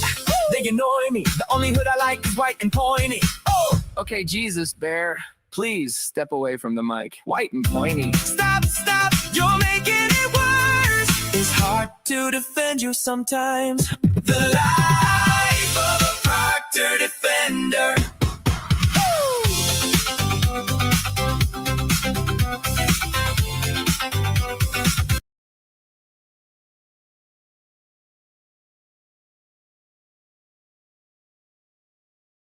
So good. So good. Now we're going to go to Fenway. So good. So good. All right, guys. Thank you all for hanging out with me. That was amazing. Seriously, if you don't follow Fervent just for Proctor Defenduh, you need to go listen. I think I listen daily. Anyways, I love you guys. Thank you all for being here. Of course. And now Corey, love you, love you, love you. For my replay crew, I'll make sure I work on chapters right now so that you guys can go back and do your own research. There's more to come, of course. Thank you to all of my mods. You guys are amazing. For my members, thank you for being here. Seriously, anyone that's supporting me in all of the ways. But of course, if you're spending your funds here, thank you so much. If you're only spending your time here, whether you're commenting or just viewing, I don't care. All that matters is that you are here hanging out and helping me out, which is also hopefully one day, hopefully it's going to help my county. Hopefully. Please remember to drink your water, half of your body weight in ounces every single day. If you like me and you like Alani News, you're going to have to drink more water to make up for the caffeine that you're drinking. Anyways, wear your sunscreen, every single person. Please be kind to all of the animals. My old guy's going to be happy now that I can get off live and finally get him off his cone. Anyways. Thank you for all the creators that I spoke upon today and all of them. I love you guys so much. She never knows when to shut up and end the stream. Never.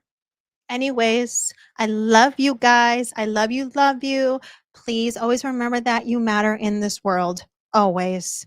And take some time for yourself, especially for my busy moms and dads and parents and all of the things out there. Take care of yourself, okay? I love you. Oh my God. And Data Dakota. Love you too. So good. All right, my friends. Thank you. I love you. And I'll see you on the next one. Bye, guys. That's the life of a Proctor Defenduh. Lose your gun.